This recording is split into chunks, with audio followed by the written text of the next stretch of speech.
Hold on.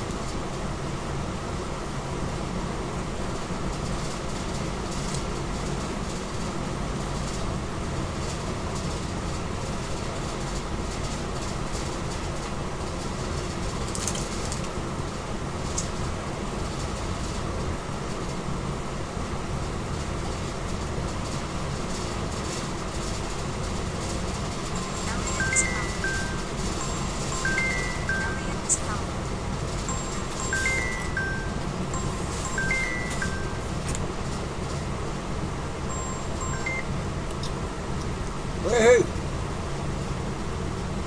Wow, let's hang out. Oh, relaxing. I got my fishing gear ready.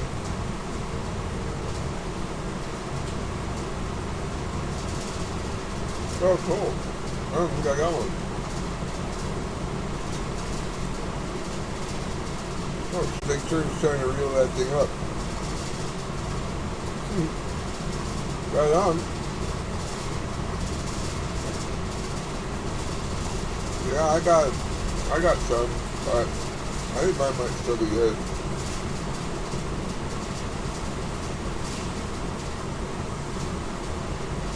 I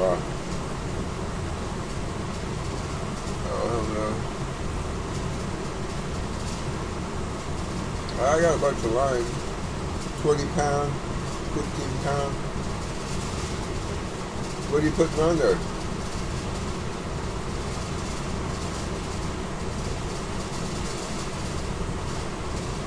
Oh wow, that sounds cool. I don't got anything special except old school crap. Oh wow. Nice.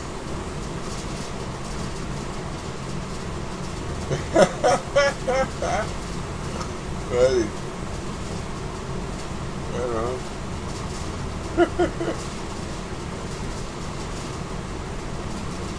Oh yeah, no, it'd be early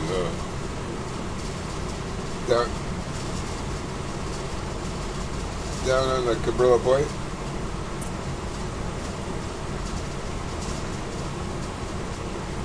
Right on. Cool. Yeah, I'll be there.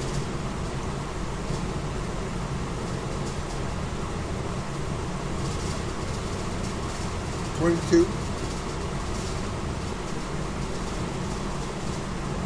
Oh. Nice.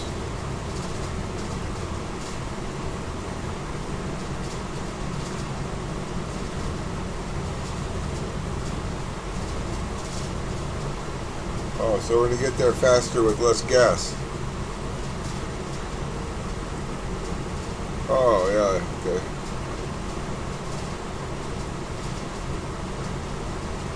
Yeah, Boston Whaler or something like that. Alright, 5 a.m. I got the address, alright, I'm ready.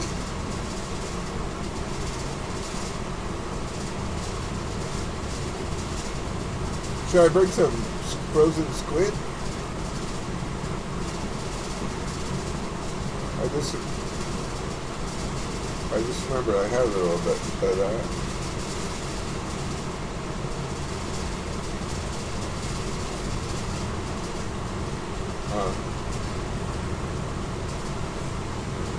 shit, there's no place open in the morning. Gotta get them tonight. Oh. How small are yours? We eat them for the fish, don't we? Oh.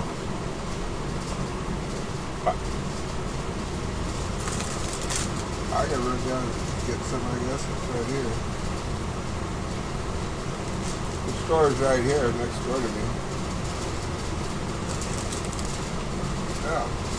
Oh, man. What else do I need?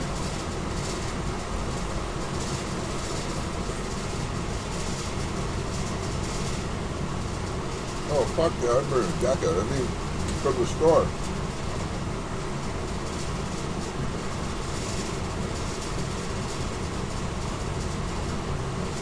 Oh, a hat?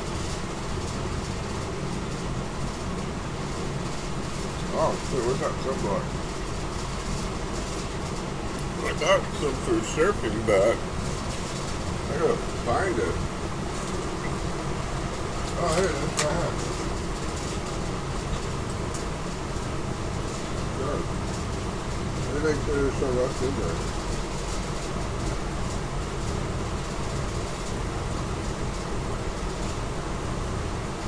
That's like enough for a few people there.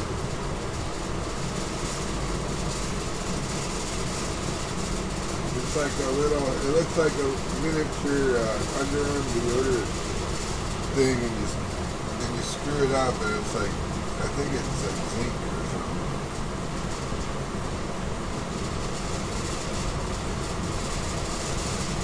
Yeah, it says Joshua Tree. Yeah, water resistant. That's the stuff. Handcrafted.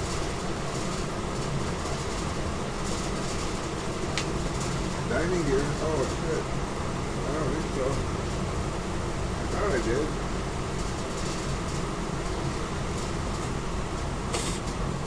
Oh.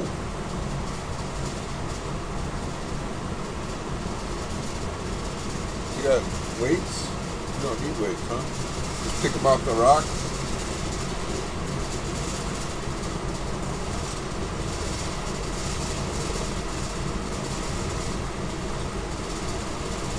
I might have some booties.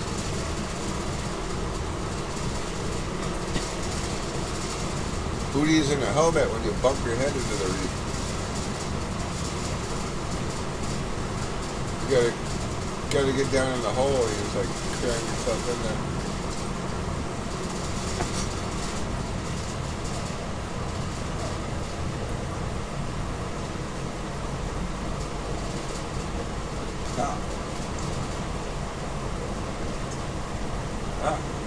Yeah, they come out.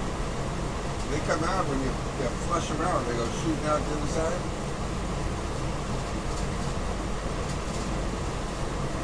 That sounds about right, huh? Yeah. Huh. They're not that smart, that's for sure. Alright. Shit, I better get my shit going. It's gonna be dark at 5 in the morning.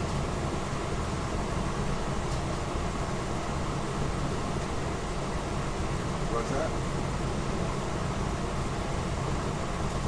I gotta leave her with some pre-tried shit for the thing. I don't know what it is, for YouTube. It's only got, it's like 3 hooks or something like that.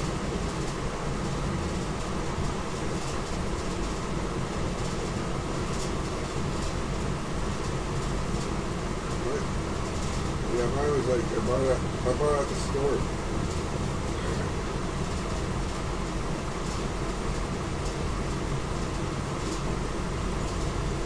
Yeah, I got 1 or 2. There we go. Yeah. Alright. I'm gonna go get some ice too. Alright. Oh, sandwich? Oh, I'll bring some. Okay. I'm gonna bring a couple cans of tuna later. Quick and dirty.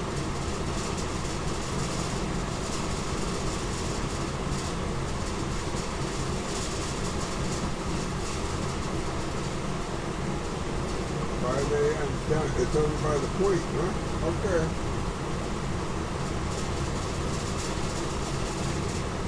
Okay, well.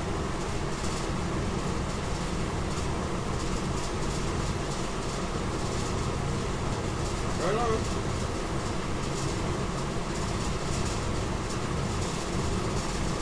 Alright, call me at like 4.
Great.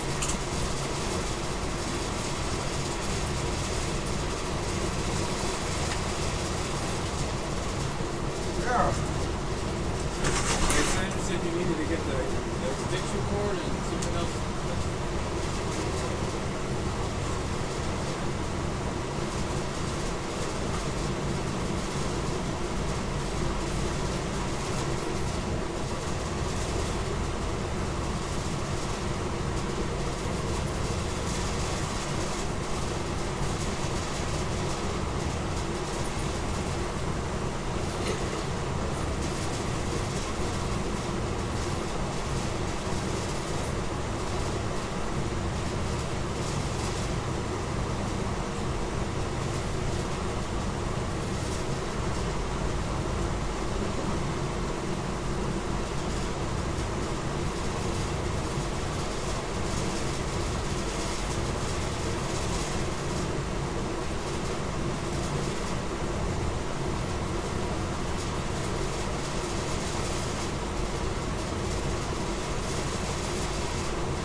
Yes, sir. We're all recording. All right, beautiful. So, this is a podcast between me and Jason Archaics. It's the first time me and him are actually getting together to hang out and chat a little bit. We had a phone call probably like 4 or 5 days ago. It was amazing just being able to chat with you for a couple of hours and kind of pick your brain about a couple things and let you know more about what I do and hear more of where you're at with everything. And I really am grateful for all the work that you do and everything that you've been sharing with everyone. Incredible YouTube channel, so much amazing content. I mean, it's art. It's not even content. It's mind-blowing stuff. And I think what was nice to see is I had no idea what you were doing and who you were until people in my community actually told me about your work. And then I got introduced to you from the podcast you did with Logan over at Decode Your Reality. I am friends with Logan, so we've done probably like 3 or 4 podcasts with each other so far. And yeah, it was great to see you two collab. And just for my listeners, it would be great if you could give yourself a little bit of an introduction for people who are unaware of your work and let us know a little bit about what you've been up to lately. Well, I've been on the podcast circuit lately, quite evidently, and I'm going to slow that down. I normally, like I was discussing with you earlier, I'm really an upload type of guy. I really want to get my information out there. I want people to be able to have access to it. The podcasts are a relatively new thing for me, and I'm still trying to get familiar with it. But I have been releasing videos on YouTube. My first one was about 3 years ago, and then there was a 1-year hiatus because of a motorcycle accident. After that accident, I changed the direction of my whole channel. I'm still putting out the exact same information, but I'm packaging it completely differently now. I've pretty much become, I don't want to say I'm known as the simulation guy, but people have compartmentalized the Archaics data as a simulation theory channel, and I'm really not. Simulation theory is a conclusion that I have made based off a tremendous amount of data sets that don't make sense outside of the simulated context. But it's the core data that I'm really in love with. It's the information that I put out, not really the conclusion as to how it's possible that I have been able to document all these absolutely perfect mathematical patterns all throughout the history of our world, going back 58 and 59 centuries. These patterns defy coincidence. This is not synchronicity. This is a structuring in time-space that shows that events in the collective are scripted, and this is not to be confused with the events that are in the personal. Because one of the value of this type of research is people are able to see and understand, and you'll see this in my comment sections, that people are grasping the idea that they're existing within 2 separate and very distinct realities. One is for the collective that we all suffer and that we all know about. And it's very structured, it's very predictable. And then one is for the personal. It is not structured. It is absolutely unpredictable. And it happens to be your own personal little universe. It is what you create.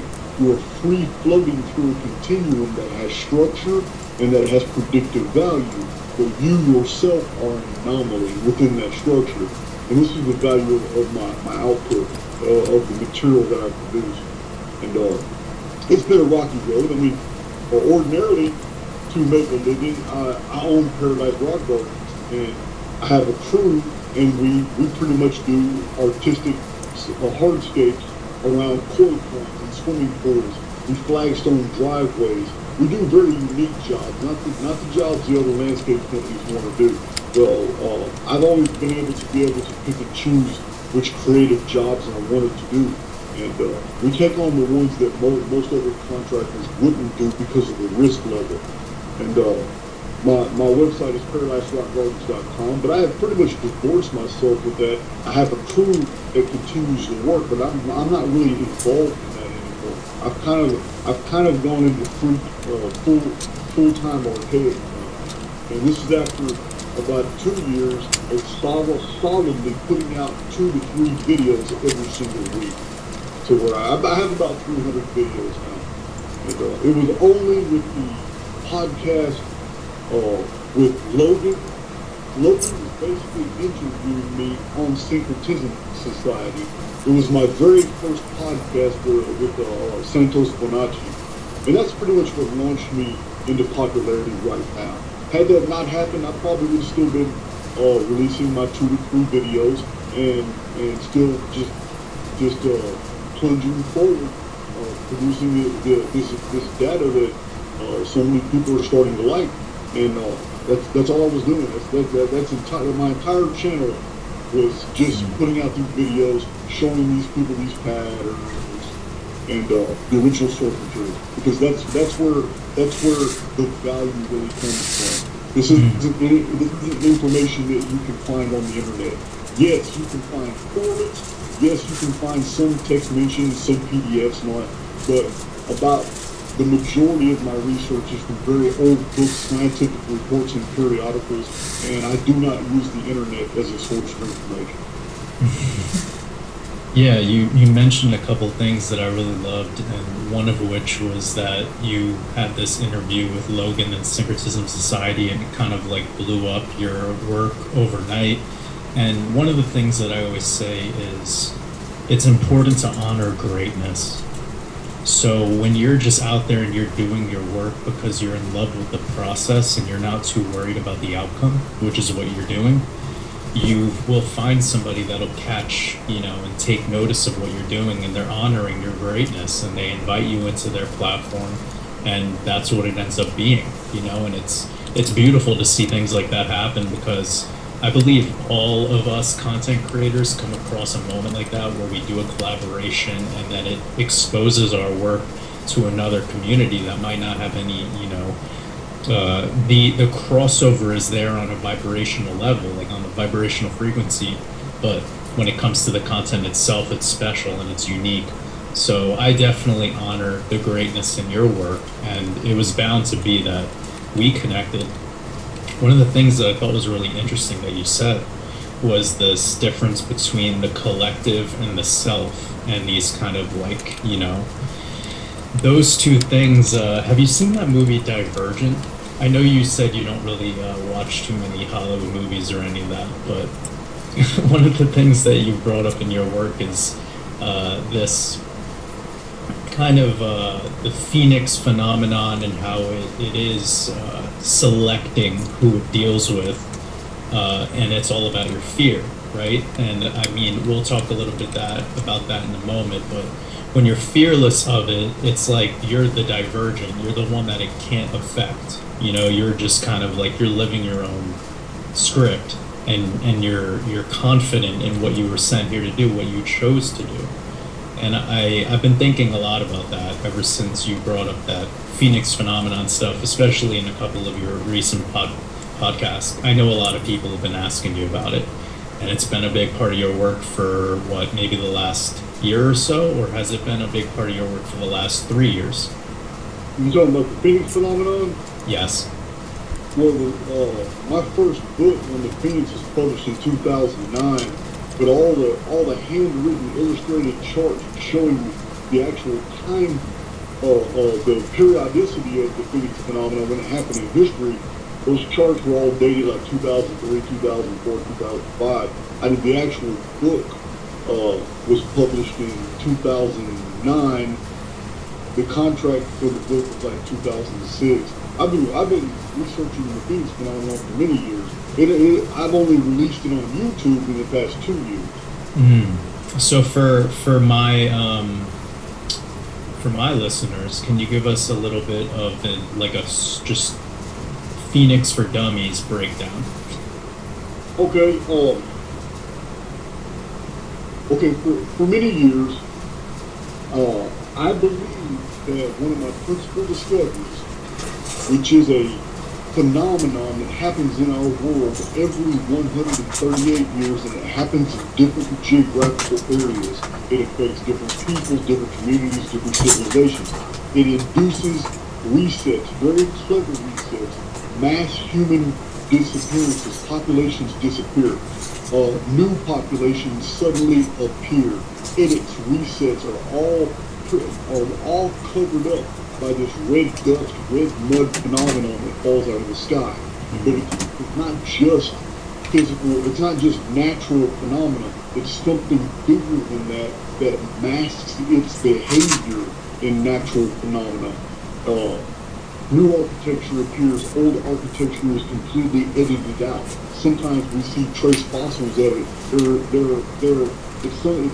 manipulates timelines to the degree that things that were existing in a timeline are suddenly stopped. There is a cessation of data. New data is entered into the deal. Like I have 4 videos just on the year 1902 and the hundreds of changes that happened to our world. And in 1903, people just continue.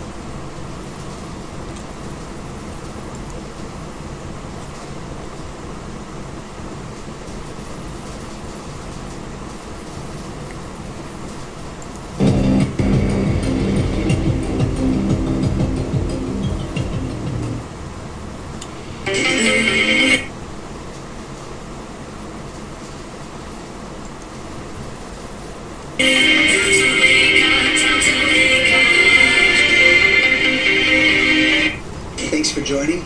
Today I've got a special guest, Jason from Archaic's YouTube channel and website, back on the channel.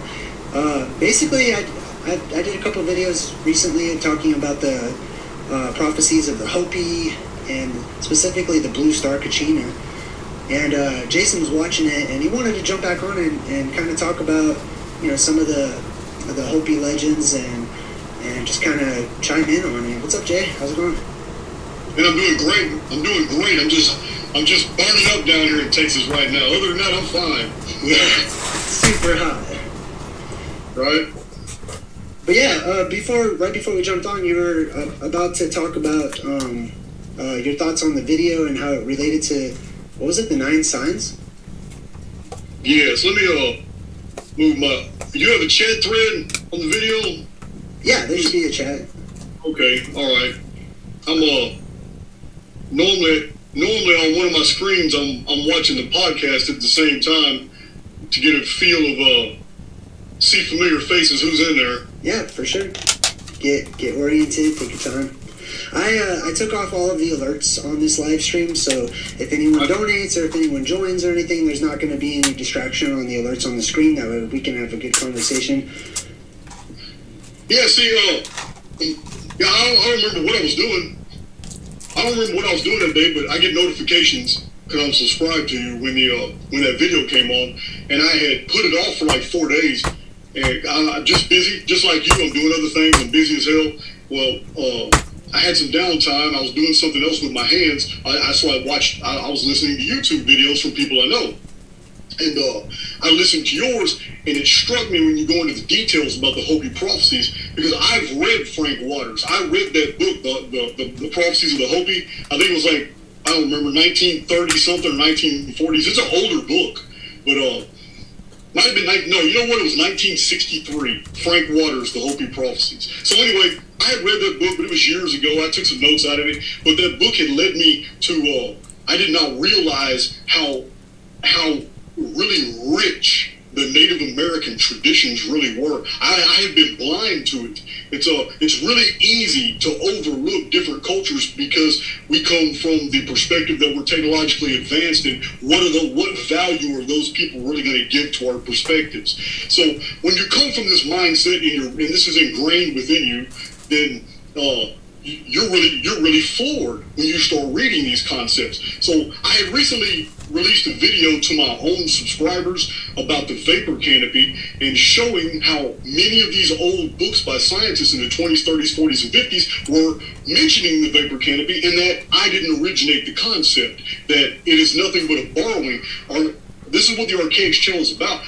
There's only really a couple things that I bring new to the table. Everything else, Jay, is me basically bringing back old things people have forgotten about. Yeah.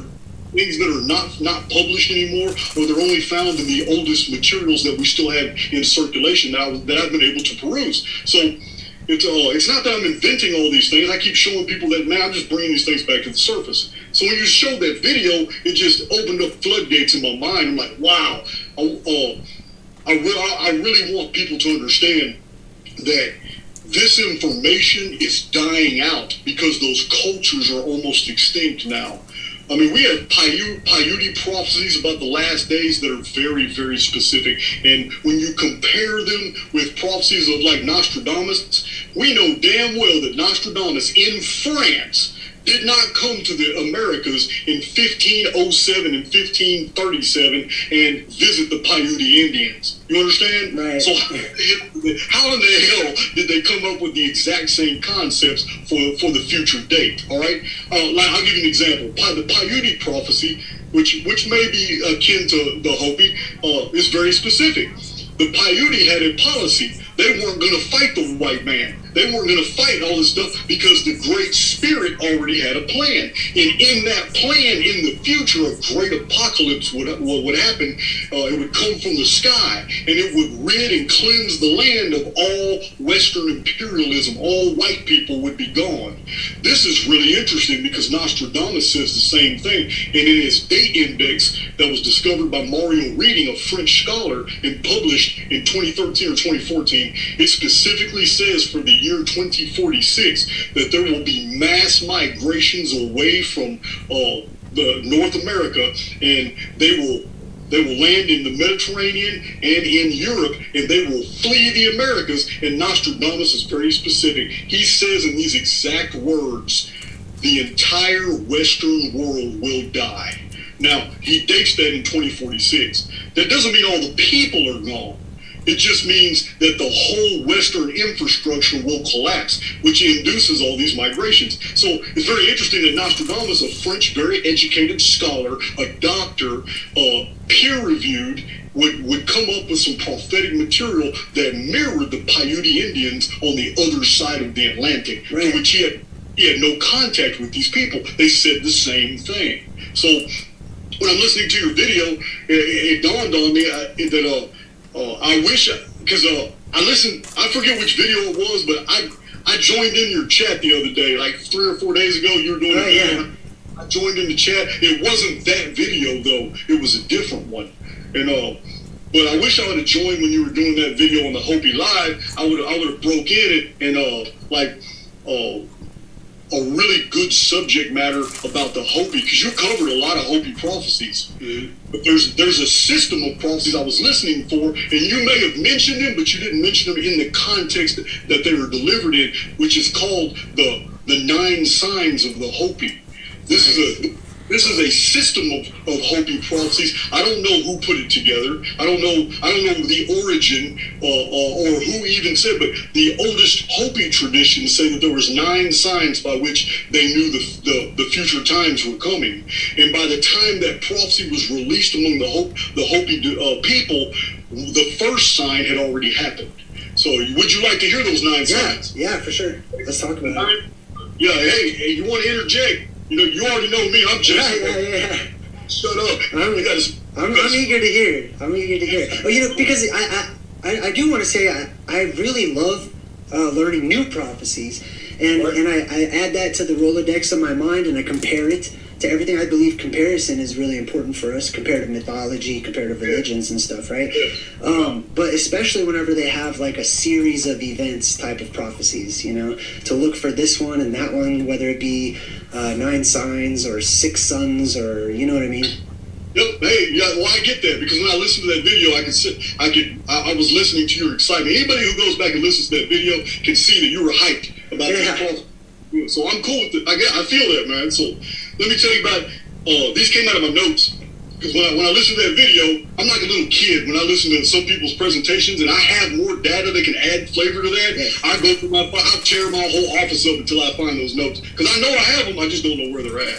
So anyway, the 9 signs of the Hopi, the very first one when these signs were released was already known. It was that white-skinned men would come into the land.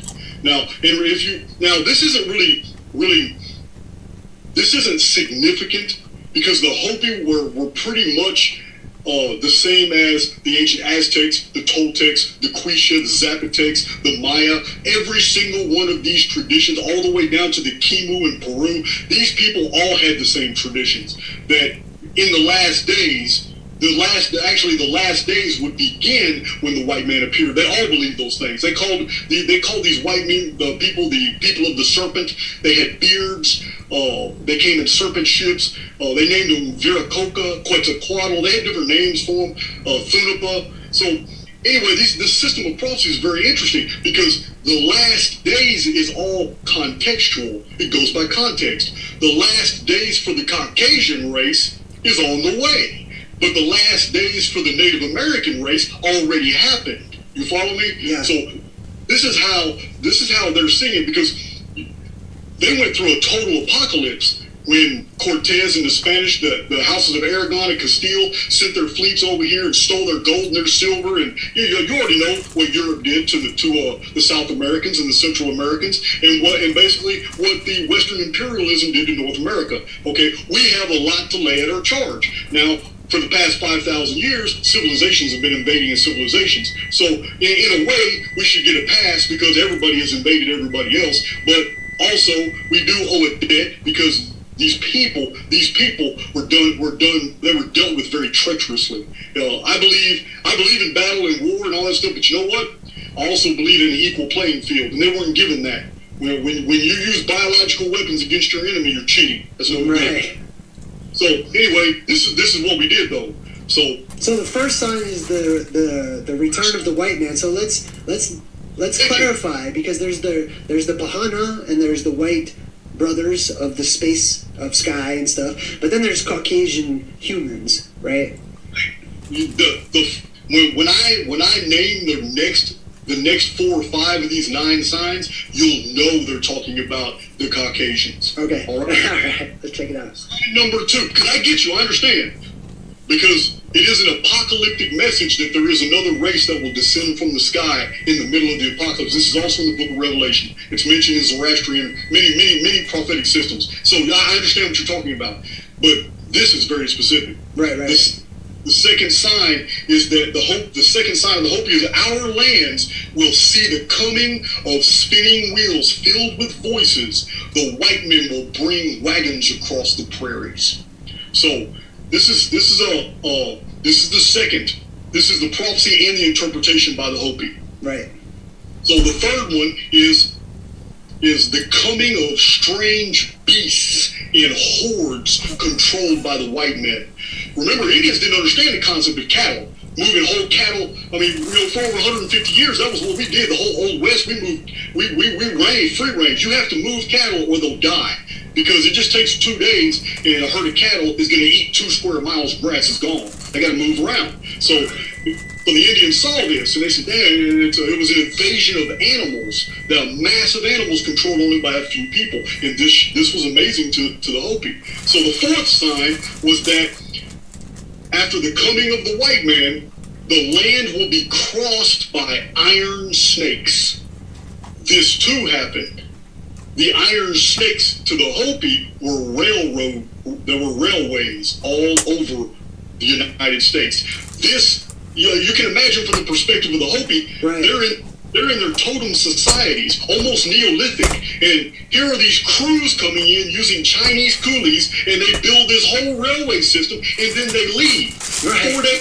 4 days later, the Hopi finally go over there and look to see what they did, and they see 2 iron snakes disappearing in the distance in both directions, and nobody's coming. It's not being used yet. There's no trains coming yet because they're still building it. But you can imagine how weird it was to the Hopi to see some activity like this. That's a lot. Especially because they're so in tune with Mother Nature and the earth, and that's a huge part of these prophecies, is that these things start to happen. These omens and these signs start to happen when the earth, the more imbalanced it becomes. That it started off with these prophecies saying the earth is imbalanced, so look for these signs. Right. Yeah, I agree wholeheartedly. So we get to the fifth sign. The fifth sign, the Hopi said that the land shall be crisscrossed like a giant spider's web. Okay, That one's a little harder to interpret. It's a little harder to interpret, but I've read some commentaries where that prophecy was basically from a bird's eye perspective, looking down on the land. That's exactly what an infrastructure looks like. Streets and roads and city blocks and all that. You have the spider webs out. A city at night does look like a spider web.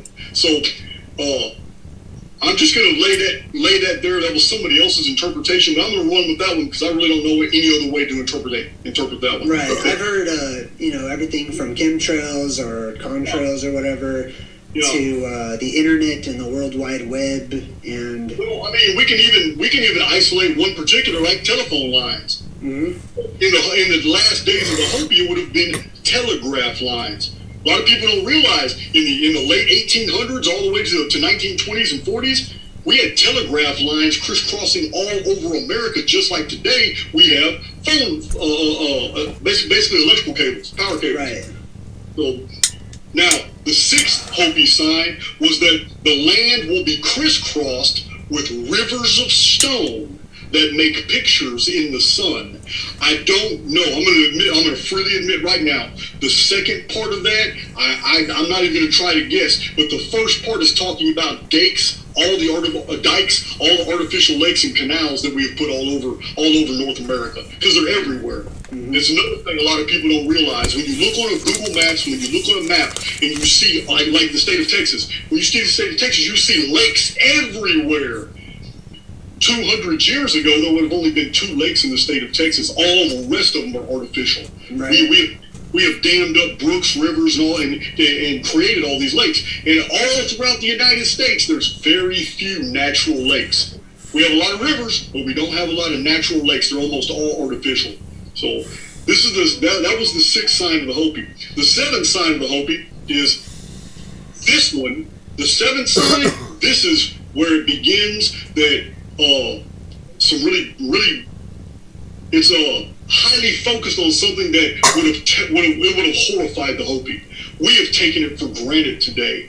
But the 7th sign is you will hear of the sea turning black and many living things dying because of it washing ashore.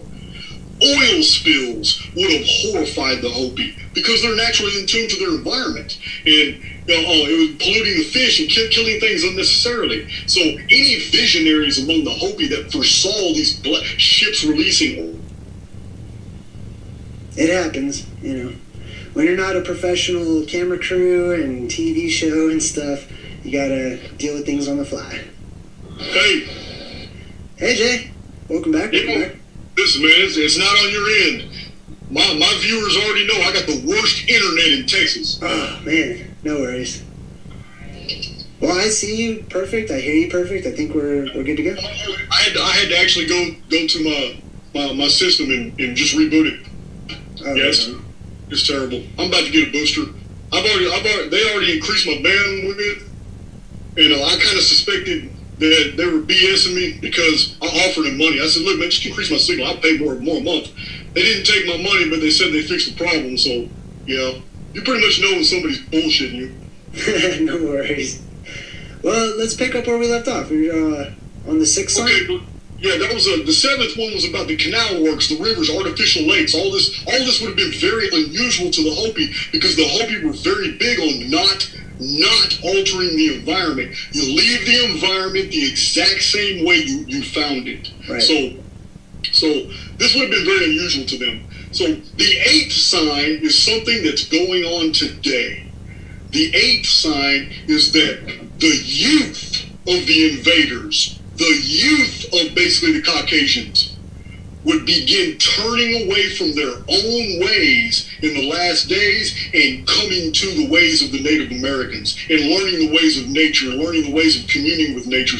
And we see this huge. The millennials are big on basically leaving the whole infrastructure alone and just doing things naturally. It's a whole different mindset. You see a lot of that today. A lot of people going back to herbalism, going back to studying basically the original roots of witchcraft, shamanism. They're leaving away the more technologically sophisticated doctrines.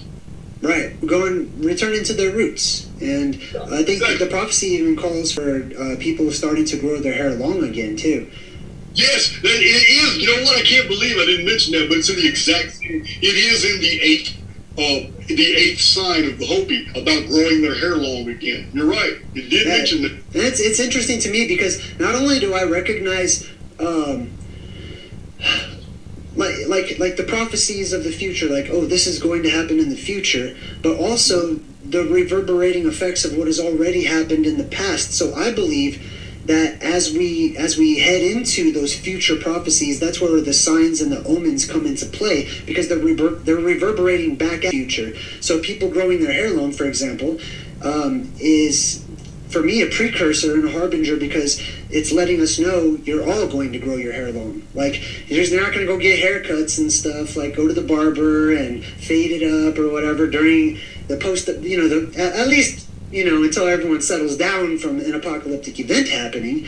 But people will grow their hair long, you know what I mean, and return to their roots with nature,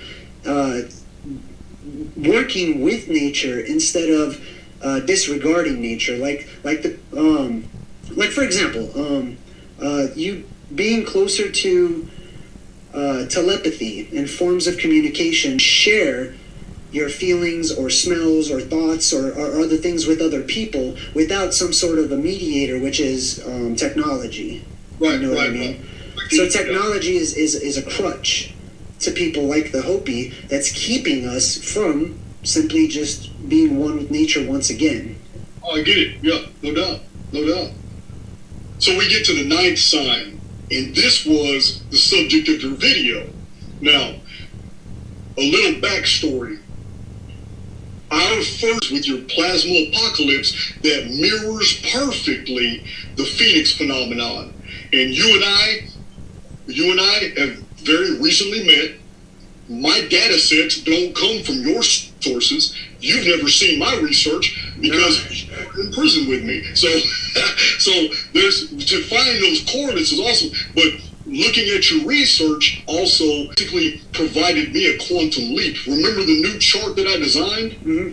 That I showed you, that I sent you the new chart? That new chart was added onto my flash drives that I send to people. That new chart, though, woke me up, because now a lot of things that ancient writers said makes perfect sense. Did not make sense before, but it makes very good sense now, such as different ancient writers. So after watching your video, I made those correlations. So we get to your latest video about the Kachina, the blue Kachina. Okay. In the Archaics research, there are two epic cataclysms happening back to back. One of them, I am 100% on board with the plasma apocalypse being the Phoenix phenomenon, and that it can be highly localized, it can be hemispheric, it can be worldwide. But the blue Kachina has nothing to do with the Phoenix. It's something totally different that I have released an entire series of videos about.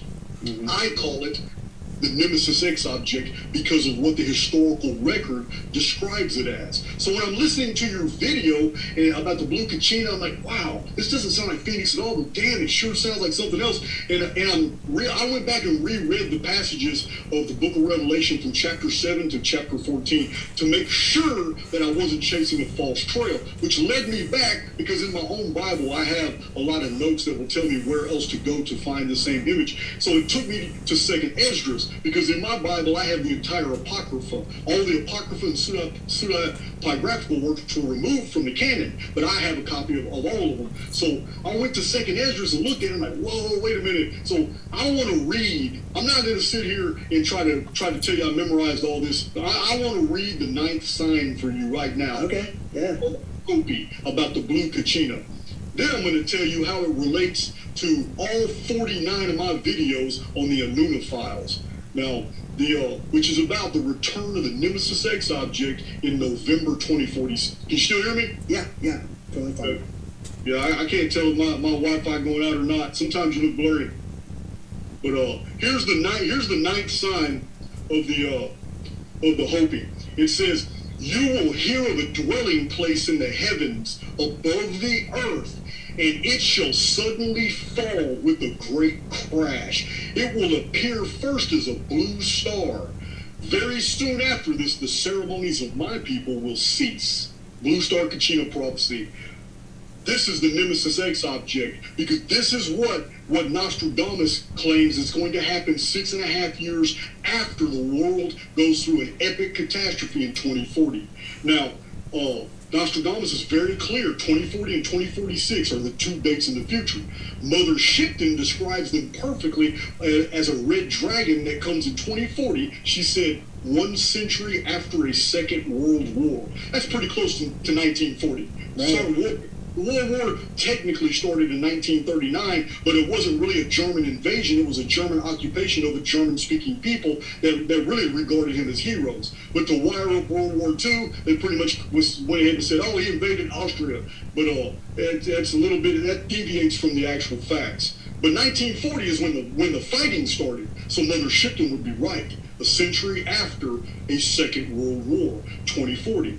Now she says that it didn't do its job the first time, so the dragon comes back almost immediately. And so Nostradamus, Mother Shipton, the Phoenix chronology and the Nemesis X chronology all match perfectly. And I'm listening to your Blue Star Kachina deal, and it's fascinating because according to this 9th sign of the Hopi prophecies, what we're talking about is a super construction that is outside of our world, and it's inhabited. This is what the Hopi said. It is a dwelling place in the sky above the earth, and it will suddenly fall with a great clash. On my channel, over and over and over, I try to tell my subscribers, look, I know you guys think I'm nuts, but I'm telling you now, there is an object very near to Earth that looks very similar to the Star Wars Death Star. And it creates phenomena on our world that we interpret as natural disasters. They're not. They're projected. It is emitting harmful frequencies that cause negative phenomena on the surface world. And we interpret that as natural phenomena, but it's not. It creates natural phenomena, but that volcano that just blew up and killed 3 whole cities didn't happen naturally. It was induced. And only with technologically advanced society lately have people with their cell phones been capturing these events when some type of light from the sky hits a volcano right before it starts erupting. We're starting to see the footage now. We're starting to see the footage of the lunar wave. The lunar wave theory, when it first hit YouTube, it was very, very popular, but it's got its scientific detractors, and they've pretty much suppressed it, but it's a very real phenomenon. We're looking at like a hologram, like you say, a plasma something, but we're not looking at a real solid object, or at least not an object that stays in a solid state. So we have something that may be hiding something else, but on my own channel, I'm often telling them, look, in the 1800s, astronomers were very, very meticulous in their reports to the Royal Astronomical Society, and these reports were published in the astrophysical journals. And listen, they did not want to get peer-reviewed if it was going to make them look like they were a fool. Right. So they only published things that they could photograph and they could prove that they actually saw. And through the 1800s up until about 1903, there was an object that looked like the Star Wars Death Star that scientists, they said it acted like a super construction because it didn't orbit. It actually had locomotion. It could change velocities. It could go in a different direction. It was so bizarre they were scared of reporting it, or they would lose their credibility in the scientific society. Anyone can see this research. Matter of fact, I have a book. I have a really good book about it somewhere here in my library from the Source Book Project on astronomical anomalies, and it's by William Cordes. It's about an 800-page book. The scientists, Jay, called it Vulcan, just for a better word. They called it Vulcan, and a lot of other people later said, well, they're talking about planet Vulcan. But you know what? They didn't describe it as a planet. They didn't want to really say what they thought because they would be peer-reviewed, and then they would lose credibility. So this object, I have theorized that my Phoenix phenomenon isn't something, because I don't believe in the solar system at all. I'm not on board with that. I believe that the entire sky is a holographic projection. It's probably a multi-tiered hologram that mimics parallax, and it mimics distance. It mimics the very things that we need for a very scientific examination of the heavens to do it. But we're talking about a technology that is so sophisticated that it acts like a Mandelbrot set. meaning the more powerful the telescope that humans can manufacture, the more detail they will see in the hologram. It will continue to provide whatever evidence you're seeking for in the sky, but it's all. And that's correlated in our fiction whenever it's presented right back to us as being something that's just purely for amusement value. In the movie King Kong, they trapped King Kong inside of this dome structure, and the sky made it look like it was just a hologram, but it made it look like, you know, he could just go right out there or whatever. The Hunger Games had a similar concept. Use that one as an example. Right. Hunger Games wasn't just a dome. The Hunger Games even gave it away that there was observers in a control station that could program in physical phenomena in the theater of war. Yeah. In that dome area, they could introduce phenomena like poison gas. They could introduce monsters, and the people who were inside of it were jacked into it through the central nervous system. I'm so sorry. Real quick, have you seen A Cabin in the Woods? Have you seen that one? No, I've never It's a heard of horror that. movie.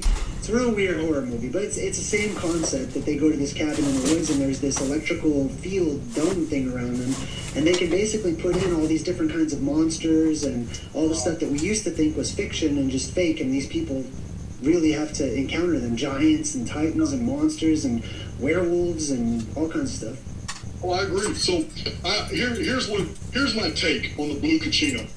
I believe the Hopi are absolutely correct. I believe they received their information in ancient times when they themselves were a part of a more technologically advanced infrastructure, one that was nature-based. Right. I describe this in my Chronicon as the vapor canopy world. They enjoyed what I describe as a technolithic civilization. It was highly advanced, but they used free energies. They used all kinds of. They weren't on the fossil fuel deal. They were on some vibrational type technology. Their modes of communication were fundamentally different. And I believe that the Native American Paiute, the Abenaki, they all basically descended from these people, because there's nothing like my little subscribers know. I released 2 videos recently about Native American traditions, how rich they are concerning the ancient world. We don't have any vapor canopy traditions from most of the cultures in this world, but when it comes to the Native Americans, they almost all the way from North to South America remembered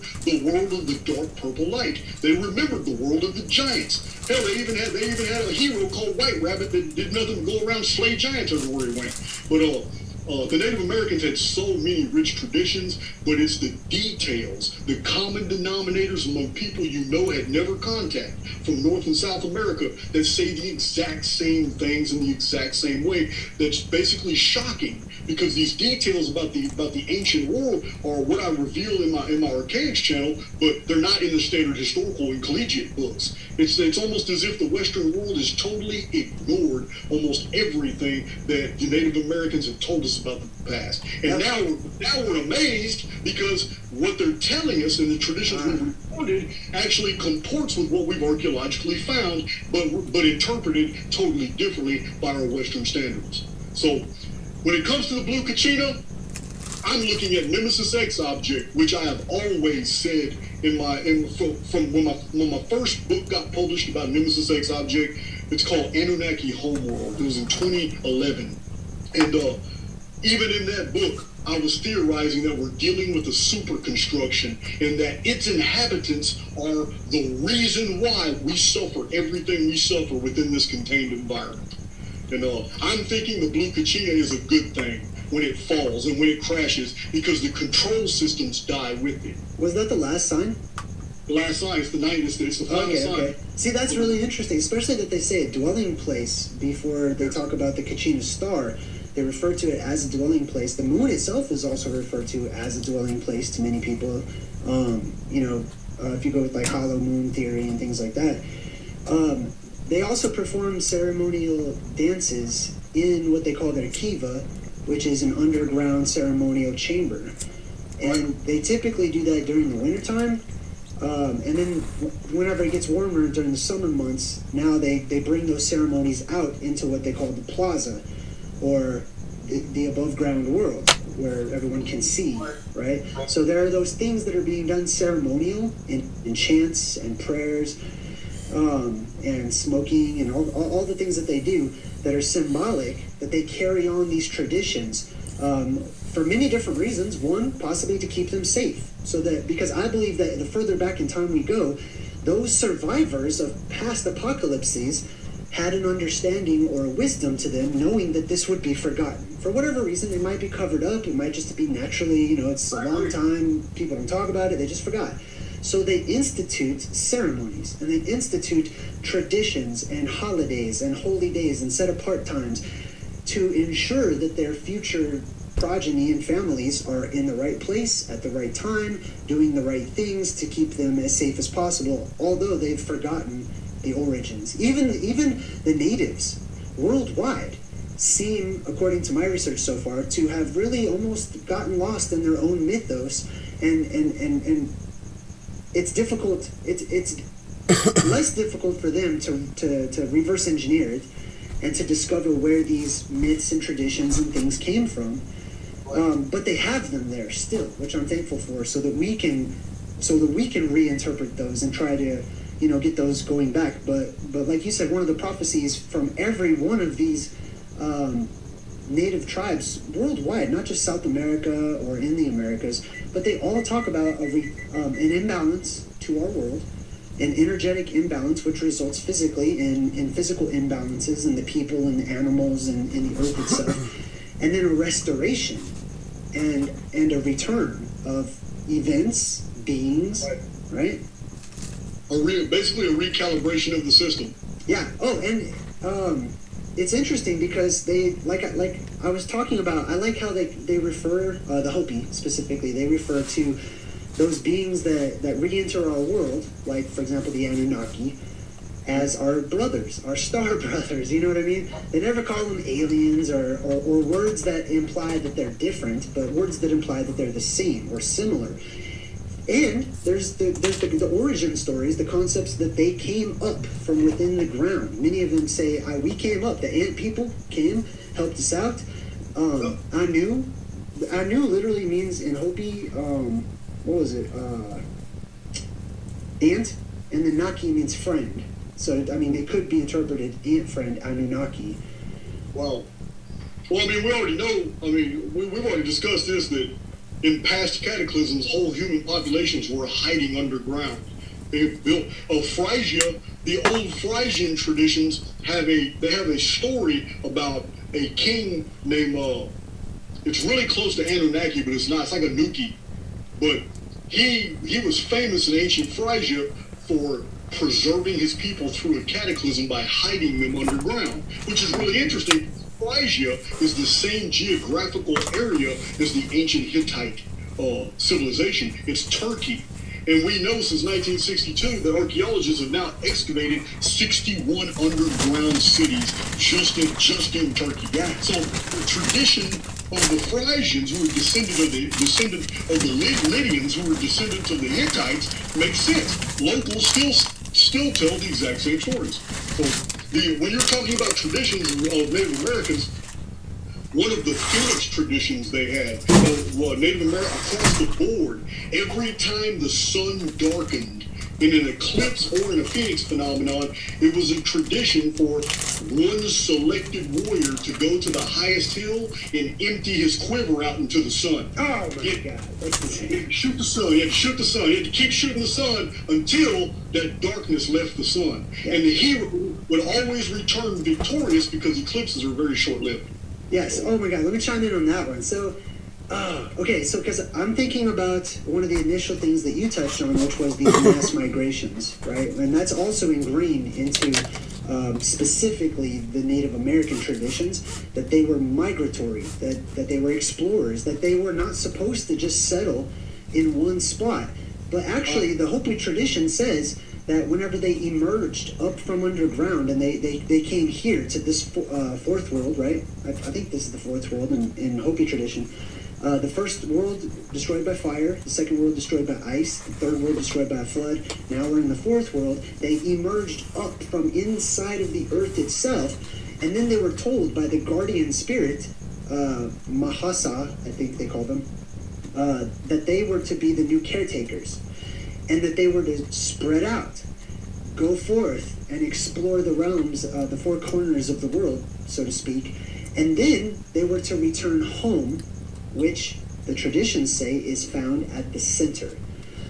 Interesting, because I believe everything is fractal. I believe I can definitely internalize that and say, oh, I just need to be at peace with myself and I'm at home or whatever. And yeah, for sure, that's good. We should be at home wherever we go because we take it with us. But on the other hand, the physical emanates from the spiritual aspects or the invisible. So the physical is a center of the world that they came up into, the place where they started, essentially. That they're to return there one day. And then, that takes me a lot into my plasma apocalypse studies with the blue beam. And I love that story that you were telling about the archer that shoots the arrow up into the sun or whatnot. So to me, symbolically, we've got that blue beam, as I refer to it, is the energy or the vril or electromagnetics within the earth that is powering it, reversing and coming outward instead of drawing in. Right now it would be drawing in. So there will become a day after the polarity reverses where that energy shoots outwards. And it basically comes out in the form of light and plasma that people can see that tends to bring healing properties. It would come out of all of the cave systems that connect into the inner earth entrances. But the larger ones would have larger and longer beams of light that would come out of them or whatnot. And, oh man, where was I going with that? Hold on, sorry. They were charged with taking care of the world. They were told to leave, to spread out, but that they would return one day. The Grand Canyon is one of those places where they felt like that was the center. That was one of the centers, right? So these centers, just like a center, sometimes the word center doesn't mean the center. It just means a center. Right. Where there's a gathering point or where there's a swirl or vortex. It's a center, right? The Grand Canyon and many other canyons and crags and cliffs and cave systems the stories say that people have gone down into them and they have reached all the way into the earth, even meeting guardian beings that are guarding those entrances or those exits. Yeah. In the year 1909, it made national news. The Phoenix Gazette in 1909 was the first one to carry the story. The Smithsonian shut them down almost immediately, but they had drawn illustrations, they had taken pictures, but a massive underground complex with Egyptian-like statuary, artifacts, weaponry, armor, all the stuff was found in the Grand Canyon. Oh, right. Story made national headlines in 1909, carried first by the Phoenix Gazette, by the explorers who went straight to the first newspaper they could find, which was the Phoenix Gazette, and they revealed all this, showed the pictures and all that. And once the Telegraph sent the story all over the United States, the Smithsonian showed up, and no one's heard about that facility since. Yeah, I heard that story too. It's very interesting. I started a line of research where I was looking into cave systems, especially the really deeper ones, like Mammoth Cave and Kentucky. Yeah, another one. Yeah, it's really good, right? They always tend to shut those places down. There's a really extensive cave system underneath the Redwood Forest and the Sequoia National Park in California, where they put up gates underground at the entrance of the cave systems, and the gate is fashioned to look like a spider web. And it's off limits. It's locked, huge padlocks on it and everything. Yeah, right where they do the what's that whole Illuminati gathering place in the forest or whatever? Bohemian Grove. Bohemian Grove. Yeah, it's right in that exact area.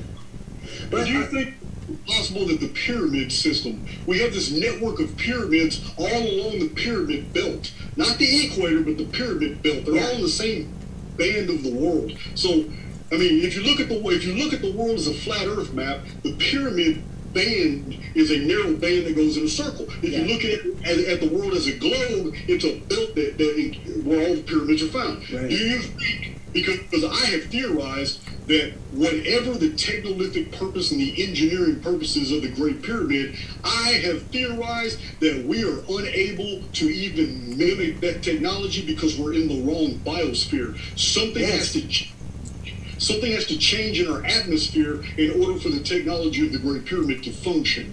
Absolutely. It's been my theory for a long time. Yeah, I would go even a little tiny bit further and say that it's not just the atmosphere that changes, but when the atmosphere changes, the inner Earth conditions or atmosphere also changes. So I believe the answer is in the word pyramid. It means fire or light amid on the inside. It's full of energy. It's full, or it's supposed to be, right? When it's working, it has the energy. If you don't have that energy input into the pyramid, there's no function. You know what I mean? Like, it can't really do anything. So I believe, especially the Great Pyramid, right? There's many different ones. But many stories, especially about the Great Pyramid, talk about how there is a bottomless pit under the Great Pyramid, or various pyramids, that reaches down into the far recesses and cavernous systems of the earth. In archaeology, it's called the subterranean chamber. And what you're talking about is the well pit. And yeah, it's not tradition. It's actually there. I know people that have sent me reports. I mean, they've sent me photographs. They've been inside of it. And it too has a metal grate. You can't go to a certain depth. Now that might be a safety feature because Sir Flinders Petrie in 1901 plumbed it, and it goes hundreds of feet down, but it's full of water. So you can't full of water. But yes, there's no telling how far it goes down. Oh, I remember what I was going to say about I had forgotten earlier. Remember you mentioned that they shoot the arrow up or whatever. So that's why I brought up that whole blue beam and the vril leaving the earth, or the energy, the chi, the chakras of the earth, etc., like expanding forth. That's the arrow that is shot up at the sky. Sometimes it's shot at the moon, sometimes it's shot at the sun. Oftentimes I've found that when they say the sun, that has been lost in translation because there was other suns. You know what I mean? So we hear, oh, they shot an arrow at the sun, so we just automatically think it has to be that one because that's the only one we're used to. You know, so but it's the symbolism of this beam that is represented by a post, a column. An arrow is often, shot up at an object that is usually circular up in the sky. So it creates the symbolism of this line that goes straight up, this pole, this post, and that line meets with what's sometimes interpreted as the all-seeing eye, or goes up to meet in the sky. And I think that's really interesting with the symbolism. A lot of other tribes, they talk about how a reed grew up from the ground itself. From the center of the earth, there was a reed, or the world tree symbolism. And this reed, or beanstalk type, symbol, grew up and touched the sky. And they could ascend on it. They could go up and down on it. So, I like to correlate things like that with electromagnetic phenomena and plasma and things. There is something called cold plasma as well. So if I had a beam of plasma shooting up, I couldn't stand inside of it or anything because I would get burned to a crisp. But if it's cold plasma, it's closer to 100 degrees tolerable. It's not going to burn a human or anything. And you can actually stand inside of it. And it possibly could lift up into the air as well to take you up into the next world or whatever. Just like they had risen up from their reed in the third world. What you're describing to me is I know there's a lot of people who think they know the Egyptian faith, but knowing Egyptian history and the names of pharaohs and kings is not understanding the Egyptian faith. The Egyptians had a very complex faith on the kingdom of Seker and the gate of Rostal. What you're describing to me is an exquisite detail in the coffin text concerning the ladder of Set and how they ascended into the sky when the stars were in the right pattern. Yes. And the pharaohs would be in a chamber under the earth, and they would concentrate. And when the stars were in the right place, the pharaoh could be transported into the sky, talk to the gods. When the stars were no longer in the right place anymore, the pharaoh would wake up and he'd be back there, and he would have divine information on how to get through the kingdom of Seker. Because all men, when they die, they have to get through the kingdom of Seker to get to the scales. And then everything that they have found of value is weighed against a feather. Yes. And in order for them to get through the gate of Rostal. So the kingdom of Seker is the dead, and the descriptions of the kingdom of Seker are very, very eerily similar to the layout of the architecture of the Giza complex, which was originally called a necropolis, which is a city of the dead. Right. But I believe that I believe that you've touched on something fundamental. I can't wrap my head around it because I'm a chronologist and I'm down with the 138 year, the whole 138 year Phoenix phenomenon. How I've documented is too well documented, and I know that it correlates with this plasma apocalypse deal. I know that there's some type of connection to the Great Pyramid, but I haven't made it yet. I do know that the Phoenix is connected to the Great Pyramid because they're both based off the number 138. All the measurements inside the Great Pyramid and the 138-year periodicity of the Phoenix. But I haven't gotten farther than that. I know that whatever energy empowers the pyramid is not something that we can use today. It's not happening. So I believe my personal take is that it will require the return of the vapor canopy, which is basically this whole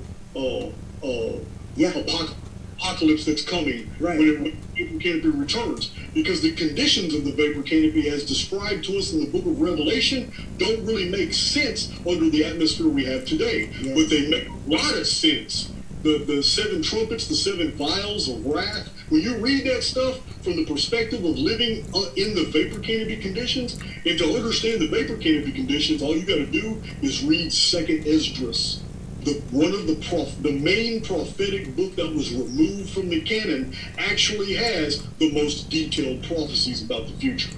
Yeah, the book of Second Esdras will blow your mind, because when you were doing your video about the blue Kachina, all I could think of was, damn, what is he reading? What is he quoting? Because you're quoting Hopi prophecies. But I've got the set book of Second Esdras right here, which is a 3rd century BC Jewish composition, 2,300 years old. But you're not reading from that. You're reading from the Hopi prophecies. But anybody wants to see the correlates between what you're itemizing in your video on the Hopi prophecies of the end times, all they gotta do is read Second Esdras. It's fascinating. Second Esdras is truly the cipher that decodes the book of Revelation.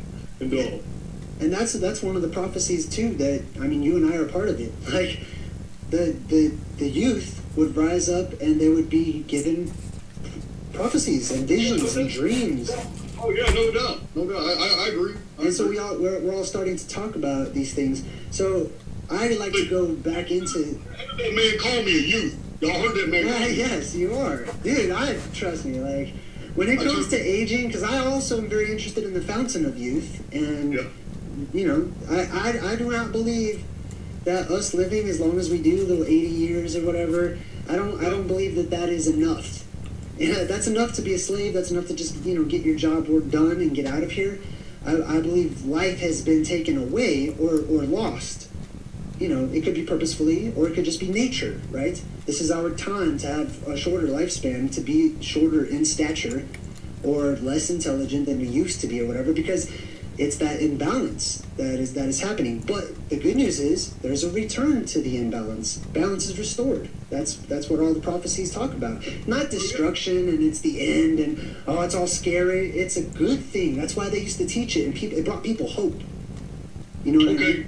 I got to interject, because listen, this is crazy, because you and I did not even do a pre-collaborated exchange of notes, and we didn't do any of that. But this is really weird that you said that, because it's a principal message that I put out in Archaics, that the apocalypse isn't what you think it is. It's listen, I got to do this again.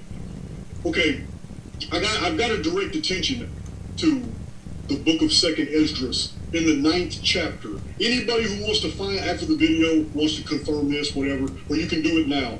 But the 9th chapter of Second Esdras, starting in verse 7, is very specific. And it's the only place that I have ever found this, but it specifically states that the apocalypse is designed for 2 reasons. One, so that the elect and the believers and those who are living righteously will live through it and see what happens to everybody else. It's just the opposite what's taught in the Christian religion. Christianity promotes a totally different idea. Christianity is promoting the idea that the elect will be taken away, completely removed. They're not going to live through all this. They're not going to live through all this. They're not actually going to see what's going on. But this is not what the prophecies convey. Now, there is a concept when it comes to the in the Bible that he taketh them from the evil to come. There is a concept where some people are in a situation that is so bad they're not extractable, but because these are avatars and the only thing really important is the human immortal soul, he removes them in that situation, and we have that picture in Revelation, in Revelation in the 5th seal. All of those who are unjustly slain, their spirits are held in quarantine and they're protected by God. And the imagery is very clear in the book of Revelation that he is about to unleash vengeance on the world behind what happened to these people. Yeah. But they're a minority. It even explains that in Revelation. The great hosts of believers will live through the entire apocalypse, and according to 2nd Esdras chapter 9, starting at verse 7, all the way to verse 13, is a very vivid description of how the apocalypse will unfold with the righteous watching everything that happens to the unrighteous, and that the righteous don't have anything to fear. Just the opposite. Religions tell you to fear the apocalypse. You got to fear the tribulation. You got to fear. But truth be told, I'm going to let you in on a secret, man. And the apocalypse has a very definitive name in the Old Testament. And if you don't pay attention to that name, you're not really going to understand what the focus of the apocalypse is for. The tribulation is called the time of Jacob's trouble. Jacob refers to one culture in this world, none of the rest. It is one culture that has basically been at war with the rest of the world. I'm not giving you any more details, my brother. You don't need to. You with that one right there. Right. But the apocalypse is designed to finally deal with them. Not the victims, not us, who have been through all of this crap for the past 3,000 years, suffering under these banking systems and under these war games. And verse 7 all the way to verse 13 is a very vivid description of how the apocalypse will unfold with the righteous watching everything that happens to the unrighteous, and that the righteous don't have anything to fear. Just the opposite. Religions tell you to fear the apocalypse. You got to fear the tribulation. You got to fear. But truth be told, I'm going to let you in on a secret, man. And the apocalypse has a very definitive name in the Old Testament. And if you don't pay attention to that name, you're not really going to understand what the focus of the apocalypse is for. The tribulation is called the time of Jacob's trouble. Jacob refers to one culture in this world, none of the rest. It is one culture that has basically been at war with the rest of the world. I'm not giving you any more details, my brother. You don't need to. You with that one right there. Right. But the apocalypse is designed to finally deal with them. Not the victims, not us, who have been through all of this crap for the past 3,000 years, suffering under these banking systems and under these war games and under these socio-political scams and all this taxation and everything that they have imposed, but always blamed on other. The silent weapons for secret wars. Silent weapons for secret wars, my brother. Mm-hmm. But anyway, it's the time of Jacob's trouble, not our trouble. Well, I got it pulled up. Let me go ahead and read it. This is from what was the 2nd Esdras? This is 2nd Esdras chapter 9, verse 7 through 13. It says, "Then they shall be in pitiful case, which now have abused my ways, and they that have cast them away despitefully shall dwell in torments. For such as their life have received benefits, and have not known me, and they that have loathed my law, while they had yet liberty, and when as yet place of repentance was open to them, understood not, but despised it. The same must know it after death by pain, and therefore be thou not curious how the ungodly shall be punished, and when, but inquire how the righteous shall be saved, whose the world is, and for whom the world is created." And I love that because that was a really rough translation. What was that? That was straight up King James. Very smooth, man. That one right there was hard to listen to. Let's hear yours. That way, the benefit of the whole. Was it King James version? Yeah. Yeah, you took it back to the source, man. Yeah. Oh no, this is rendered in English better. Okay. I believe it says, "And it shall be that every one who will be saved and will be able to escape on account of his works or on account of his faith, by which he is believed, will survive the dangers that have been predicted, and will see my salvation in my land within my borders, which I have sanctified for myself from the beginning.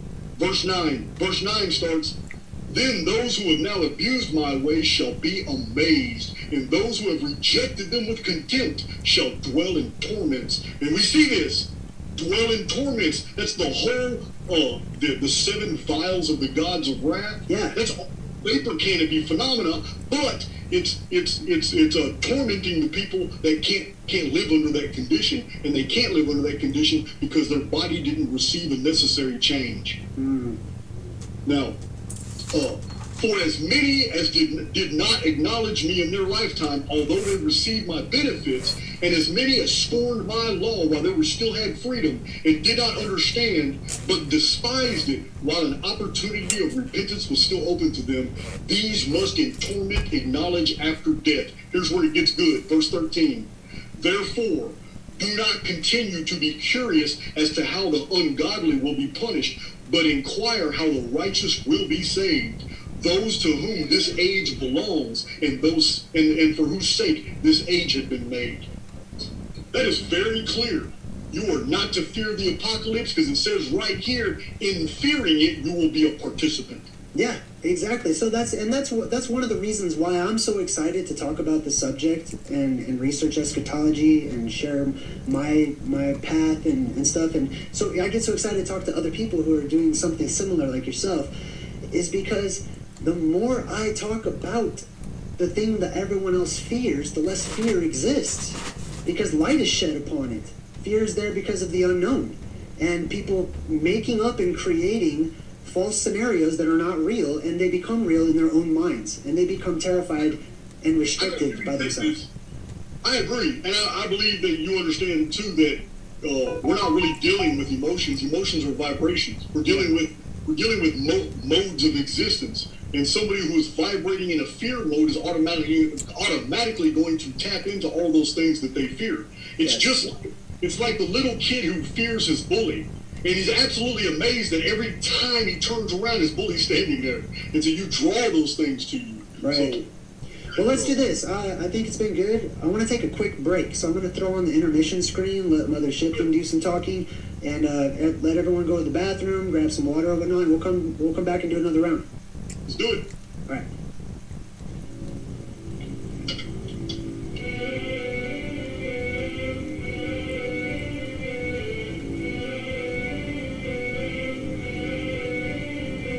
Around the world men's thoughts will fly, quick as the twinkling of an eye, and waters shall great wonders do. How strange, and yet it shall come true. Beneath the water men shall walk, shall ride, shall sleep, shall even talk, and in the air men shall be seen in white and black and even green. For in those wondrous far-off days the women shall adopt a craze to dress like men in trousers wear, and to cut off their locks of hair. They'll ride astride with brazen brow as witches do. On broomsticks now there'll be a sign for all to see. Be sure that it will certain be. And love shall die and marriage cease, and nations wane and babes decrease, as wives shall fondle cats and dogs, and men live much the same as hogs. Pictures alive with movements free, boats like fishes beneath the sea, when men like birds shall scour deep drenched in blood shall die. Then half the world deep drenched in blood shall die.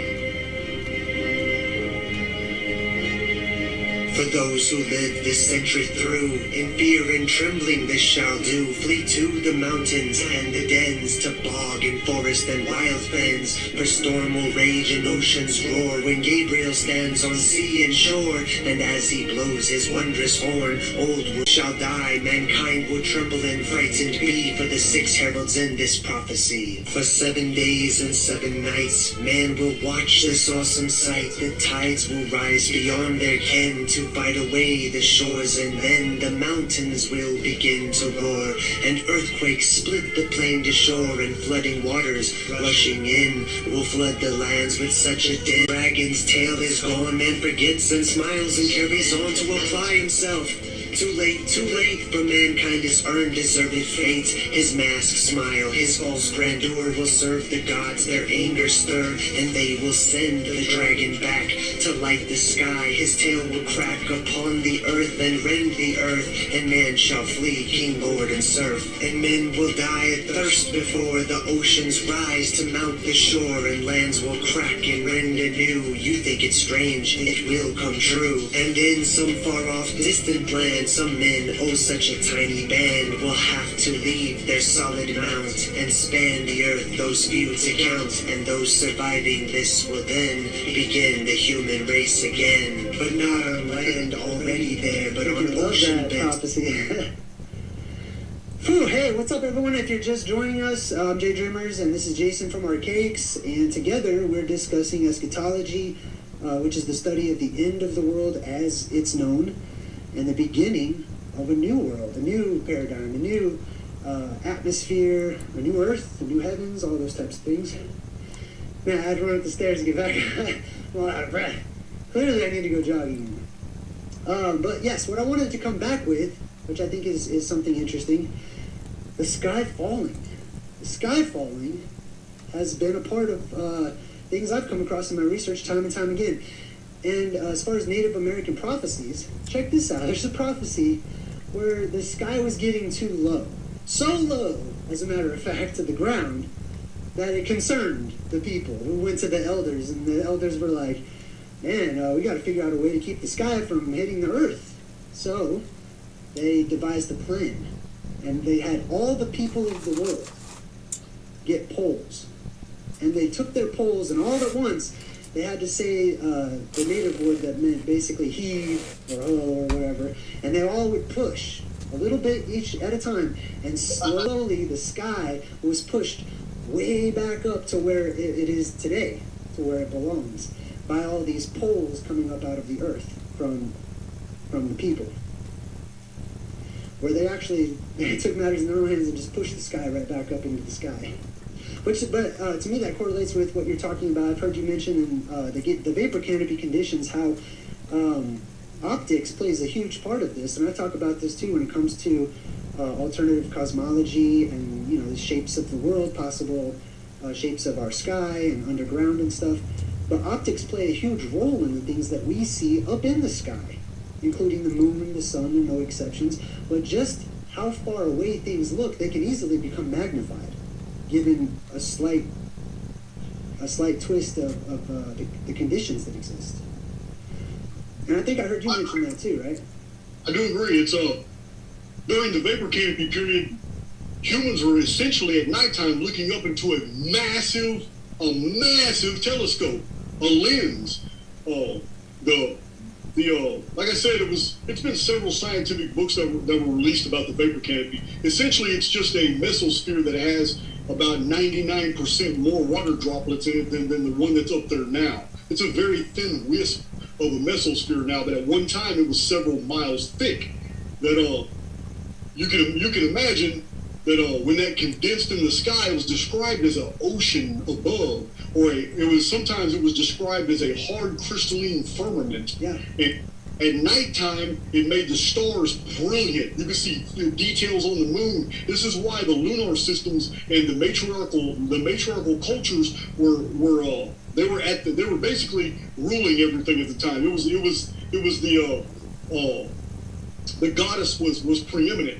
Male gods didn't really come onto the scene until the collapse of the vapor canopy. Because with the collapse of the vapor canopy, then you had all the ancient American traditions, like the stone of the fifth sun. You just mentioned that we're in the fourth age of the Hopi. Well, that means the Hopi traditions are very close to the ancient Toltec, because the Toltecs left a relic the Aztecs adopted called the calendar stone. It's called the stone of the fifth sun. It's 22 tons, and it shows basically the entire apocalypse and all the ages of the apocalypse and how they wind down to the appearance of a god that appears in the sky with a sword coming out of his mouth. That sounds just like the book of Revelations. Yeah. Because that's what we have with Jesus on a white horse, the Son of God returns in the Revelation to battle the enemies at Armageddon, and the scripture is very clear. Jesus appears with a sword coming out of his mouth, which is a symbol that basically means the power of speech to make war.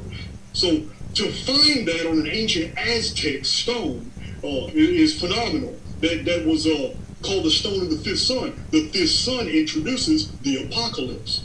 Oh wow, that's interesting too. There's a lot of correlations to sacred stones in Native American lore and myth. One of them is, like we mentioned, the Pahana earlier, or the White Brothers from space. Yeah. The one way that they knew that some of these Caucasian explorers were probably not the actual Pahana was because they didn't bring with them this stone. There was a singing stone. Legends talk about a singing stone, a fragment where the Hopi had one piece of it, and the Pahana were supposed to bring the matching stone so they could fit them together, and that was the sign that they were the correct White Brothers to look out for or whatnot. The stone, it says it was a singing stone that brings great power to anyone that possesses it. Very interesting, because that sounds a lot to me like the tablets of power, the Anunnaki, as detailed in the Enuma Elish, right? That they were all fighting over these tablets of power. Tablets of destiny, yeah. Destiny, yeah, right? Tablets of destiny. The whole tradition is about those tablets. Yes, yeah, absolutely. And they refer to them sometimes as the singing stone, which is interesting. So some stone that makes a sound that vibrates, or it has a vibration to it. Or there's also the singing sword in our mythos of America and England and stuff. There's the tale of the singing sword. To me, I correlate them because the sword and the stone they're a package. There's always a sword in the stone. You know what I mean? There's the King Arthur legends. There's the stone, which I believe is a part of the earth. It could be a pyramid. It could be the plasma volcano that I talk about, Rupus Negra. And then there's the sword part that comes up out of it, or those beams, like those people use their beams to hoist up the sky or whatever, because the beams indicated a change in the atmosphere. And then the one thing I was going to mention was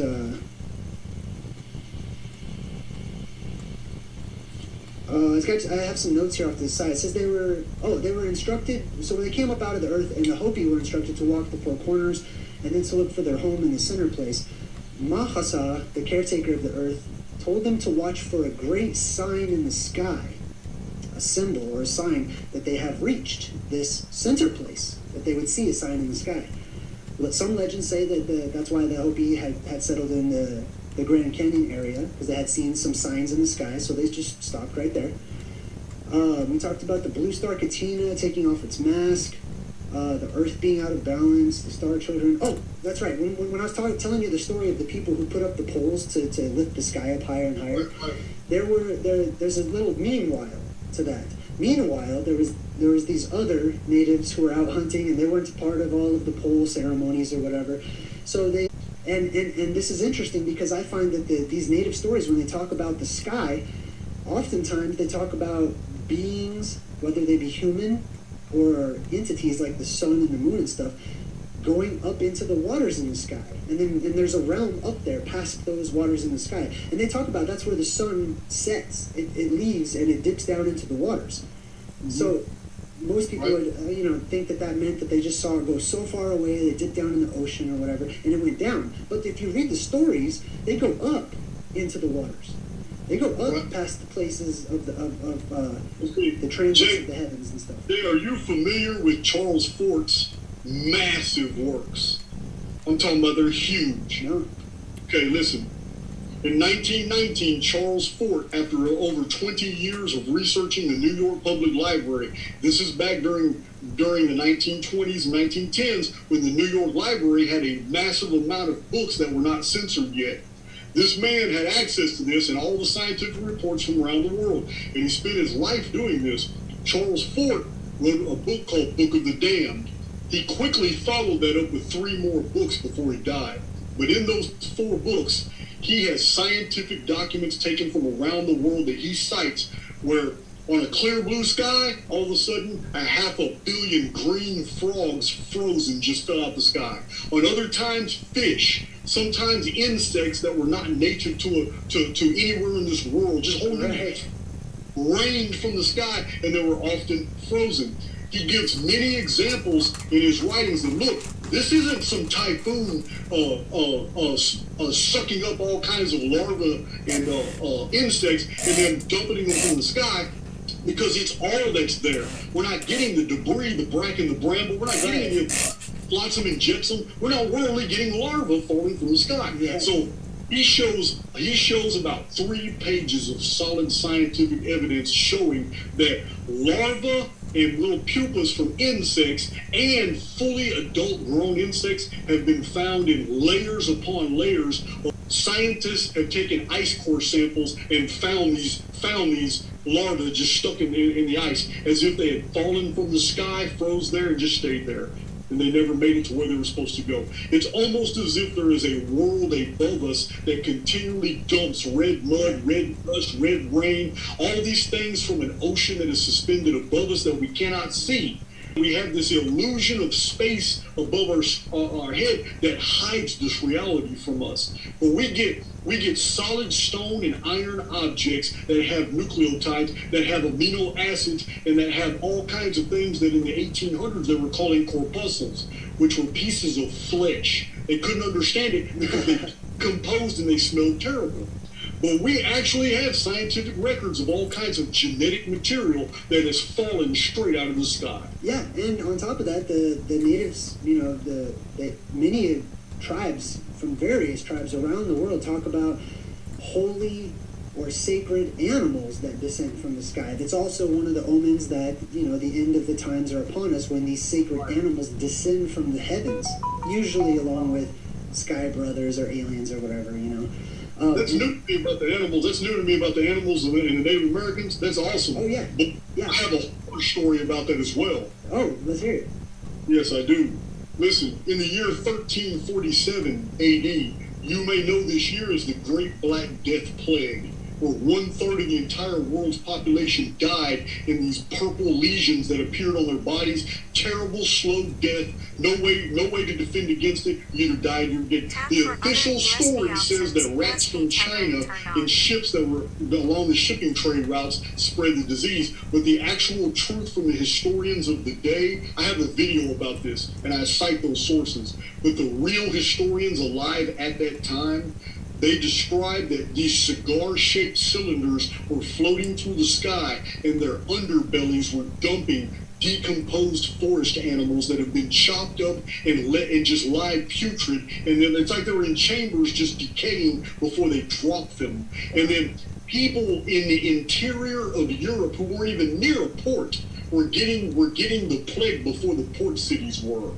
So the official story's bullshit. The actual eyewitness testimony of the time is that something in the sky was dumping decayed animal parts, and the stench killed 1/3 of the world's population. Right. Yeah. Well, I'll give you an example about animals from the sky. The Bible talks about how Jesus comes back on a white horse, and it comes from the sky, right? Oh, okay. The white horse comes down from the sky. I didn't even think about that. Yeah, you're right. The white buffalo. Many times I found that these sacred animals are all white. Actually, many times I find that anything that descends from the space or the heavens or whatever, it tends to be white until it's been in our world for a while and starts to adapt and change colors a little bit. Yeah, that's very Zoroastrian too. In the Zoroastrian eschatology, God returns in the last days on a white steed. Yeah, I've seen it. Yeah. I've seen it. And they show that white steed in the movies all of the time. The symbolism. Well, isn't there a blue-skinned god in the Hindu pantheon that Krishna comes on a white horse, a white steed? Yeah, and sometimes it's even said to have multiple heads. I mean, they tell the story in different ways. Yeah. Sometimes they make it sound like a regular animal, like a white elephant or something. But then sometimes when you look at the ancient drawings of the animal, it looks like it's got some alien features to it. Like if it was just a regular white elephant, they would draw a white elephant. But instead they draw a white elephant that has like 9 trunks sticking out of its face. You know what I mean? Yeah. It just came from the sky. They had a lot of creative license. Right. That's crazy. That's also interesting too. Zoroastrian. Zoro is the exact word for zero, where we get the zero, the circle. And then Astra is star. So it's the 0 point. It's the zero star. It's the original star. It's the circle star up in the sky. And going back to the Hopi prophecy, that the prophecy doesn't just talk about these bad things will happen to the earth and then it'll all change and life will be better. It says that they are to go to places of safety, or specifically a place of safety, which is the center of the world, basically. Right. And I have found this in so much of my research that indicates that there may be a lot of breadcrumbs being left for generations that, hey, there will come a time when you will have a choice to do these massive migrations, exodus, you know what I mean, leaving and going to places of safety, because we have reverse engineered the old stories and we found out where those places are, or where that place is, wherever it may be. I lean towards the North Pole. I lean towards inner Earth entrances, going down into the Earth. What do you call them? The Norse traditions. The Norse traditions talk about how their version of Adam and Eve, which is Leif Thorasir and Leif, they, before the cataclysmic events of Ragnarok happen, or even before Fimbulvinter, they go up to a place called Holdmimi's Holt, which is a sacred grove of trees. And then they actually find refuge within the trunk of what's known as the World Tree, or Yggdrasil. And that's where they are hidden and kept there. And I think just, it's a man and a woman, it's symbolic of mankind, right? All of us. But there are survivors that are kept there. They come out, they establish the first real world cities and stuff like that, and time kind of begins all over again. And then, of course, there's, people that fight for territory or whatever the stories indicate. But to me, the stories indicate that there are these places. If you look at Islam, they have their Mecca they have to go to. Mecca's an interesting one just because of the black box symbolism. And the little pieces of space rock and stuff that are inside of it, and all the idols that were thrown inside and all that. But it's not just Mecca. There are holy pilgrimage sites all over the world, and I believe that there is an ancient origin to these places. We can look back in time at the myths and the legends, and even all of the wonderful religions of the world, for all the good that they do have to offer. We can look back at those and we can see these similarities. For example, there is always a holy mountain, right? There's a holy mountain, but if I was in Greece, they would say, oh, well, it's Mount Olympus and it's right in our backyard. It just happens to be right there. Let's go check it out and I'll sell you a pamphlet and some trinkets, some souvenirs. But what if there was a migratory people, right, who came from an initial entrance, exit, 0 point, whatever, wherever they made their appearance into this world. For the Hopi, it was the center of the world from inside the world. But what if there was a migratory people, a tribe, that came up and they spread out and they used to have deep understanding, so they set up these trail of breadcrumbs for future generations so that they could return home one day. So, for example, they came up out of a holy mountain, and the Sky Brothers landed on the same holy mountain. There's this holy mountain symbolism, right, at the core. So, whenever they migrated away from that holy mountain, or away from that secret island, or away from all the different things that it's sort of veiled as in modern fiction and fantasy and lore, they went away and they brought those names. What's the tallest mountain in Greece? Oh, well, that's going to be Olympus. Because it comes back to the quintessential origin of that holy mountain where we had come from. So they have their Olympus, they have their one-eyed gods, they have these various forms of cruciforms and crosses and beams and hammers and sticks and axes. You know what I mean? It's all the same stories that are just being told with a different flavor and a different perspective, because they change, their languages change. I agree. And I believe that without ever saying it, you basically just told me the history of the Anuna and how they first appeared from underground and basically educated the Neolithic world after a cataclysm, and that the center mountain that you're talking about, I know you believe it's like Antarctica or at the axis or something like that. My personal take is it's Giza, the Great Pyramid, and that the center of all migration in the ancient times was to get closer to the Great Pyramid, because when a pole shift occurs, it is the only region that does not move, because North and South America go 30 degrees south. China, Mongolia, Russia, and Australia on the other side, the other hemisphere, they go straight north. When the entire world moves 30 degrees, whether it's a flat disk or whether it's a circular globe, it doesn't matter. It still moves 30 degrees. In those two models, the one area that doesn't move is Egypt. It stays in the middle, and all it does is slightly spin. So when you're looking at levels of destruction radially, then the most destruction will happen from the epicenter. This is why the Great Pyramid was considered in the ancient world before Mercator basically effed it up. The Great Pyramid was 0 degrees longitude, 0 degrees latitude. Right. Now because of Mercator, the Mercator projection, it hits at 30 degrees north latitude. Oh, interesting. Especially the name, Mercator's name. It's just Mercator, yeah. Because I'd like to dive into the etymology of words. And Merc. So you know Mer is pyramid. What is it? M-E-R in Egyptian. Egyptian. Oh, yeah. In Egyptian is pyramid. Yes. In more like Gaelic languages, it translates into ocean or sea or lake, body of water. Right. Yeah, that's really interesting, especially, man, I'll go to like Starbucks or something, I'll see their symbolism, there's the girl with the star on the head. That's the goddess. Starbucks is bringing the goddess back. Yeah, right? I asked the people that work there too, like, hey, what does that symbolize? What is that picture? They're like, doesn't look like anything to me. Like, they're characters. They're just going to tell you, oh, that just means good coffee. Yeah, that's all that means. Like, there's nothing serious. That's just a picture. You know, it could be, well, why don't you change it? I went into Jack in the Box one time, and I asked them, why is it called Jack in the Box? Like, what does that have to do with burgers and stuff, you know? Let me go get the manager. The manager comes out. They don't know. But my point was to show that we don't know. You know what I mean? We just come to accept the things, the world as it's presented to us. Like they teach in the Truman Show movie, right? We accept the reality that we're presented. Right. I still haven't watched that, bro. Oh, it's so good. It's pretty good. But I can't imagine you in Jack in the Box, and I can imagine that kid going back to the back saying, hey, we got some tweaker out here, man. You got to deal with it. Yeah, I did a whole story because I'm so interested in, I wanted to learn about Jack, because Jack, the name Jack kept coming up in my studies, you know?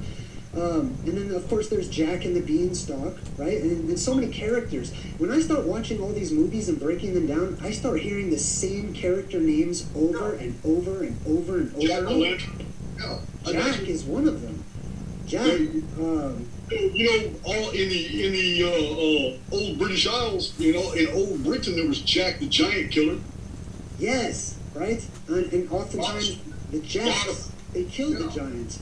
And then there's the Jacks who are stuck in the box. And then I started doing a study on the box, because I used to tell people think outside of the box. And then I'm like, why do we say outside of the box? What's wrong with, you know, having things inside of the box? If you look up the etymology of box, it has nothing to do with the cube. It's got nothing to do with a box, cubicle kind of ice cube looking structure. It simply means container. Pandora's box didn't have to be a cardboard moving box that's square. You know what I mean? It's a container. It's an enclosed system. And when you open that system, all hell breaks loose. Right. And Pandora's story, the original Greek was a vase. It was only later changed to a box. But yeah, it's a container. You're right. Absolutely, it's just a container. Yeah, let the genie out. You know, depressurize the lamp. Let the genie out. The genie's mist, smokeless fire, plasma moving about inside the world. The angel of death, the angel of the Lord, going about seeking whom they might destroy, looking for energy signatures. Possibly that might tie into the good and the bad symbolism throughout all the religions, right? There seems to be an entity that sees in the electromagnetic spectrum so that they can read chakras and auras and stuff like that, and they tend to be attracted to something that is like themselves. So the angel of death goes around just looking for its similar signatures. You know what I mean? Touch Man, it. you're gonna get me started on the Phoenix. You start talking about the Angel of Death, man. Okay, let's talk about it. Let's talk about the Phoenix. Hey, wait a minute. Let me first ask, I have looked up the origin of the word Phoenix before, but I can't remember off the top of my head. Do you remember? Oh, it kind of breaks down and devolves into like Phoenicia, Phoenicians. It could go with bloody red. It could go with red. It could go with scarlet.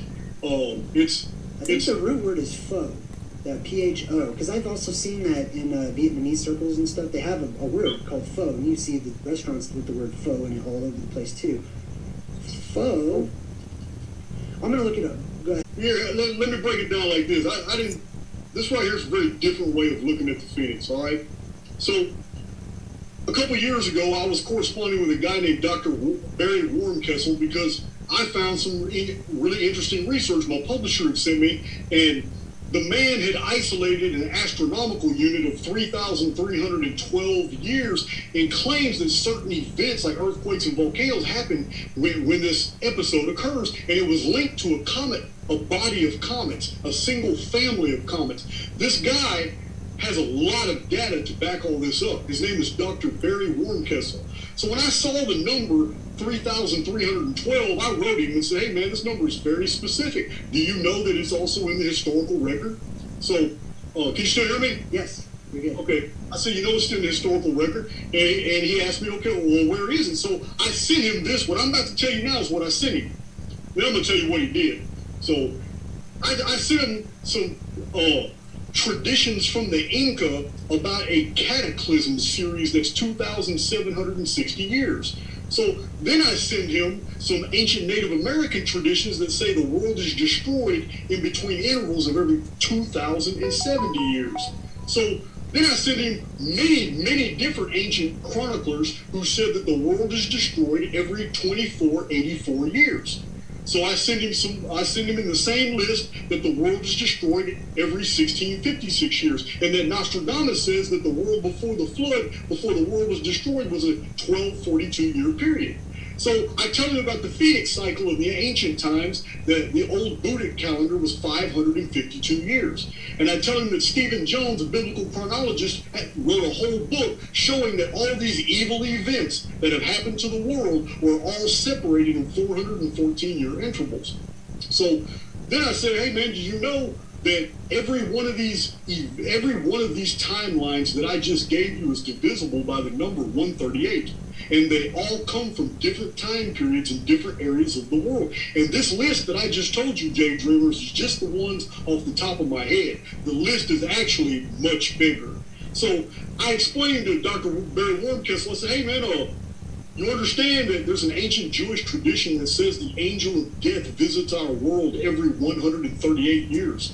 So I said, I'm perfectly willing to send you all my data. I have about 2 notebooks full of nothing but source materials that show you all this material, because what you found is a pattern of the Phoenix phenomenon.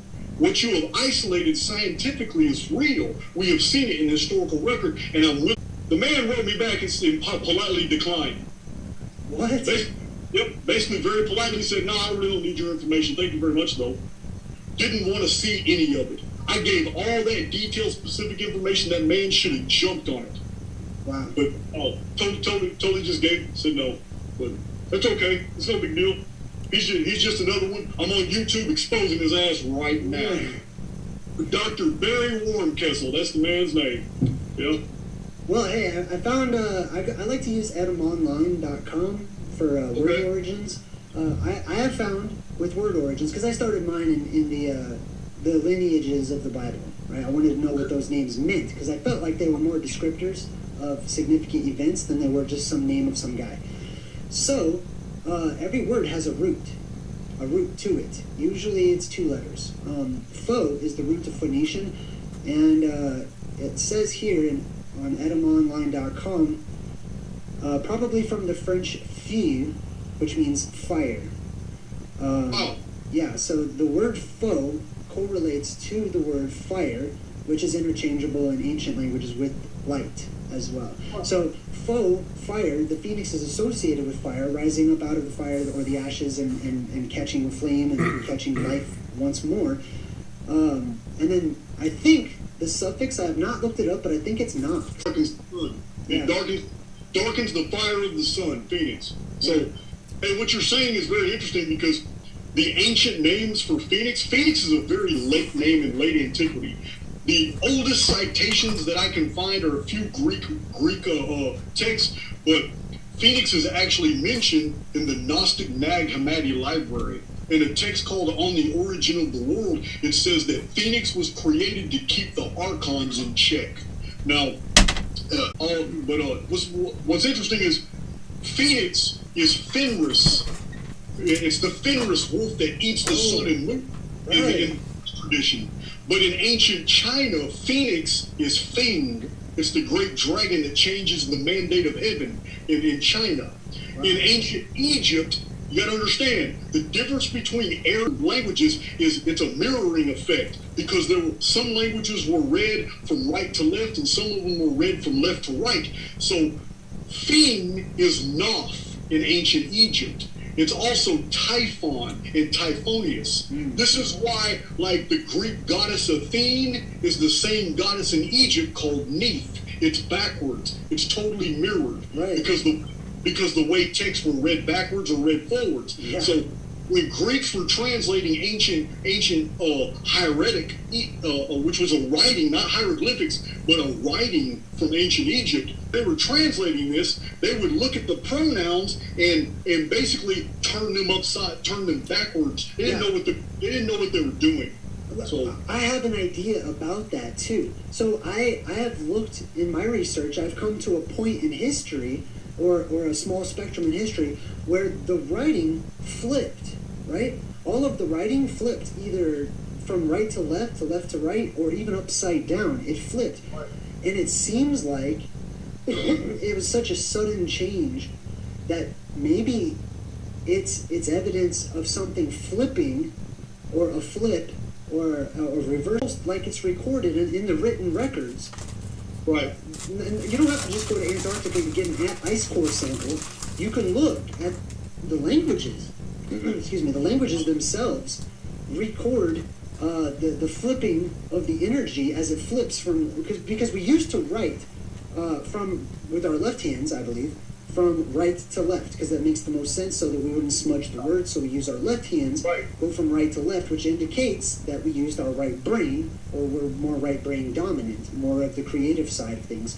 Now we have an energy in this world where we're more left brain centered, which makes us more right hand dominant, and that we can see these flips energetically by looking at the letters. If we go back in time, like, you can look at any of the alphabets. They have different sets of alphabets. The letters were written in a different manner, an accepted manner, from age to age. It's a common study. It's analyzing syntax.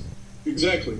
Right, and it's, when you look at some of these over time, you can see, like, the letter A, for example, right? The letter A is just like this, right? Mm-hmm. Well, the further back in time you go, it starts to turn around until it's completely upside down, and this symbol right here is a head with horns sticking out of it, and it's an ox head, right? And they used to draw the entire picture of the ox head. Right. And one of the prophecies, one of the many prophecies that I've come across, talks about how the world began with a unified language, and that the world would return to a unified language. Oh, I agree. And since you're talking about prophecies, we go back to your Blue Kachina video that basically inspired this video. In that video, you mentioned something really real, man, about what the Hopi said. It ties in with simulation theory so awesomely. One of those prophecies you mentioned was that in the time of the end, and I wrote it down, it says that some children will wander the world that were here from past generations. That's a really harrowing statement when you break that down, because what I have shown on the Archaics channel is that during the apocalypse, multiple different timelines are going to be playing out at the exact same time.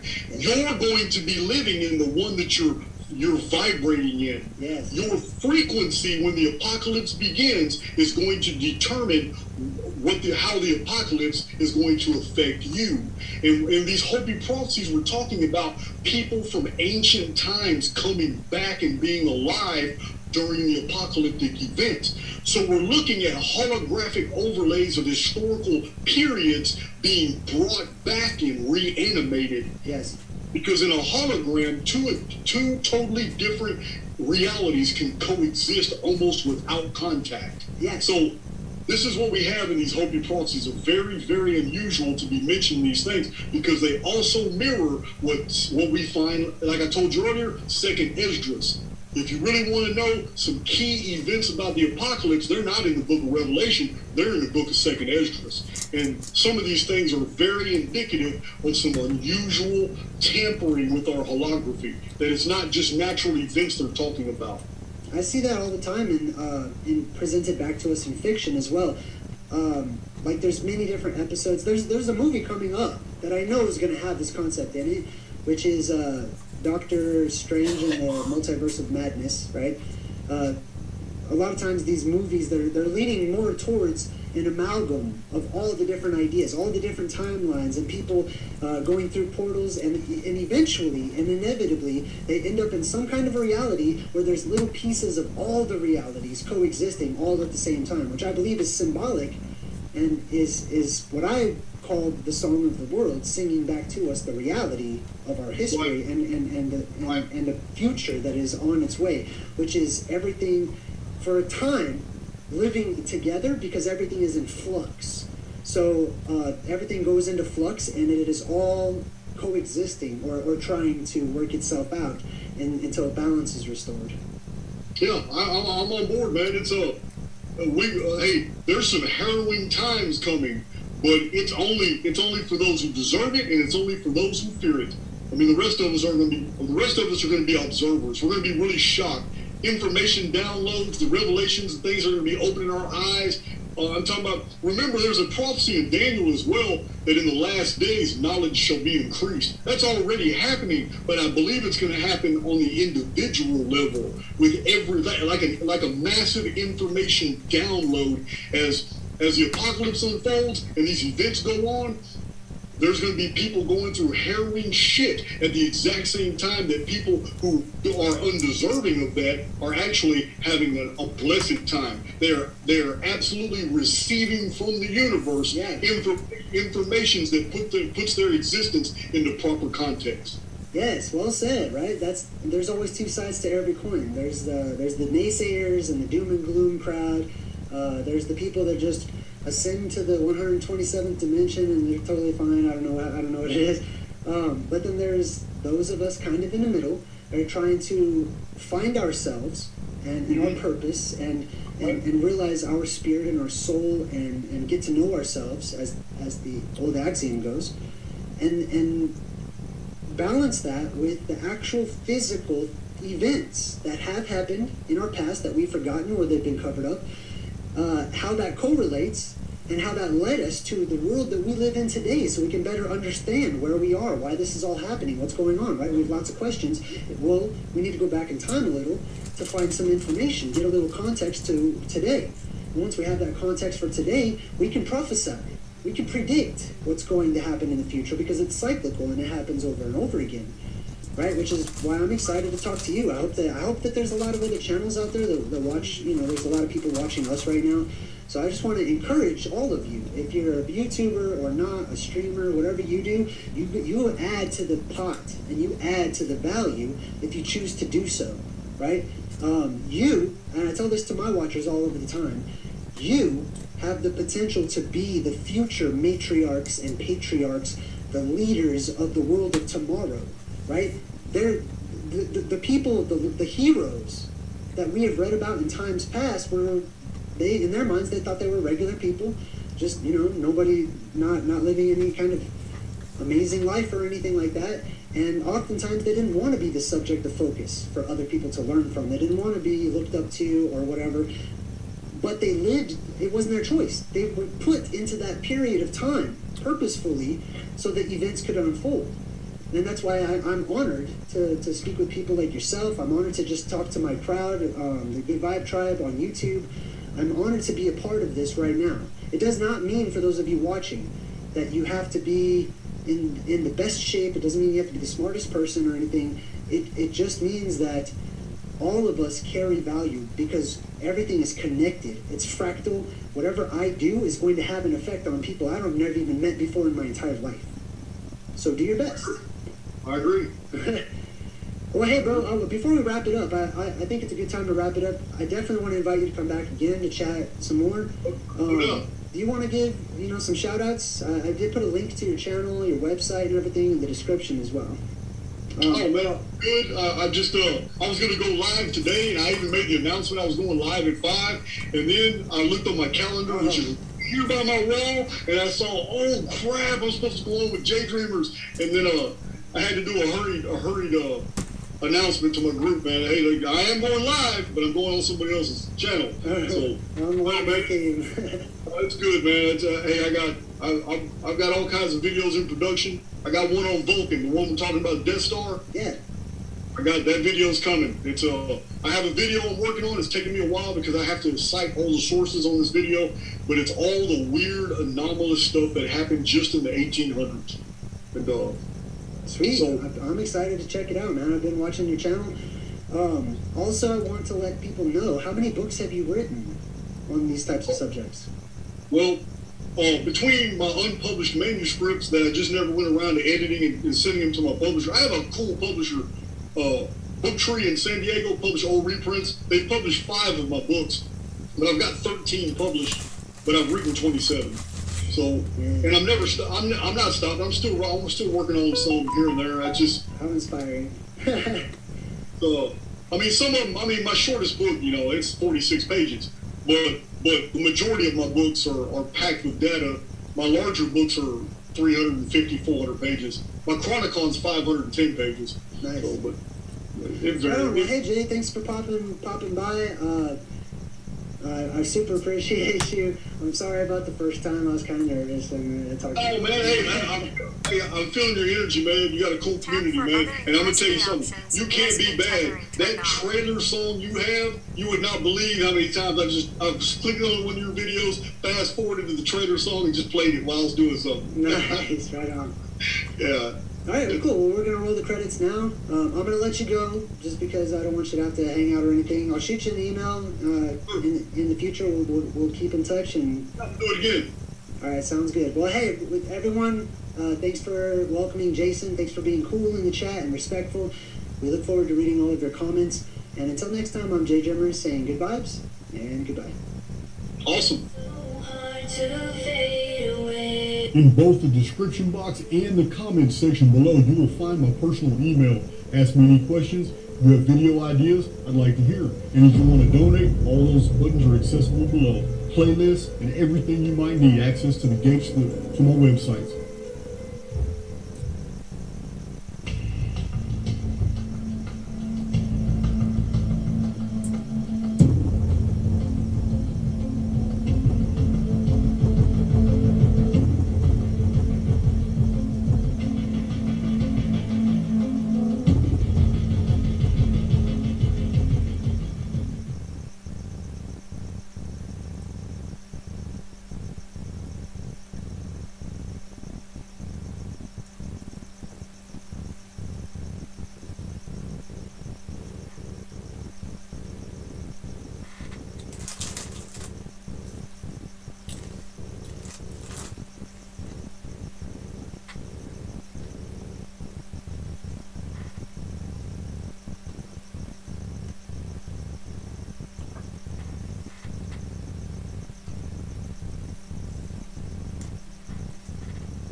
Around the world. I am Jay Campbell, and you are watching the quote-unquote Jay Campbell and Jason Brashears of Archaics podcast. And I'm very excited today to have Jason in studio. We got about 75 people watching live from the very beginning, which is awesome. So far, the AI is not tripping this. So for all of you guys out there, blessed, humbled, honored, privileged to have you here. I am humbled, honored, and privileged to have Jason here. I mean, Jason, as I just said to him, is a living thesaurus of information, and all of us are blessed to have him here. I promise you that this podcast is going 3 hours, as long as Jason's brain continues to spin. I have a lot of questions. These are good questions. Most of these questions are collated from you guys, the watcher, the audience, the listeners. I told Jason before we went live that like most of these questions are coming from his biggest fans that I don't know personally. Perfectly big picture history, again through the books that have been. And for those of you guys who don't know me or are new to me, I'm all about consciousness. I'm all about creating your heaven on earth, which I know Jason is too. So we are going to offer solutions at the end of the show. This is not going to be doom and gloom. This is not, if you're into fear porn and scrolling, leave. This is not the show for you. Again, Jason has decoded all of this, and this information, more people must become aware of this. So Jason, with all that said, and let me just say for all of you guys in the chat, if you have a question, wait. Don't put it in right now, that I have to go and, Jason and I have to scroll back up and read it. Just wait. Let us get about 90 minutes into this, and then feel free to start asking your questions. I get it if you're like, no, Jay, I'm listening, and I had to post it because I'll forget. But just don't expect us to answer the question until the end of the show. So I'm leaving that there. Okay, so with all that said, Jason, again, I'm honored to have you. Maybe before you summarize in your life, how can the listening audience help you beyond what they're currently doing? Well, I have a really good audience, but first, before I begin, how is my audio? You're good to me. Okay, excellent.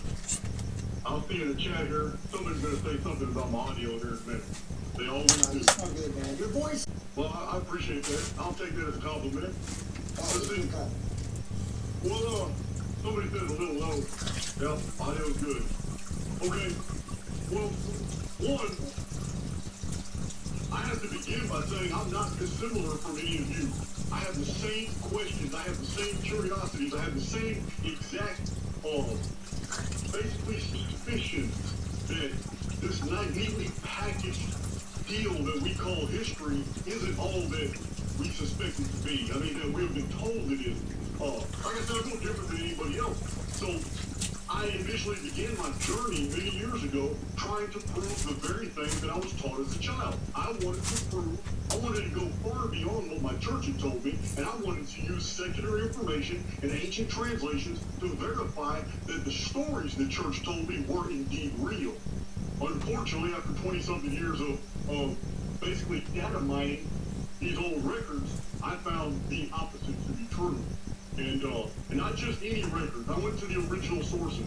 I read the translations of the Karsag tablets. I have read the translations of the English translations from the German and the French manuscript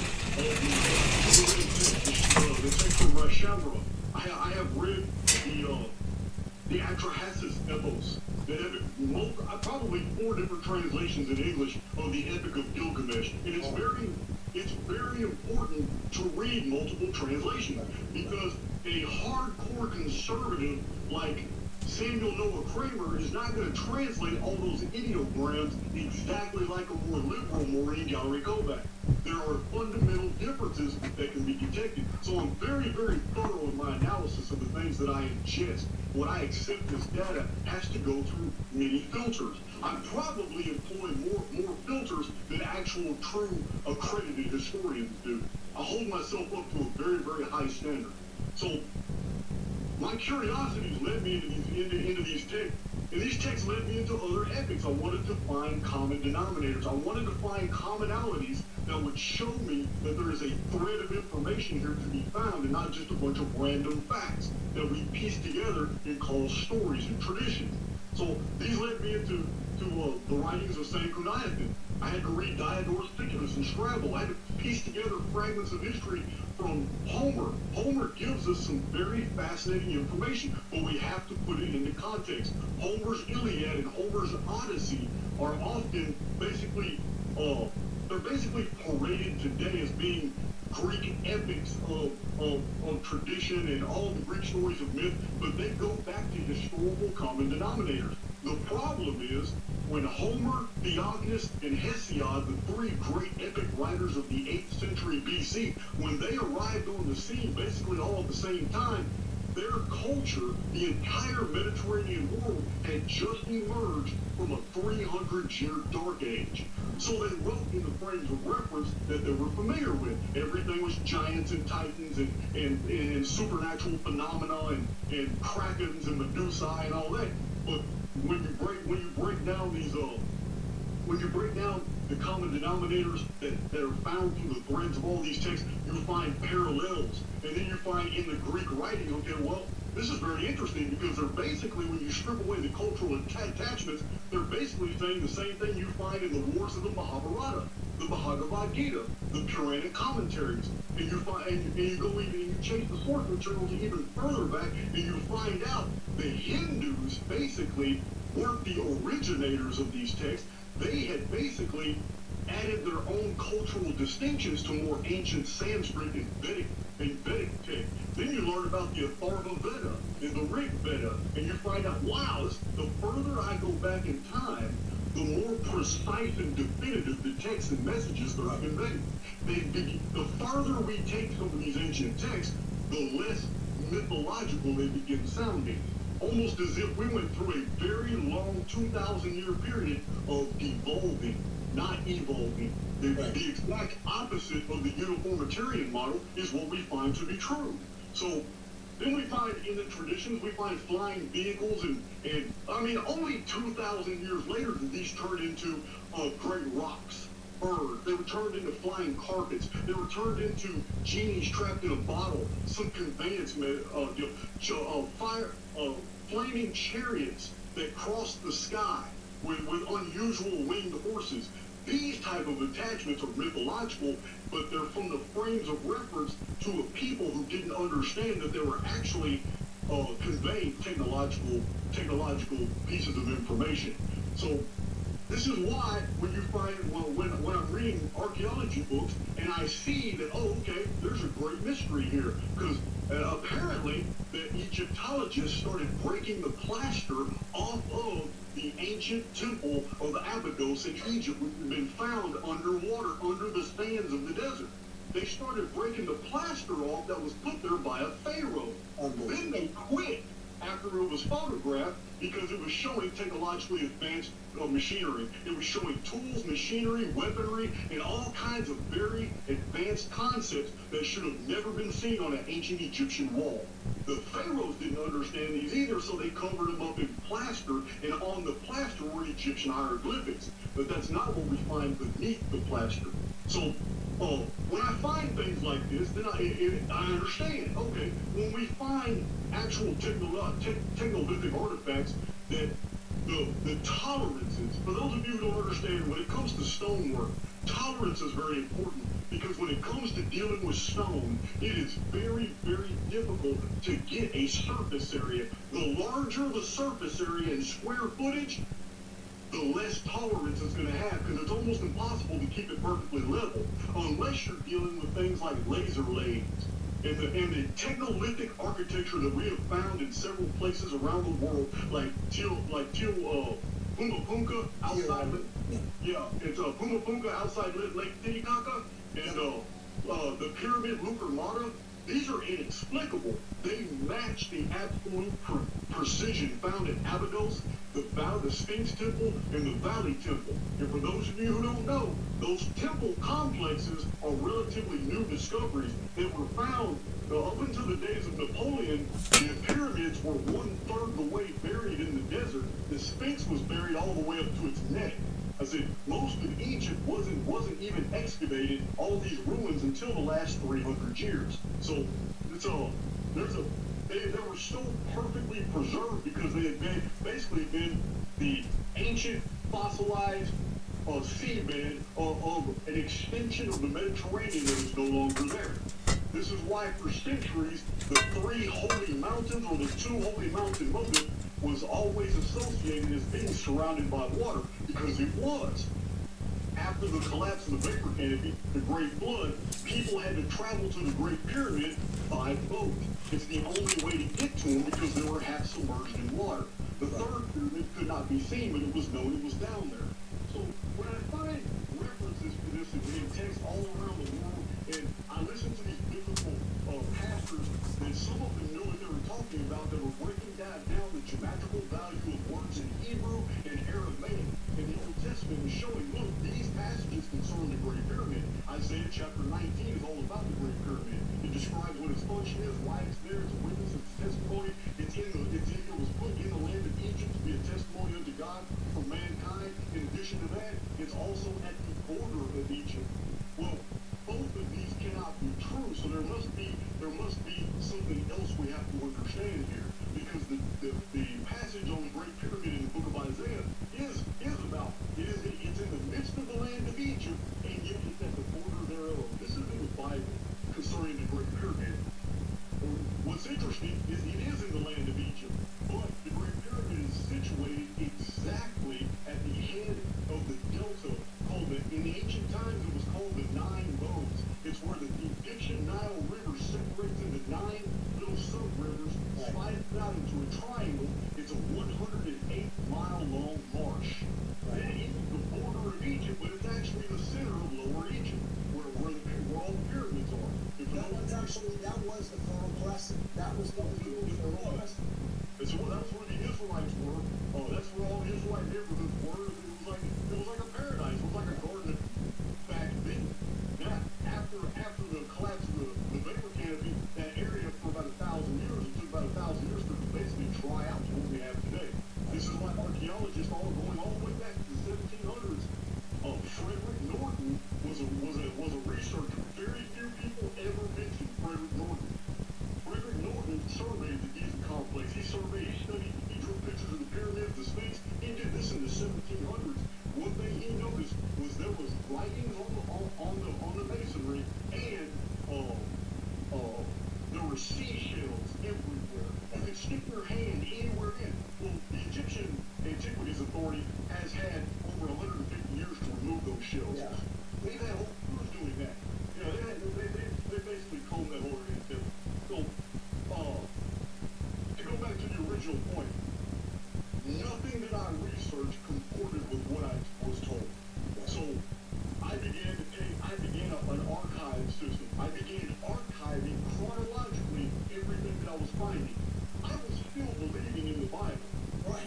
But that's how dangerous our programming is. When you put a 5-year-old kid in adopting, that's what happened to me. I was adopting straight off the streets. You adopt a 5-year-old kid with a malleable mind straight into one of the most puritanical Southern Baptist families in Texas. That's what happened. That's what happened to me. You were baptized into the Godspell, Jason. I was. Hey, I read that book, Breaking the Godspell by Neil Freer. Absolutely. I have it over on my bookshelf, so hold on. Yeah, Neil Freer, he's a phenomenon. I should do a video on him. He's a beast. But for those of you who don't know, Neil Freer is a contemporary philosopher, and he breaks down the philosophical terms and shows you modern concepts that are conveyed in the Bible and how it's all for control the mind. He shows you everything. Control the mass. So anyway, Oh, I lost my train of thought. It's okay. Oh, so I was so here I am, 5 years old. I'm adopted straight off the street. I came out of a pretty bad situation, and I'm adopted by basically a Puritan mother. Right. And she's in the church ministry, and she really wants to impress the pastor every Sunday. She's involved in everything. I'm in the youth group, I'm in the choir, I'm in every Wednesday. I gotta help with the church dinner. I have absolutely no social life. I have nothing going for me in school, and kindergarten, nothing. My entire life until I was 15 years old, for 10 years, was Southern Baptist Christianity. Right. Church. When I was 15 years old, I had enough. I snapped. I packed everything I could fit into a backpack, and I hitchhiked across the United States doing odd jobs for 2 years. Ran into the wrong people, started hanging out with them. By 17 years old, I was in prison. So that's how I got to where I was to do this research. But I did not break free of my programming until I was 40 years old, when I had amassed so much data that I could no longer be honest with myself when I woke up in the morning and I looked at my cup of coffee and my Bible, because it had been ingrained in me since I was a child that no matter how much I rebelled against my mother, every morning in prison I always spent 15 to 20 minutes in my Bible drinking my coffee before I started my prison day. I didn't stop doing that until I was 40, but that's how powerful that programming is. But Well, so let me add to that. So you and I have very similar origin stories. Of course, we met, via the internet 3 weeks ago. I was 42, and I had to hit rock bottom. Now, I ran out, by the way, I'm not Southern Baptist, but Roman Catholic, so same shit. Different Abrahamic scam. But, I ran out of the back of church when I was like 6 years old. My dad chased me out, and he's like, "Where are you going?" It's like, "I'm not going to be in that cult."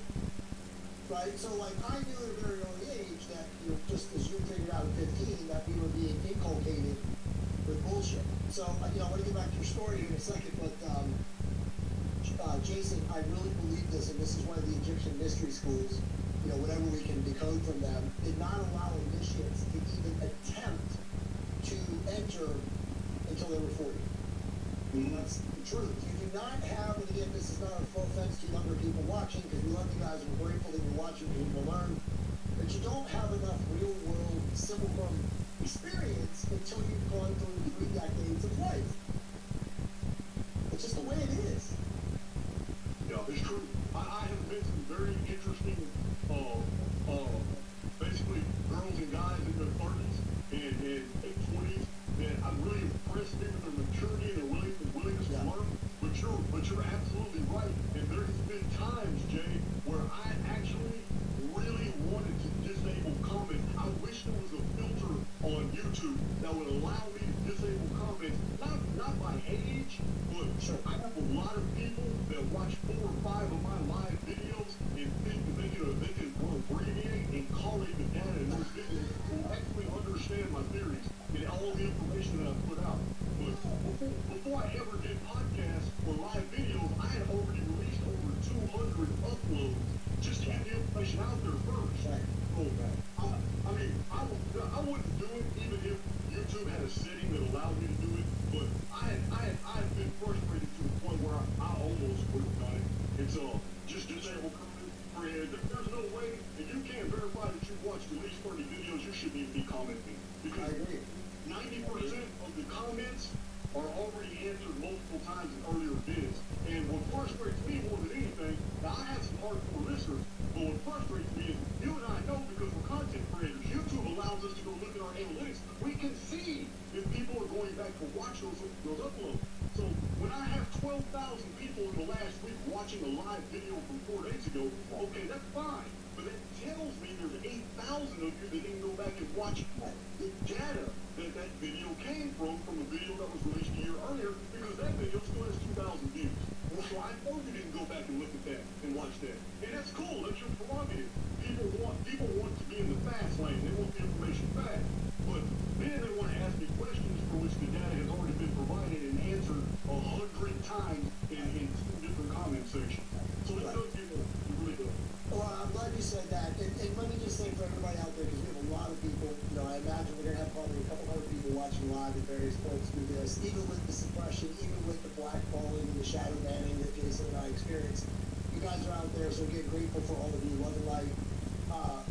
There is going to be a time in this podcast when he gets through a little bit more of his cosmology where I am going to ask questions to him that are simple questions for a lot of you guys that he has answered many times before. But as I told him off air, I wanted him to be able to use this, and not just him, but all of us watching, as a real good basis of like, hey man, like if you're new to Jason, you gotta watch the Phoenix for Dummies, you gotta watch, All Is Told, I have all of the videos linked in the comments below now, but then I want this one to be a basis too, because again, as you know, I've watched a lot of your videos lately, and a lot of the people that are researching you are doing as good a job as possible, but they're not very organized.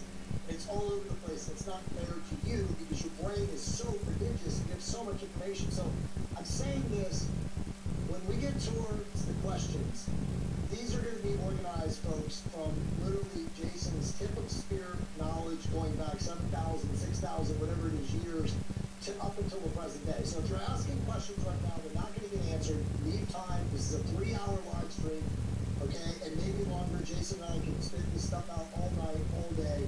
But it is very important that Jason, moving forward, and I deal with the same stuff in my life. Like, you should not be asking questions that have been answered 100 times before. And Jason, the truth is, and you know this, is that technology has dumbed down people to the point where they're so lazy. They want you as the guru, me as the guru, whoever the guru is, to give them the answer. They don't want to research, they don't want to read, they don't want to watch 5 more seconds, 10 more seconds. They want you to give them the answer. That's where we have gotten to, and you're right. People have the prerogative to do whatever they want, and God bless you, you have free will. Some of you do. But at the end of the day, Jason and I also have a right to say, it's not going to happen. I've already answered that next question. And so, think about that before you ask your question. As Jason said, watch his videos. And by the way, I put the link into my comments too. Jason's, glossary on his website has so much information. If you just spent 90 minutes going through his glossary, you're going to have a lot of your questions answered. So anyway, I'm going to stop pontificating. This is your show. But please, as he said, guys, do your homework. Watch the videos. Go to his channel. You might have to, do a 2-week binge because there's that much amazing content. And as he said in a lot of his shows and continues to say, he's got so much more that he can do. And, he knows this, and, I don't want to, humble him, but, I have a group of people right now that are like, Jason's going into full-time work. He's not going to be doing his job anymore because we need him doing this stuff. So I'll be talking about that more in the future, but his mind, Jason, what can you do? Another 10 years worth of videos if you did them every day? I have enough data in my studio to just do this forever, really. So. That's what I'm saying. If you were doing 12 hours a day of videos for 10 years, you probably can still come up with original creative content. Okay, so let's get back to you. Okay, so now you're basically in prison. You're reading voraciously. How did you source the material? Okay, well, first of all, for those who don't know, prisons have a lot of old books floating around them. And in Texas, prison administrators don't like to throw away state resources. So when older prisons were basically condemned, they didn't destroy the books. They had prisoners go in, box them all up, and send them to another unit. And then they wouldn't get used because when the new unit opened, the community around that prison donated all new books. So with all the new books on the shelf, the old books get forgotten in boxes. So I did an inventory in prison a lot. I was an SSI. That's the job description I had. It was called State Support Inmate. And I was all that. They pretty much find out what your skills are. Prison administrators will find out what your skill sets are, and then they will capitalize on it. So for me, it was really early on they figured out that I was able to collate a tremendous amount of random data and put it all into a really good perspective. So I did inventory. I inventoried everything in maintenance, everything in supply, everything in warehousing, everything manufacturing, logistics, and then they found out I could inventory all their old paperwork, books, and filing systems. So that's what I did. And I had access to so many old books that had been boxed up in the 50s, 60s, and 70s, just books falling apart. And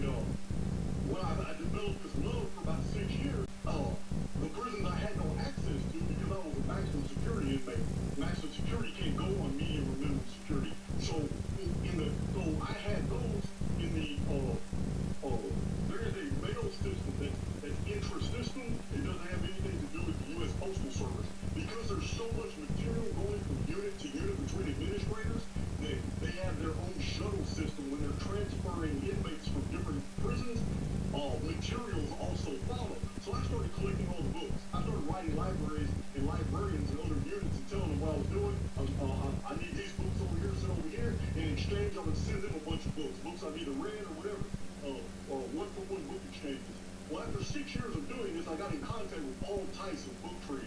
He was Zechariah Sitchin's personal videographer, but when he and Zechariah Sitchin finished traveling the world and were no longer documenting all these things, and Zechariah Sitchin started publishing all his books, Paul Tice went into publishing.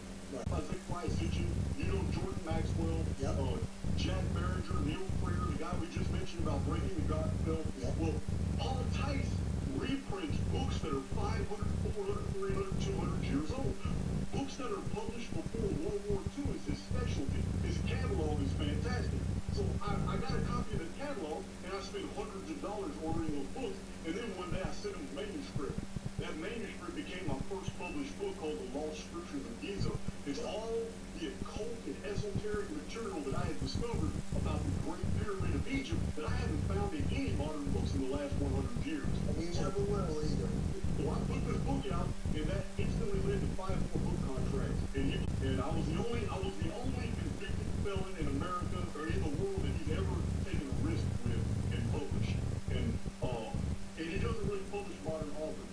Jordan Maxwell was an exception. I was an exception. Zechariah Sitchin was an exception. Neil Freer and Jack Barringer and Hugh Montgomery. I don't know if you know Hugh Montgomery, but all Hugh Montgomery writes about is old England outwarders that came up in England, Cornwall, Wales. His books are fascinating, but they're not very popular. Very few people know about them. But his name is Hugh Montgomery. He's written 3 books that are fantastic. So other than that, Paul Tice only publishes reprints, old reprints. So this is why my bibliographies that I've published on the YouTube channel and Archaic's Facebook group, my bibliographies are absolutely packed with books a lot of you never heard of. And those books are not floating around anymore. Right. So in the course of data mining all this material, my method, the only method you can really employ is not subject matter. Because dealing with if you're trying to find out everything in the universe, there's no filing system for that. So the only thing that I could really resort to was chronology. Everything can be dated and everything can be guesstimated. So my files were in chronological order, and I started filling them up. And that's how I began seeing all the patterns. This is what led to discovery after discovery after discovery after discovery. And this is what led basically to the revelation that I am not discovering anything novel. I am bringing back to the table things that ancient men already knew. Because the version of history that you and I have been told is bullshit, and that we were technologically advanced first, and we have evolved through a series of very cleverly concealed resets and cataclysms. So let me share something with the audience and for you, and this is why I know 100%, this is not a belief, this is a knowing, that Jason is right. I have traveled the World Extent Valley in Peru. I have been to all of the monolithic, geodidentic, massive stone monuments, in Machu Picchu, throughout the Sacred Valley. I've been everywhere, Sacsayhuaman, I've been all of them. I also, Jason, this is new for you guys, because I haven't talked about this other than my inner circle. I went to Morelia, Mexico, which is in nowhere west of Mexico City, that has the most profound architecture that I've ever seen in my life. More profound than what I found in Machu Picchu and what I found in Sacsayhuaman. In fact, Jason, I have videos, I'll send this to you so you can look at this, you can even talk about this. But I was thinking in that place of all locations, and they have all of these stone, pink stone, that's what they tell you at least, cathedrals. And Jason, the architecture of these things that they tell you is from the 15th century, Baroque Spanish architecture is not replicatable right now. I believe it. I mean, you're standing in front of these, and again, this is a very small, depressed financially town in western central Mexico.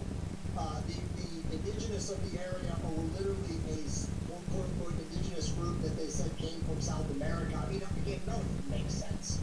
But when you're standing in front of these things, looking at this, and realizing, and again, you're a stonemason, so you're qualified to talk about this, there aren't even tools on the planet right now that can build in the capacity that these people build. And then they tell you it's from the 15th century, and then you think, wait a minute, the United States African slave colonies. So putting all of that together, whether I do my research and I read all these books like you, and I'm not nearly as prolific as you, but like it's obvious when you're standing there and it, you know, if it quacks and looks like a duck, it's a duck. And so, like, when you see this, you know you're being lied to. So I want to, you know, get back to you. But like again, when you see these things, you realize they don't add up. And by the way, the other thing I said, I didn't say. I mean, dude, the people, the indigenous, you know, whether they're Indians or South Americans or whatever, they're 5'5", 5'6". And the doorways, Jason, are 22 feet. Now remember, they're measured in cubits, but they're 22 feet high. And I'm looking at these and I'm like, this is insanity. Why are they built this size? And then, you know, you hear the idiots and they say, oh, well, the Baroque architecture of Spain in the 15th and 14th century was too oversized and everything. Everything is a lie. But you have to stand there to see it. So anyway, I'll get back to you, but I really wanted to quantify what I have experienced personally in my reality to know that you're right. Yeah, well, you know, what we do have preserved in the historical record, we have over 45 references in historical texts to Roman Catholic Jesuit agents absolutely rounding up with military force every American codex, every story, everything written down. If they saw any effigy on temple walls, they broke them out with hammers. Whatever they found when they first came over here, the Castilian Spanish conquistadors, whatever they found when they first came over here isn't what they told us. They went through a major campaign of destroying all the knowledge throughout North and Central and South America. Now, the conquistadors were sent to destroy in the name of the Catholic Church. You know, they destroyed the entire history. So 100 years later, they could feed us a version of the found in, like what they found with Atahualpa in South America, what they found in Cusco, the Inca were far more sophisticated. Oh, yeah. They even treasured gold balls. They used mica on the floor for the electrostatic properties. People could walk barefoot on the floor of temples and sting in the gold walls and the mica under their feet. They would begin to resonate, and everybody together using their voices can absolutely cause levitation and Hagar King, all these resonance chambers, like Phoenix Hill in China, these underground chambers that are specifically built for their acoustic properties, and what people could do when they were singing together in those rooms, in those chambers and temples, and it was phenomenal. But all this was they attempted to erase. But as far as the technologic architecture, we cannot replicate Angkor Wat today. All the temples that we find from Cambodia, they don't get enough attention. If we had true scientists that were going to some of those temples around Angkor Wat, just looking at how the statuary blends in with the aesthetics of the temple walls and the pillars, we can't replicate that today unless we're cheating with concrete molds and using plaster casts and all that. But that's not how these buildings. This is living rock. They carved that living rock and slowed it down, and we don't know how. But chisels, if you were to use it the same way that they say Egyptologists built the pyramid, you would see the stress fractures. You would see all the evidence of tooling marks and all that, but you don't. We're looking at architecture in many ancient sites that was machined with precision. It wasn't using a hand tool. It was something else. It was something else. And they were making it fast. I almost want to say 3D printing.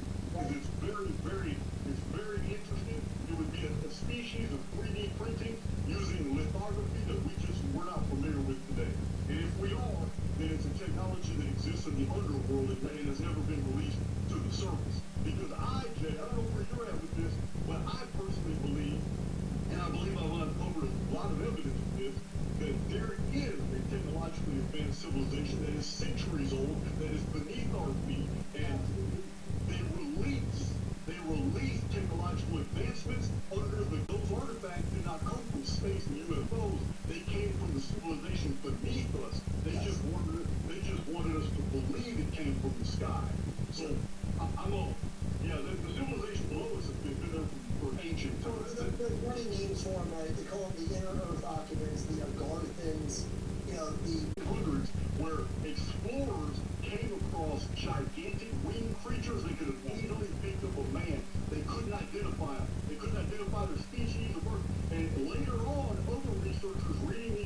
archaeological reports swore that now they were describing pterodons and pterodactyls.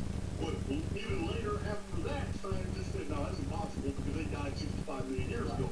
So once they said, 18 million years ago, it's over with. Everything's true, untrue, everything's false, it's all bullshit because it couldn't be true in 65 million years ago. Like, I'll give you another example. In 1805, at the Strait of Gibraltar, the British had decided to put the cannon battery in the mountain right there at the Pillars of Hercules. So they dynamited this whole area out so they could put these gigantic cannons in there because the British wanted to control all traffic going into the Strait of Gibraltar. It's such a narrow when they passed into the Mediterranean. So the British had a fort on both sides of the Pillars of Hercules. They were going to deal with all traffic coming in. As they were dynamiting all this in 1805, they dynamited this area of limestone, opened up a cavern, and scientifically documented. They sent all the samples home to the Royal Society, but there was a gigantic leathery winged creature with a bunch of eggs that went into state of hibernation. It defies explanation. It's almost as if a tremendous amount of mud had been dumped on it and then actually hardened by intense heat within seconds and trapped this creature in a bubble. And that creature just hibernated in stasis for at least 1,000 years or so. It was just there. And they said it squawked 2 or 3 times, fell forward when it tried to spread its wings out, and basically turned to dust in front of it once it had contact with oxygen and all. Now, this is not the only one from 1805. Many accounts of miners going into caves, opening up different areas, have come into contact with all kinds of prehistoric-type life forms that were in deep hibernation, as if they got rapidly entombed and buried, just like turtles and frogs today, that when the desert dries out so bad and it doesn't rain for another 11, 12 years, those same turtles and frogs come right back to life as soon as that area fills back up with water. It has been documented that amphibians and reptiles can live for very long periods of time in stasis. Absolutely. I'm talking about right on the verge of death, and their DNA is activated, and they come back to life as soon as they are basically hydrogenated. As soon as they have water. So would you say then that like during these super cataclysmic events, you know, when the Nemesis deals where it was like liquefaction and freeze, you know, we have all these, you know, we found the mammals and the woolly mammoths freeze, literally flash frozen. Yes, they were. Is that what we're talking about right here, where that event occurred and that's what ended up happening, or I mean, is that something different? Well, we have two in our past. We have two basically extinction level events that don't make sense. There should have been nothing to survive. This is another reason why I am a simulationist, because I believe that there is no gradual development of humans. I believe that we were manufactured somewhere else. I'll just call it like I see it. And the historical record to me looks like that this world we're living on already had basically black people, African Americans in different geographical areas. Then all of a sudden we had Mongolian types in different types of areas. Then all of a sudden we have what we basically call Cro-Magnon, which are not the people that we're told they are. Because we have a lot of researchers now coming out telling the truth about what they're finding in Cro-Magnon graves. They're finding plaid clothes, which is very hard to use. They're finding pearl buttons. They're finding very ornate metallurgy. We're talking about Cro-Magnon, Aurignacian. We're talking about these are supposed to be people who lived 30 and 40,000 years ago, but they had button-down jeans. They had boots that look just identical to ours today, and the cranial capacities was 300 cc's more than what we have today. Their arms are short. The men were 6'5" to 7 foot tall, but they had short arms. Yet all of the females were petite. This means we're dealing with a very technologically advanced sedentary race. The Cro-Magnons lost their infrastructure. The only ones to survive are just like the book of Revelation. Everybody runs to the kings and hides in the caves of the earth and underground. So when this cataclysm happened, this is why we find this magnificent cave art of people who have lost all their infrastructure.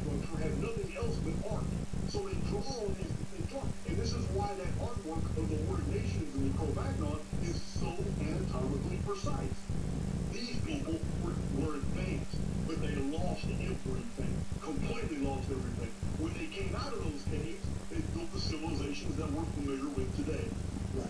So do you think the architects of us, these were created beings in this, simulacrum, do you think they created the Denisovians, the Cro-Magnons, the Neanderthals, and then we were the final version of all of those? Because again, there's, if you ever did a what do you call it, an ancestry or a 23andMe analysis, they break it down based on like, so much of you is sapiens, so much of you is Denisovian, so much of you is Neanderthal. So it's like they know, but it's like how did or why did those versions of quote unquote us disappear and now the accepted version? And again, of course, as you said, there's probably Cro-Magnons and Denisovians and Neanderthals living underground in inner Earth colonies or cities.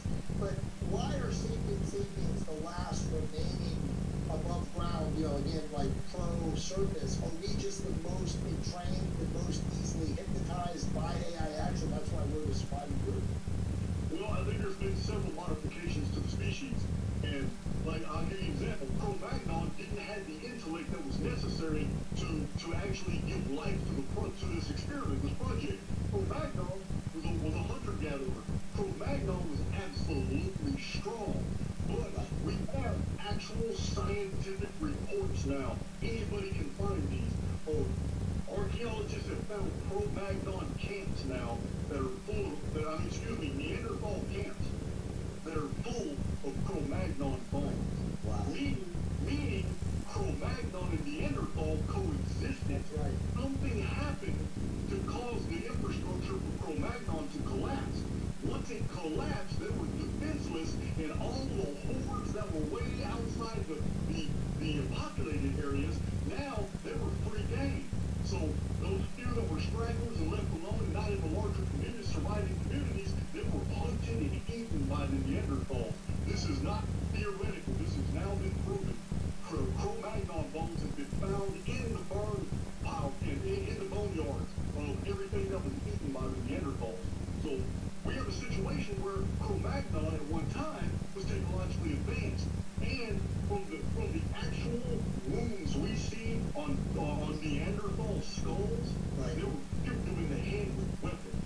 Yep. Neanderthal didn't go near Cro-Magnon. They feared Cro-Magnon. Cro-Magnon allegedly came second, but Cro-Magnon, like I said, with the large cranial capacity and the very short arms, could have never descended from Neanderthals. Right. The Neanderthal were stupid, basically, with long arms and probably 10 times stronger in body mass index than the Cro-Magnon. Although Cro-Magnon were very stronger than we are. So we're the situation, the actual education that we received from the establishment by Neanderthal and Cro-Magnon is absolute bullshit. It's all. You can piece it together by the scientific reports of what has been found. We're dealing with an advanced civilization that was sedentary. You don't develop short arms unless you lived a technologically advanced life for a very long period of time. And the absolute proof of that is that the women were petite, but the men were 6.5 feet to 7 foot tall on average. To have males that are that large and females that are that small, that are basically reproducing the race every time they copulate, producing more males that are that large and females stay that short, is because they have reached such and they have attained such a level of advancement that they're basically policing their own genome. And but whatever happened totally wiped out their infrastructure. And the few survivors were in the caves, and they left us beautiful murals as they were hunted down by the Neanderthal. So this is the actual story of what happened, and this is before the vapor canopy. This is before the Great Flood event. This is before any of the history of the Bible began. But it wasn't 30,000 years ago. It was much sooner than that. Okay, so we're about 90 minutes into this. I want to ask you these questions because you're on fire right now and you're vibrating. We're both in resonance. Yeah. Now, again, some of these questions are going to be basic for you, but not for everybody. You know what? It's time. I've already put out too many videos. I can't just keep doing uploads, and I haven't actually broadcast myself out there. So he started the ball rolling, and it rolled fast. I'm talking about within 3 weeks, I went up 4,000 subscribers, and then 2,000 2 weeks after that, and then I went on a roll getting 1,000 subscribers every 3 days, the past week. So I know how many you're going to get, and I want to add to that, then you went on with Alphabet guys who are close personal friends of mine. Okay. Then I watched that, and I reached out to Mike and said, hey, introduce me to Jason. I want to bring him up next. I want to go deeper. But honestly, bro, yes, it is an important field of resonance, and you are creating a better reality, not for just yourself, because you're not in service to yourself. You're in service to creation. This one, this from Hawkins. And when you're in service to creation, opportunities are literally attracted to you. I agree. I'm all. As a matter of fact, my belief in God did not. My research did not take away from my belief in God. It actually amplified it into it. I have a better understanding of the oversoul. I understand now that I'm living in an artificial construct. Well, a actual, real, true, immortal God is not going to put me into a situation that it can't control in the end. I personally believe, and no one can convince me otherwise, I have read the data, and all the traditions in the world have an underlying story embedded within them that there was a trickster who was actually demonized, called a trickster. A true benefactor entered into this creation and basically won the war for us. Another entity is in here with us. It's not the simulacrum. Let's go back to your first question about the simulacrum. The simulacrum is a vehicle by which immortal spirits can live through an artificial physical existence. It's nothing but a holodeck. It's just a really big one. It's like a Hunger Games dome where all kinds of phenomena can be replicated, and the participants actually believe there's some real danger when there isn't. Now, in Hunger Games, there was no danger. They died.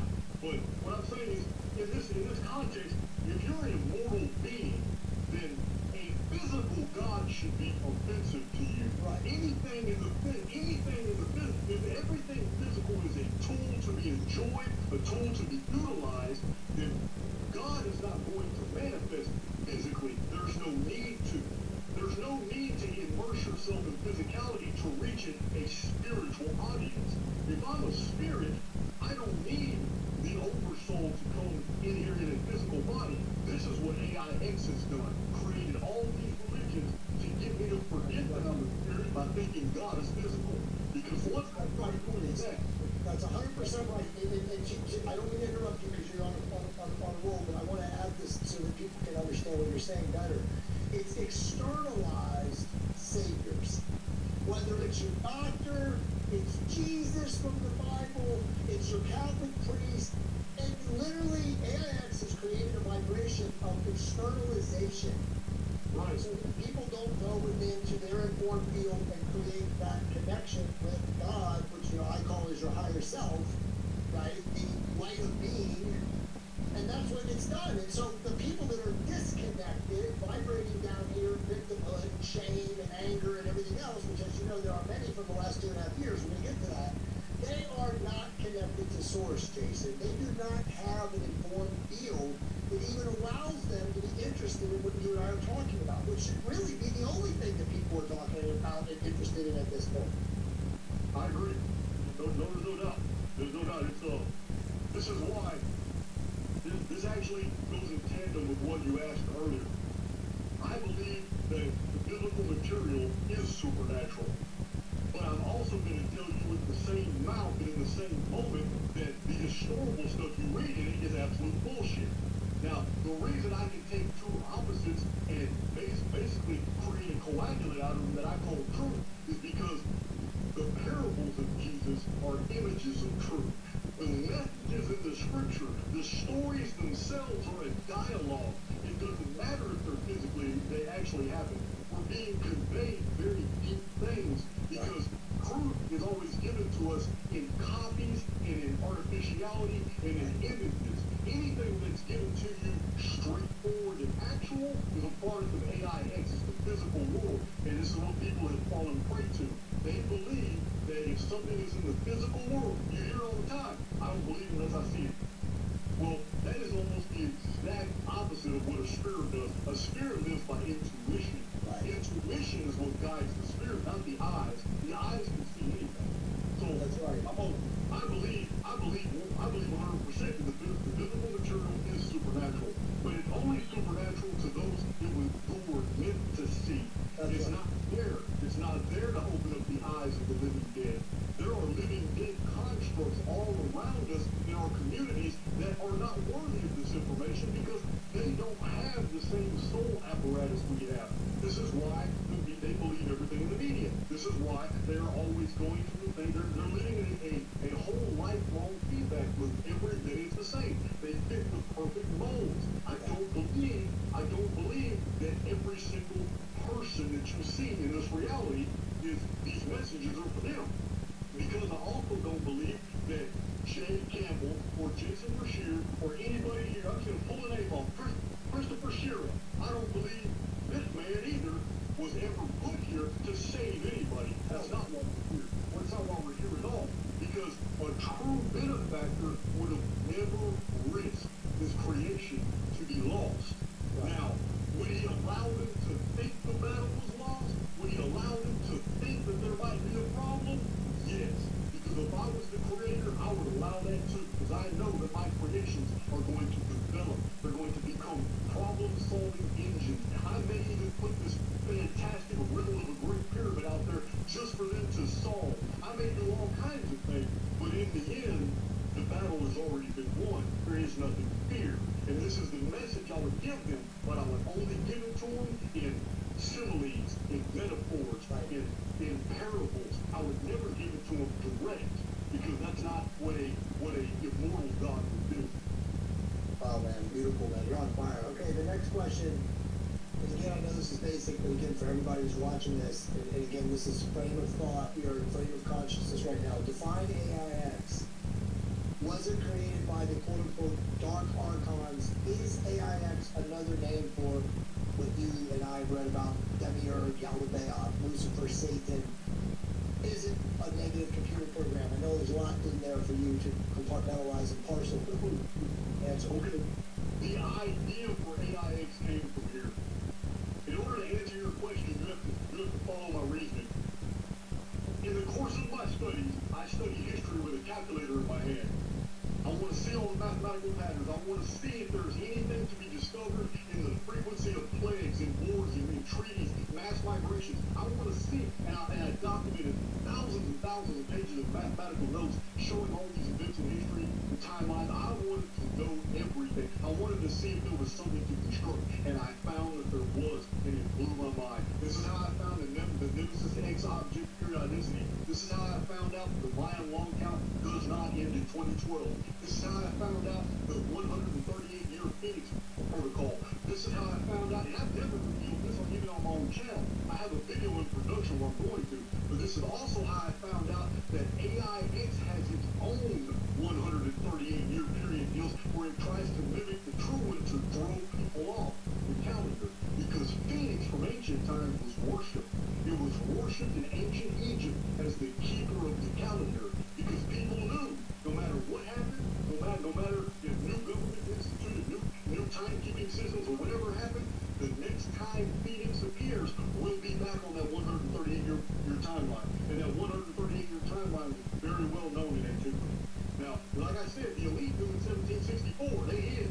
But as soon as they came out of hiding in 1764, they released their wealth to the public, they started a great series of wars, and they overthrew all the monarchies and turned around and started the republics and all the democracies within the United States. All this happened as soon as they realized that the 138-year period they were safe, and the Phoenix passed by but it didn't destroy a lot. So they were safe, and they basically caused all the 1800s to what happened. Then their coward asses went to hiding again around 1899, 1898, 1897. They went hiding again, and that's why we had this great chaotic period at the end of the 1800s. All the wealth had been pulled back out. They're in hiding. 1902 comes around after the month of May. All of a sudden, they come out of hiding. They missed the big one again. They're happy. And what do? They unleash all of these corporations, institutions, companies. I mean, even the very things we take for granted today all came about in 1902. Right. Believe me, can you survive without air conditioning today? Hell no. No. Air conditioning came out in 1902. That's right. Almost every house vacuum cleaners invented in 1902. But they weren't. They've been around. The elite have had these inventions over and over and over, and they keep hiding it. So AIX, to me, when I see this all throughout history, AIX to me is stirring up the pot. The reason it's called AIX is because now that I have agreed that, okay, all my data sets point to one thing. There is no way the history of the world could have unfolded this mathematically perfect in all these different data sets unless I am inside some type of mathematical hole field. I am in a mathematical construct that I perceive as history. So, taking that into consideration and knowing that I have a benefactor who has been with me from the very beginning and has not abandoned me and has left his message in different, like the Essenes in the Dead Sea culture, the Dead Sea text culture, the Egyptian Nag Hammadi text, the benefactor has left his signature all throughout the Bible. But it's not what the actual people who are reading the Bible are going to find. It's what the errants are going to find when they read it. The errants are going to find the right information in the Nag Hammadi text. They're going to find the information that was meant for them in the Egyptian Book of the Dead, translated by Wallace E. Budge. They're going to find all the clues about who they really are. Errants are going to find these in the Epic of Gilgamesh. They're going to find them in the Atrahasis epic. They're going to find them in the old ancient translations of the Rashemra documents from ancient Canaan. Errants will always be drawn to the sources and the text by which the benefactor had revealed many things about himself. And when we go and we read all these texts, it's obvious who the benefactor is, and whatever this other force is, it's not the benefactor, but it always demonizes the benefactor, calls him the liar, calls him the trickster, calls him the serpent, calls him all kinds of names. But the benefactor never appears in religious texts. Right. The benefactor has nothing to do with religion. Is actually old Latin words put together that means to bind or to bring under bondage again. Right. That's right. The Latin is regulare. That's absolutely true. It is to bind them together. Yeah, well, it's really talking about almost like dungeon codes. But It is. I mean, think about it. All the Abrahamic teachings are using that same original Latin codex, the word. One of the watchers right now, Jake Parsons. Shout out to Jake. He is the 100th monkey on all of the social media. I'll definitely connect you guys. You guys should do a show together. He's a brilliant guy. But he's been saying this for a long time too. That they use the root language origin or the etymology of words to hijack, again, our energy fields, because they're using words that are encoded and inverted. And again, there's a great author, a lot of you guys watching, I don't know if you've read any of his work, Jason, maybe you have. His name is Pierre Spock. He's a good friend of me and Jake's. I've done a bunch of shows with him. He's another guy that you can talk to or interview with because he's amazing. But I mean, he's literally decoded their inversion of language. Oh, wow. So again, they've been doing this for thousands of years. Okay. And I just saw a comment. I didn't know Apocalypse How. Okay, I didn't know that was his name. But here's your hard drive. He's talking about the hard drive right now in the chat. Okay, Apocalypse How didn't want to order my little flash drive. I have flash drives I offer that are compartmentalized because I have so many Phoenix articles, all kinds of hundreds of charts all about the Phoenix. I offered on one flash drive. Then I offered the Anunnaki, the same thing, 49 videos, hundreds of charts, 150 articles, all that on a different flash drive. Well, he contacted me and said, hey man, look, I just want to cut to the chase, and I want copies of all your data sets, and I'm going to send you a terabyte hard drive. He did. I should let We'll get on that. It'll be in the mail tomorrow, man. It'll be in the mail tomorrow. See, that's how amazing you are, bro. You go out of your way to help people like that. So again, props to you. Okay, so one question about the Phoenix resets that you kind of haven't answered. You kind of have in your videos, but not tonight. And that is, are they restricted to geographical areas, or are they totally selected based on the consciousness of the collective of that specific area at that time? Okay.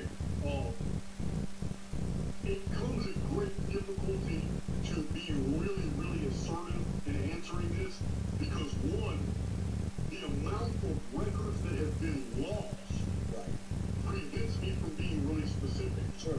But from what we have, it seems like Phoenix is very, very discriminating. Sometimes it appears, 4 times in world history, it basically affected the entire world. Right. And it was remembered to do that. Then, a couple times it was hemispheric. But every other time, it was highly localized. The destruction was intense. People in other cultures that were nearby actually watched it without any harm to themselves. That's amazing. Which again, more proof again that it's a simulated holographic reality. They're editing time space. Yes, they couldn't listen. What goes on in the field of destruction is harrowing. But Phoenix is not a normal phenomenon. Phoenix actually ignores whole frequency, whole ranges of frequency. If people are vibrating at a certain frequency and low vibrations, and they're in that community, hones in on them, and the destruction is massive, it's harrowing, it's nightmarish. But at the same time, we have stories from the old world that basically serve as archetypes of people and families and small communities that were in the middle of the storm, totally spared from a single thing. Even their animals and livestock were untouched. So what does that have to do with, the whole biblical bullshit of the marking, right, of the Hebrews above the thing and the sacrifice of the firstborn? So one thing the rabbis got right was recording these archetypes. They just got the dates wrong. They got the situations wrong. So when it came to the Exodus event, they described how you basically survived the Phoenix. How do we know that it was the Phoenix that destroyed ancient Egypt when the Israelites made their escape? We know this because the rabbis themselves said that every 138 years, angel of death visits destruction on the world. That's a pretty profound statement because we already know that Phoenix visits every 138 years, like clockwork. And this is, I don't even say it. I've got like 60 videos on that. So it's and 3 published books about the Phoenix phenomenon. Anybody who doesn't know by now that we have something very unusual happening to our world every 138 years, it's just not even part of the conversation. All the data is there, example beauty, but the data is profound. This is what the elite feared in 1764 when they hit. This is what the elite feared in 1902 when they hit. It just, those weren't the big ones. So, when you take all that into proper perspective, you understand why the world is so chaotic today. What are they doing? They're totally underground. They're getting their facilities ready because they knew in 1764 and they were wrong. They knew in 1902 and they were wrong. Right. This time they know they're not wrong. This is the big one. So they're going to be hiding. So the story you're talking about, Jay, with the Jews talking about the angel of death in 130 years Egypt, the same thing was said of Sodom and Gomorrah. When Sodom and Gomorrah were destroyed in the sky, it was the rabbinical scholars in the rabbinical writers of the Jewish Haggadah described that as the angel of death appeared in the sky and destroyed Sodom and Gomorrah. Lot and his family were okay, except for the one member of the family who was still vibrating on the frequency of the inhabitants of the city of Sodom. Because she turned around to see what the fate was of those people.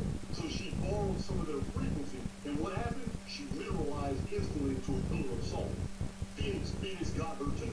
Phoenix was leaving her alone. She was staying with her family. She's vibrating on their frequency. Phoenix only attacks a certain frequency range. That frequency range is shared by the elite because they all know they have thousands of years of guilt to pay for. This is why they always hide from the Phoenix. They hide from the Phoenix not because basically they fear that it might kill them, but because it targets that frequency that they're in. All the evil shit you heard about the elite that's been leaked in the news and all that stuff's probably true, and that's why they have to hide from it. They've got to burrow deep underground because this thing is a range finder, and it's going to find those frequencies and obliterate them.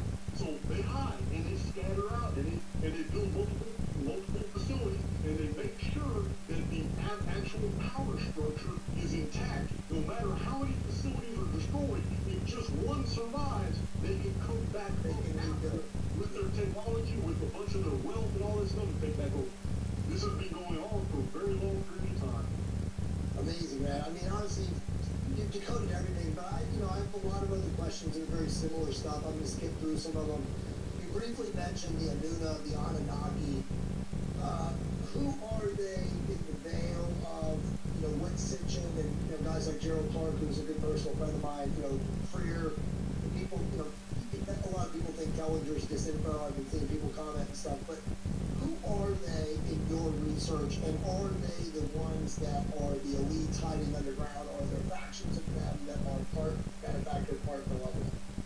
All right, the story that's unfolding with the elite today and the common people is a very ancient story. It goes back to the 35th century BC. Now, the Anuna, I'm going to hurt some feelings with this, but if anybody wants to see the core material, I have a book that was published in 2011, Anunnaki Homeworld, but the real material is for free, and it's in my videos. It's in my Anuna Files videos, about 49 videos now. But the Anuna were nothing but an invasion of Caucasian people into a non-Caucasian world. The historical records about the appearance of the Anunnaki were all written by non-Caucasian people.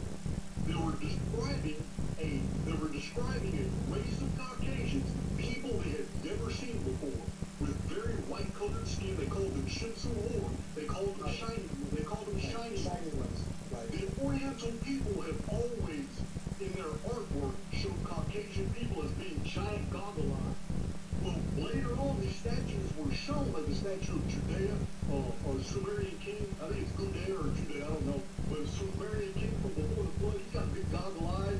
Shows him and his wife standing there. It's a very famous Sumerian statue. Right. Shows they had.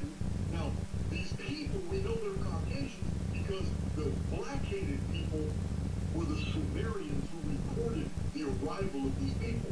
Said they came in fleets of ships from a place called Dilmun. Zechariah Sitchin turned this into spaceships, and he changed in very ancient Semitic it's from the old Amorite syllabaries, and in that word is shim or shimru. Zechariah Sitchin lied. He actually said that word is translated as rocket ship, which is an absolute lie. First of all, rocket technology is very primitive, but it never mentioned rocket ship. The word shim actually means stone monument.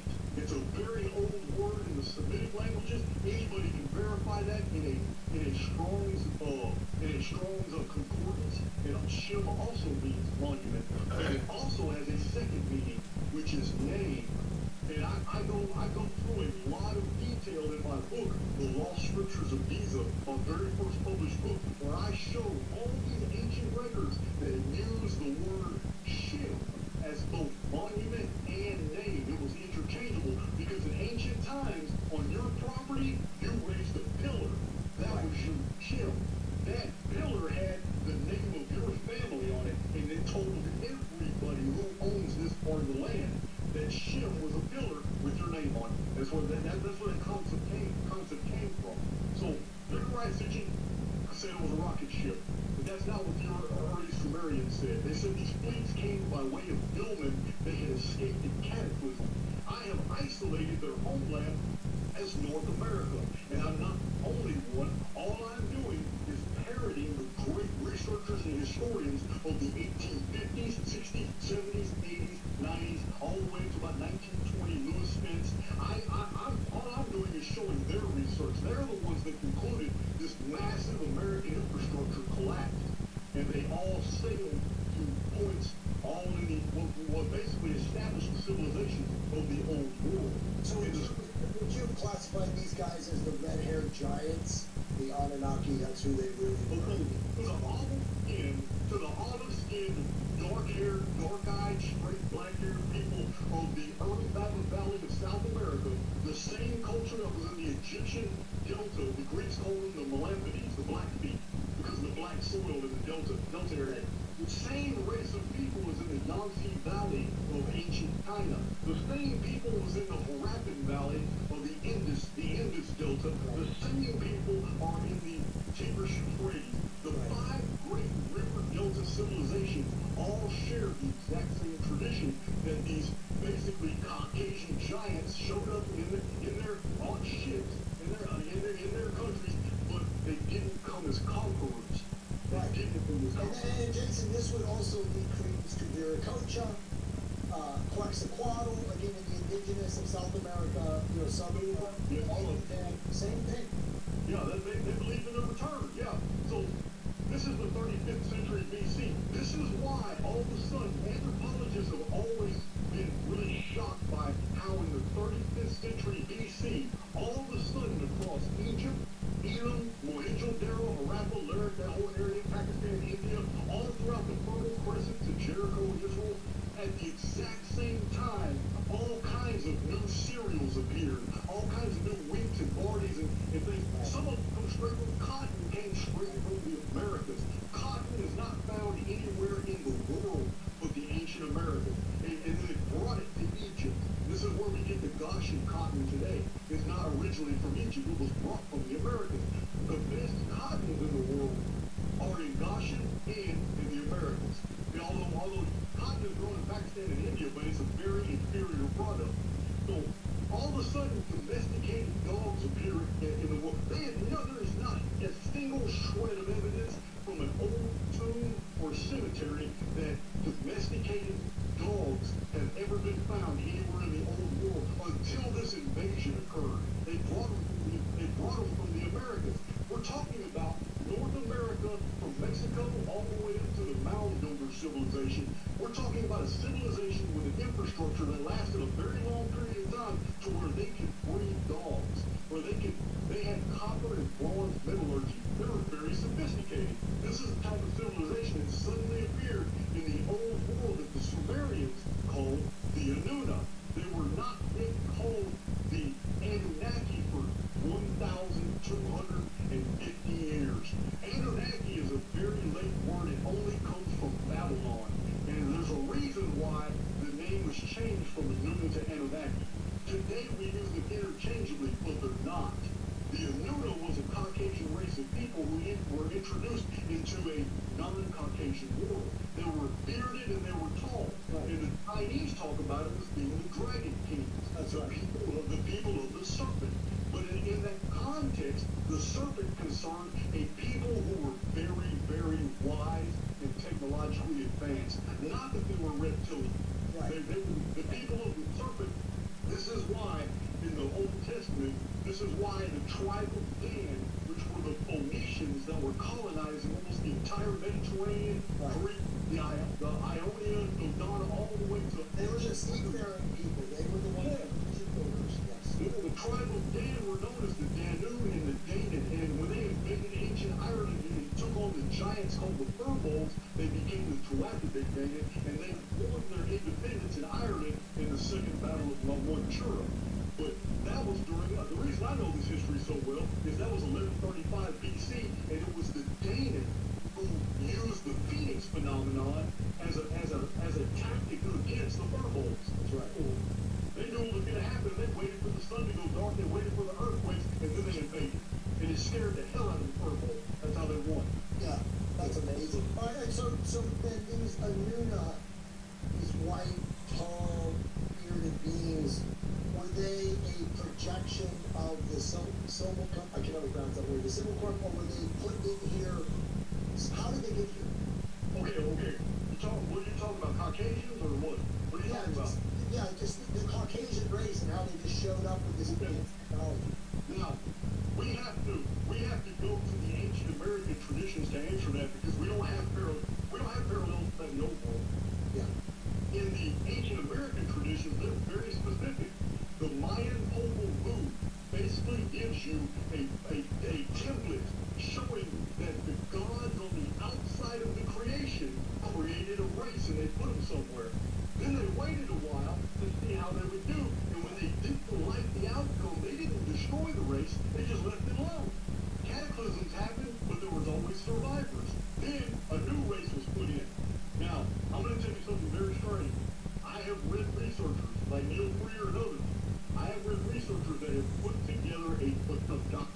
sufficient evidence to show that there is more evidence that entire races of people just suddenly appeared in this world ex nihilo, just like that, with full memories intact, everything. I'm talking about appearing just like a computer program. And check this out, I take a computer program that's running a sim of all these people working in a community. They don't know much about the outside world because they've been on an island for 200 years. In this sim, I suddenly create a disaster. In that disaster, the ocean begins disappearing. Then, all of a sudden, I darken the sun. Everybody's going in chaos. I create noise from the sky. Some of the people disappear. And then, when the sun comes back on, they're in a new world. I just transplanted an entire code, a whole coded holography that I was running a sim over here. I just overlaid it onto a sim that's already running right here.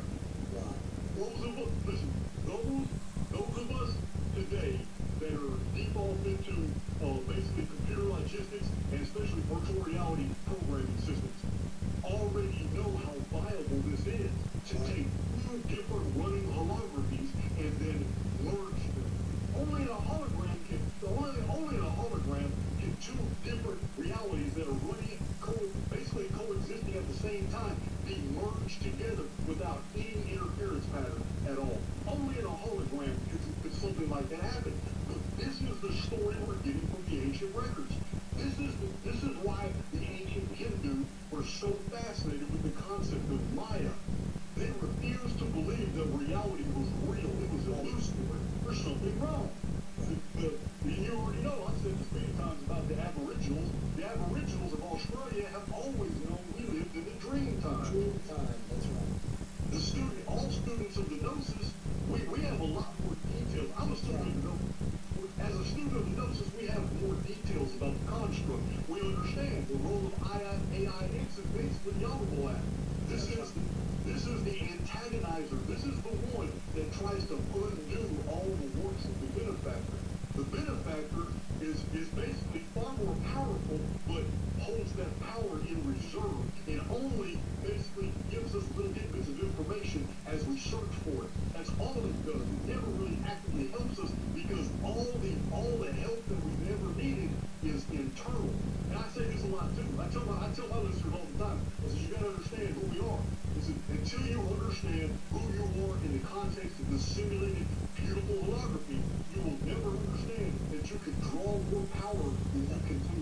You can draw from yourself far more help and beneficial material, data, mnemonic enhancements, instant recall. Everything comes from within you, not from without. That's right. Beautifully stated, exactly. Okay, so we got a full hour left. I mean, I've got Jason and I can go all night, but man, I gotta let the guy get some sleep. We'll go another 90 minutes. I know this is profound, and we have 200 people watching, and I know the comments are amazing, and so thank you guys for watching. And but like I said, there's going to be a time for you guys some best questions, but I want to get through my next 15 or 12 questions, and some of them I'm just going to push real quick. But so John Lash, who is a Gnostic interpreter, he wrote the book Not His Image. I know you're familiar with him. He classifies the archons as two species, a reptilian leader species and a amoeboid follower species, which is kind of like a gray, I don't know. But again, this is his interpretation of the Nag Hammadi, and again, he's a very scholarly, deeply researched Gnostic theorist. What do you think about that? And let me just put it in context, because you kind of said, this whole thing about reptilian, there's a lot of New Age disinformation, a lot of bullshit. There's so much with the dragon, again, in our literature. What are, if there are at all, the reptilians? Are they some form of a demonic apparition, a lower density consciousness? Like, what are reptilians? I mean, you have so many people in the ufology, industry and world that talk about that. I look at William Tompkins, and again, he could have been, a disinformer, but he wrote the book, Kidnapped by Extraterrestrials, or whatever it was. He was 93 years old. He was a product of the underground projects and all the stuff that went on inside, Grumman and, you know, all of that aerospace and stuff. And, you know, he says that the reptilians were real, and that these are real beings who impersonate humanoid personages and, you know, quote unquote, can shapeshift. He says they don't shapeshift, he says they use technology. But with your research and everything you've come across, what is your take on this reptilian slash archontic amoeboid creation? Well, you mentioned everybody but David Icke, really. And I love David, and I've had David Icke. I've interviewed David, and David's great, you know. So, I mean, he talks about the reptilian consciousness and that aspect of things, too. So, thank you for mentioning it. But your answer. Oh, I've only found two places in all of my findings, but I can only cite two places. One was the Dead Sea Scrolls, where there's a mention of maybe the Layman Scroll. I can't remember, but there is in the Dead Sea. I cited myself in my Chronicon. There's one reference to shape-changing reptilian. Then there's one reference in academic text that is mentioned by Zechariah Sitchin. Those are the only two I've ever found in historical record. That doesn't mean that it's not proven. Right. Because, okay, you remember the 80s, the movie They Live? Absolutely. Okay, you got a trend going through YouTube in the past 10 years or so where people are isolating movies saying, hey man, here's the truth, this is what we're doing. And I can't say they're wrong. They could be very well revealing truthful information from movies. So I believe they put the Night in the Comet in the 80s. The movie Night in the Comet was a speeding episode. Right. So when it comes to the reptilian deal, I know that distant antiquity we have two different, basically, gene types unfolded. I know. Now, in the old records, they're basically between the Aduna and the Agigi. Now, this conflict between the Aduna and the Agigi has never ended. Now, I have never really tried to associate one of them being reptile or not, but if one of them was, then they're the ones that are occupying the underground facility. They are the ones who can't come to the surface world for whatever reason, and they use human agents to do it. I can incorporate that into my paradigm, but as strictly a chronologist dealing with actual records I can cite in bibliographies, I've only found two references. An academic text talking about shape-changing people, gods, or humans that Zechariah Sitchin mentioned, and then the other one being an actual citation from a record in the Dead Sea Scrolls. So I just have to be truthful about that. There's only two things that I've found. But I have read R.A. Bully's Flying Serpents and Grace. That book is profound. Yes, I love that book. And the fact that he was a U.S. cryptologist and that his date he provided in there fit perfectly my Phoenix dates and my own Chronicon, I couldn't believe it. I've never met the man. But he came by his analysis totally different than the way I came by mine. But that we got the exact same dates for the same events was awesome.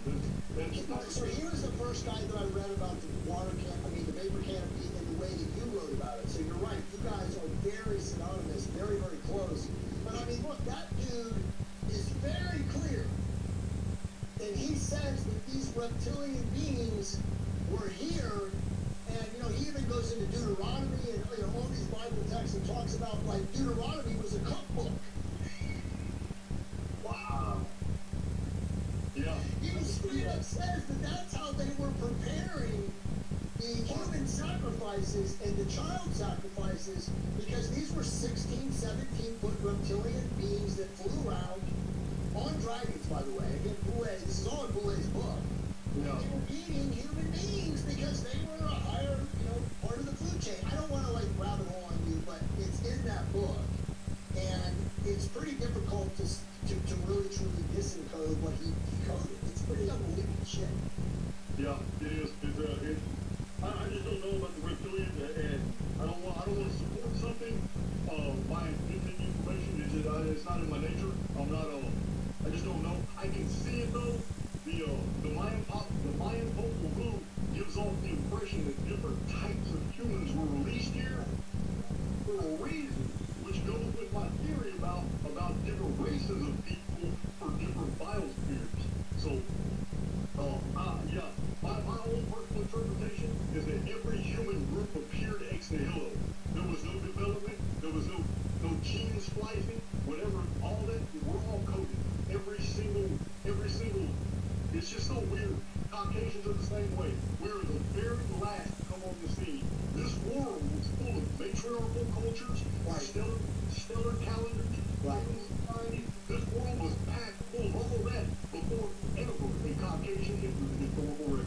That's absolutely, that's beautiful, man. This is such a profound podcast. Okay, so we got to get to Jesus, Yeshua, the definition of Jesus Christ, the Christos. You know, you and I go way back into the coding of all this. Is Jesus Christ just a allegory, of the Roman definition, of the Bible definition? Is it an allegorical quantification of all of the avatar, the benefactor beings, or things that hacked into this reality to show us that the way out was within? Is that really what it is? Well, it's in order to really break down the fundamentals of the gospel story, we have to isolate all the particulars that it wasn't. We're gonna have to look at where the conceptions were entered in order to understand what's real and what's fact from fiction. Now, the very first gospel was not Matthew, Mark, Luke, and John. The first gospel was in the possession of a navigator who is a student of the Gnosis, and he has gone in the historical record by the name of Marcion. Marcion collected a lot of the letters of Paul. The only thing he had was the letters of Paul. Right. What he had, the original gospel, was called the Gospel of Marcion. It was the story of Jesus with 13 letters of Paul. That's the entire gospel. That's what he had. This he had in his possession before any church fathers ever mentioned any other religious text from the Christian period. So Marcion's gospel is very interesting. Charles Waite, over 100 years ago, published a 500-page book showing all the evidence about the Gospel of Marcion. It is a fascinating book. It's called The Christian Religion for the First 200 Years. Charles Waite's book is very academic. But in that book you will find he cites all these earlier historians and church councils where it is shown that this man appeared from the East. He had profound things to say. Wisdom teaches, parables, similes, metaphors. Nobody could oppose him. The Jews tried to question him about certain things, and the information just floored them. They could not defend from any of his doctrines. The man was never crucified. There was no earthquake. The sun did not darken with an earthquake like in all the Phoenix episodes. None of those things happened. He didn't have 12 disciples. He did not weep blood tears in the Garden of Gethsemane. He didn't do any of those things. So it's just a beautiful story. Now, we're going to fast forward about 60 years. Now, the Gospel of Marcion was not a gospel. Right. Every element of the Gospel of Marcion is compartmentalized into sets. When you read the sets, you're looking at, you can imagine yourself sitting in an amphitheater and you're watching the compression of events as actors act out each set. You understand? Yes. All this stuff was a Samaritan Greek play. Right. When you read, you can read the book of Mark, which is the closest approximation to the book of Mark, is the Gospel of Marcion. That's right. What you do is you take a yellow marker and you cross out every single miracle, anything that is supernatural in the book of Mark, because that was added later by Jerome and Augustine. None of that was in the original text. His supernatural aspect was his words, what he was teaching. And that's all an immortal Eric will ever need, is to hear the truth. We don't need to see a vision. We don't need to see a miracle. We don't need to see somebody healed to know it's possible. So all these physical things were added through the church council. They were added by the early church fathers. They're not mentioned by the early church fathers. Jerome and Ignatius don't even mention almost any miracle Jesus ever did, because they weren't invented until the Gospels were invented. Matthew, Mark, Luke, and John is packed full of all the miraculous. But the miraculous never appeared in the original. The original Gospel of Marcion was a very spiritual text, but it had nothing mythological in it. It had nothing, there was no healing of the blind, there was no healing of the sick, there was no raising the dead. None of this was in there. But the letters of Paul were in there, but the letters of Paul are a very, very different message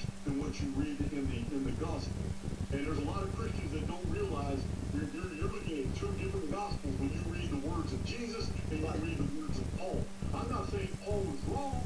I'm saying it's a very different message.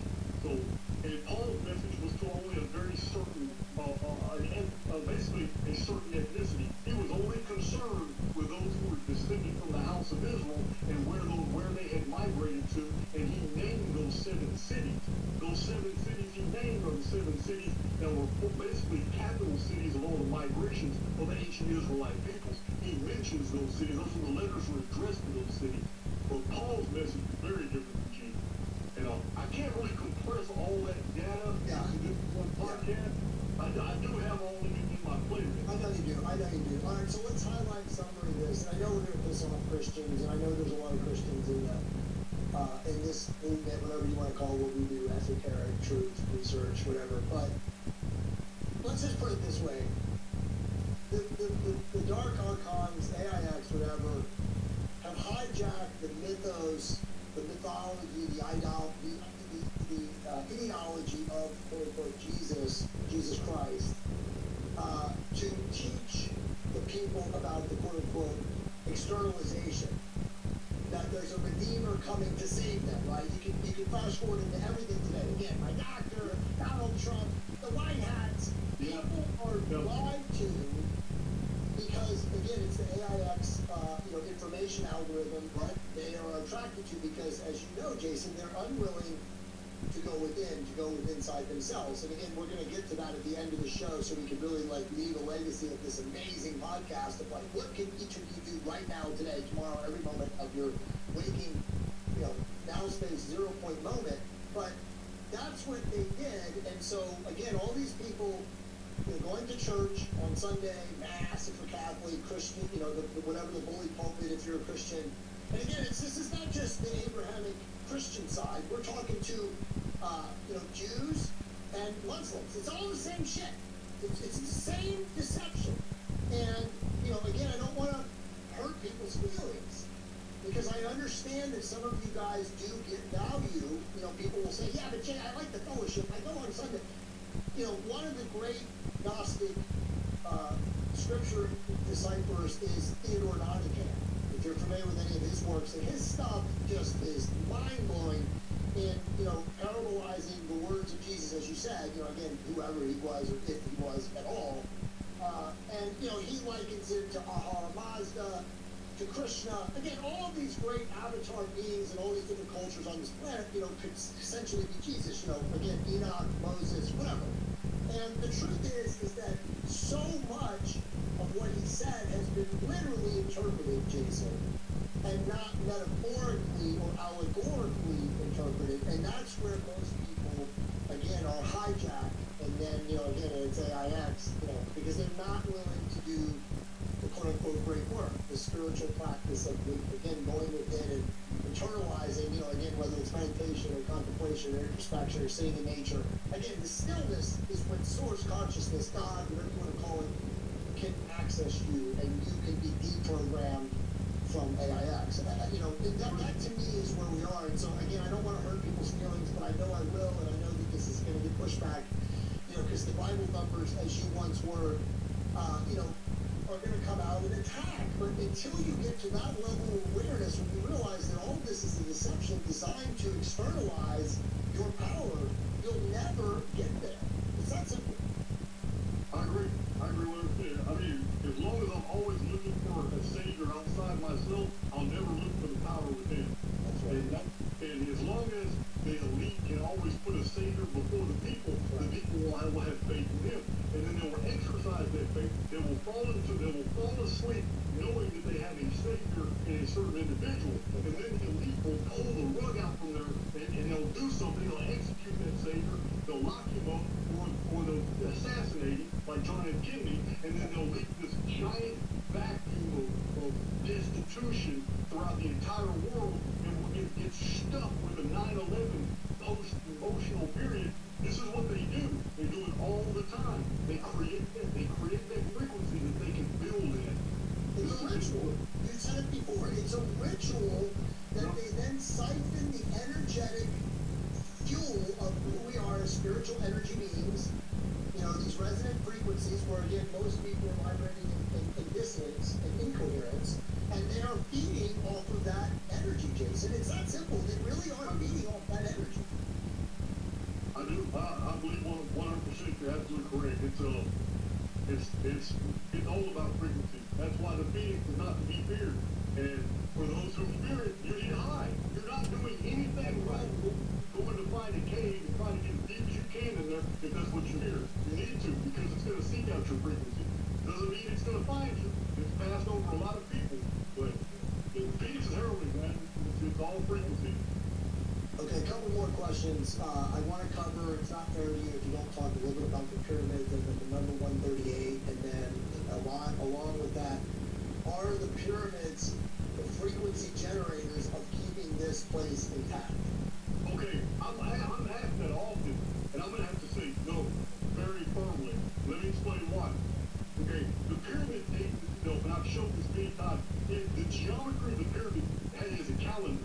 It dates itself at the year 1088 Annus Mundi. 1088 Annus Mundi is our 2815 BC.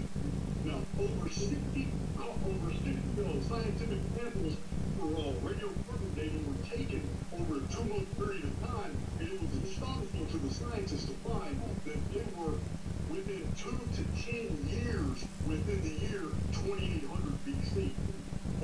They refined so many different soil samples, carbon-14 samples taken from the same place, all producing the same year. Basically told them that they know that the Great Pyramid about the 29th century BC. So, but the Phoenix phenomenon goes way before that. We have documentation of the Phoenix phenomenon going way before the pyramid was built. The negative default programming phenomenon that we suffer today didn't dated before the pyramid was ever built.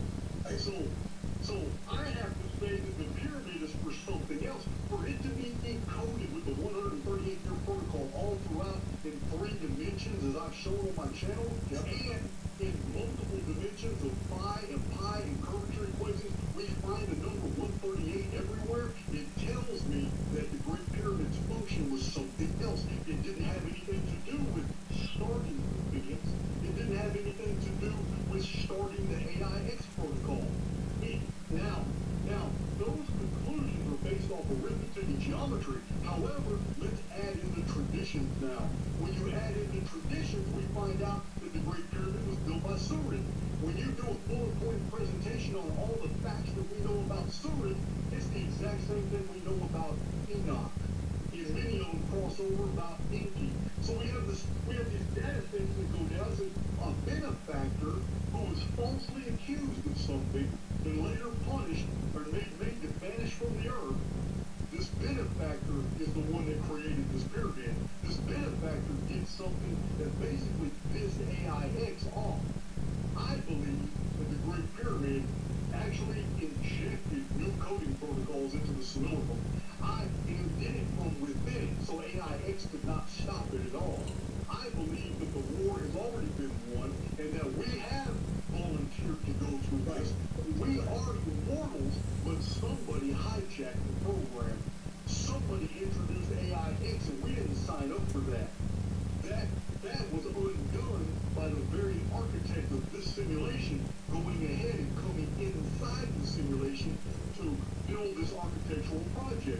But because AIX can't read our minds, this benefactor was able to tell everybody it was building a giant water pump station. Because that's what it looks like. Right. That's how it would function. It has a well going straight to a subterranean cavern full of water from the Nile River. In the Grand Gallery, and we can see all the technolithic marks in the ditches going up and down, where some carrier mechanism went up and down. So whatever the official story was, that's what was broadcast to the people. So when AIX over a 90-year period is listening to all the conversations of the heavy equipment operators and the engineers and everybody, AIX is convinced to listen to hundreds of conversations that it's a pump station.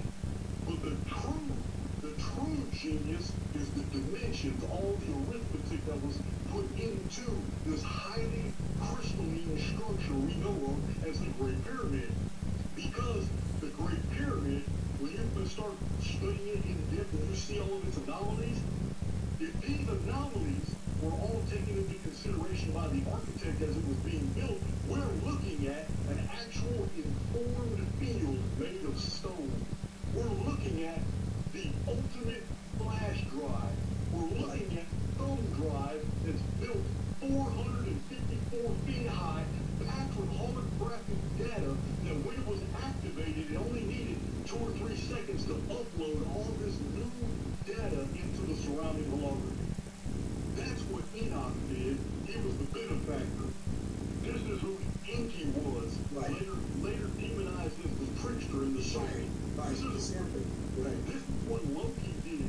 Hated by the other gods, thought to be treacherous because the gods were against mankind. This was Loki. This was the serpent in the Garden of Eden story. All this is the same personality. Anytime we find in traditions that somebody is demonized, It's an inversion. It's an you're inversion. not paying attention because it's just the opposite. It's Just like today, if the mass media is telling me something, I'm looking in the other direction.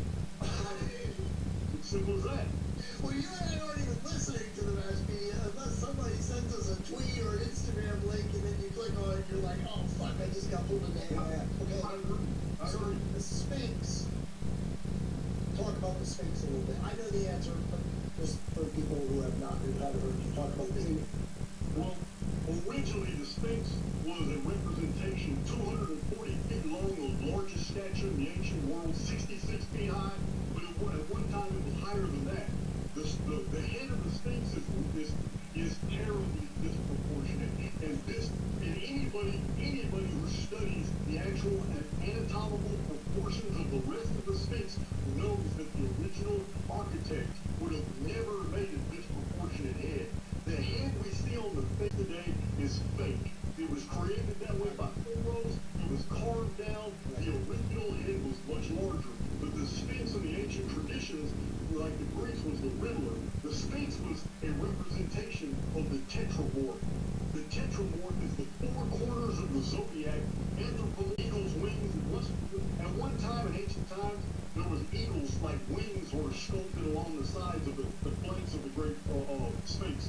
Those have been etched off. The Sphinx that you see today is not the original Sphinx, as was discovered by Norton in the 17th century. After the Napoleonic Wars, somebody's been very, very busy changing the shape of the Sphinx. Even the facial structure has completely been changed. Norton drew some very good illustrations of what the Sphinx originally looked like.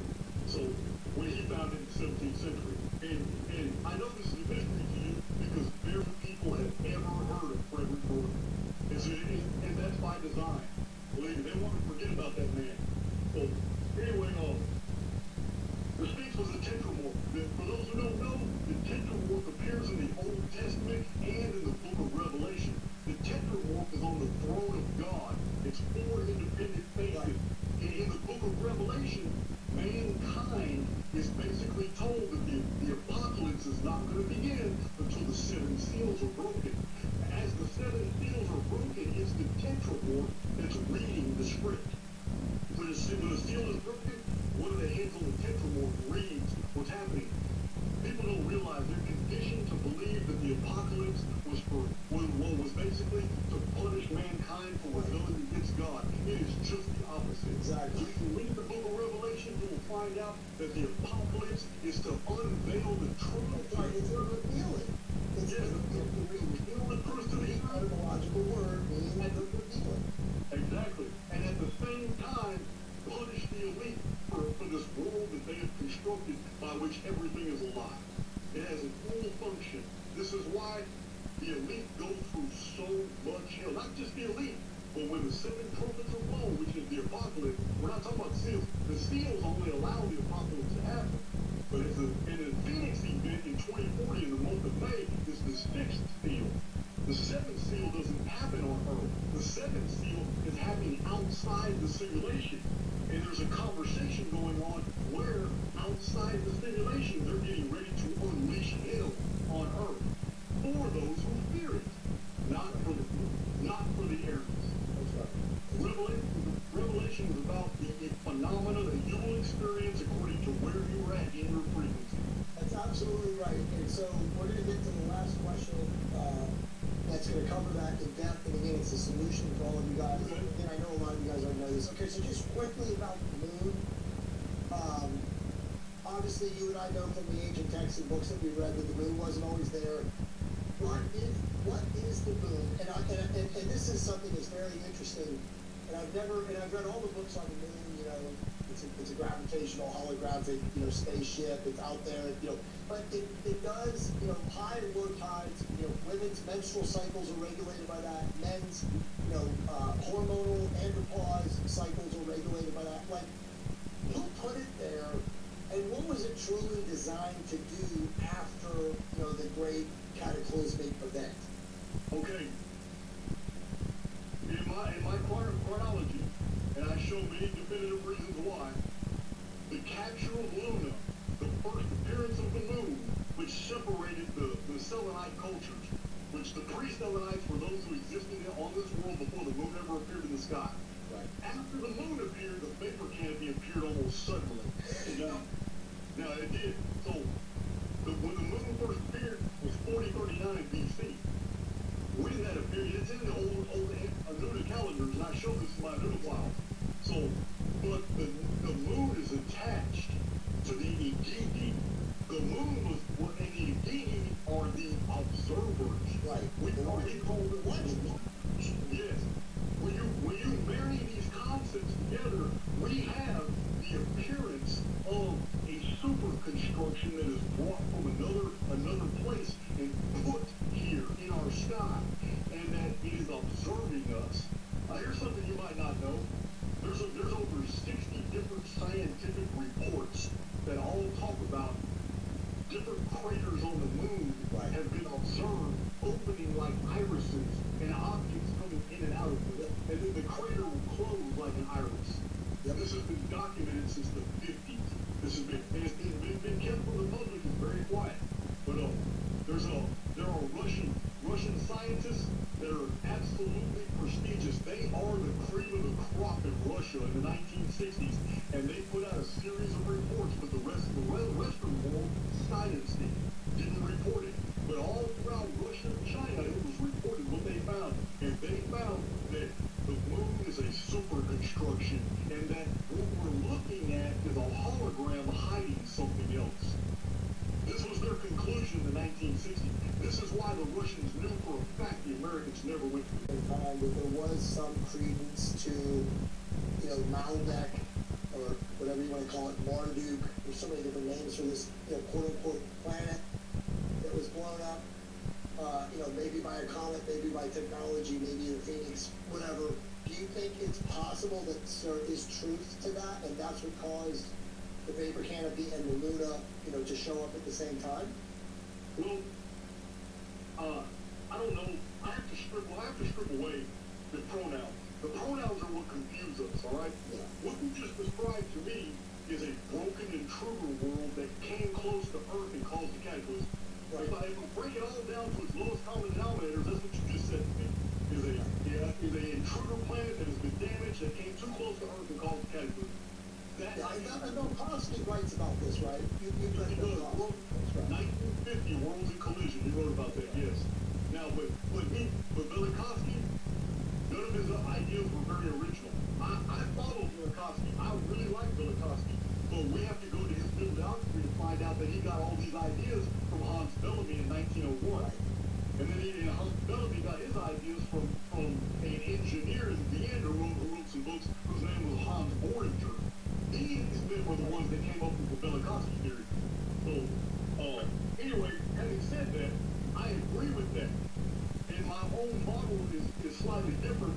That we have what the United States government has dubbed the Nemesis Cataclysm. This comes from 1983 and 1984, where independent government-funded think tanks were given the exact same data, and they came to the exact same conclusions without ever having contact with one another.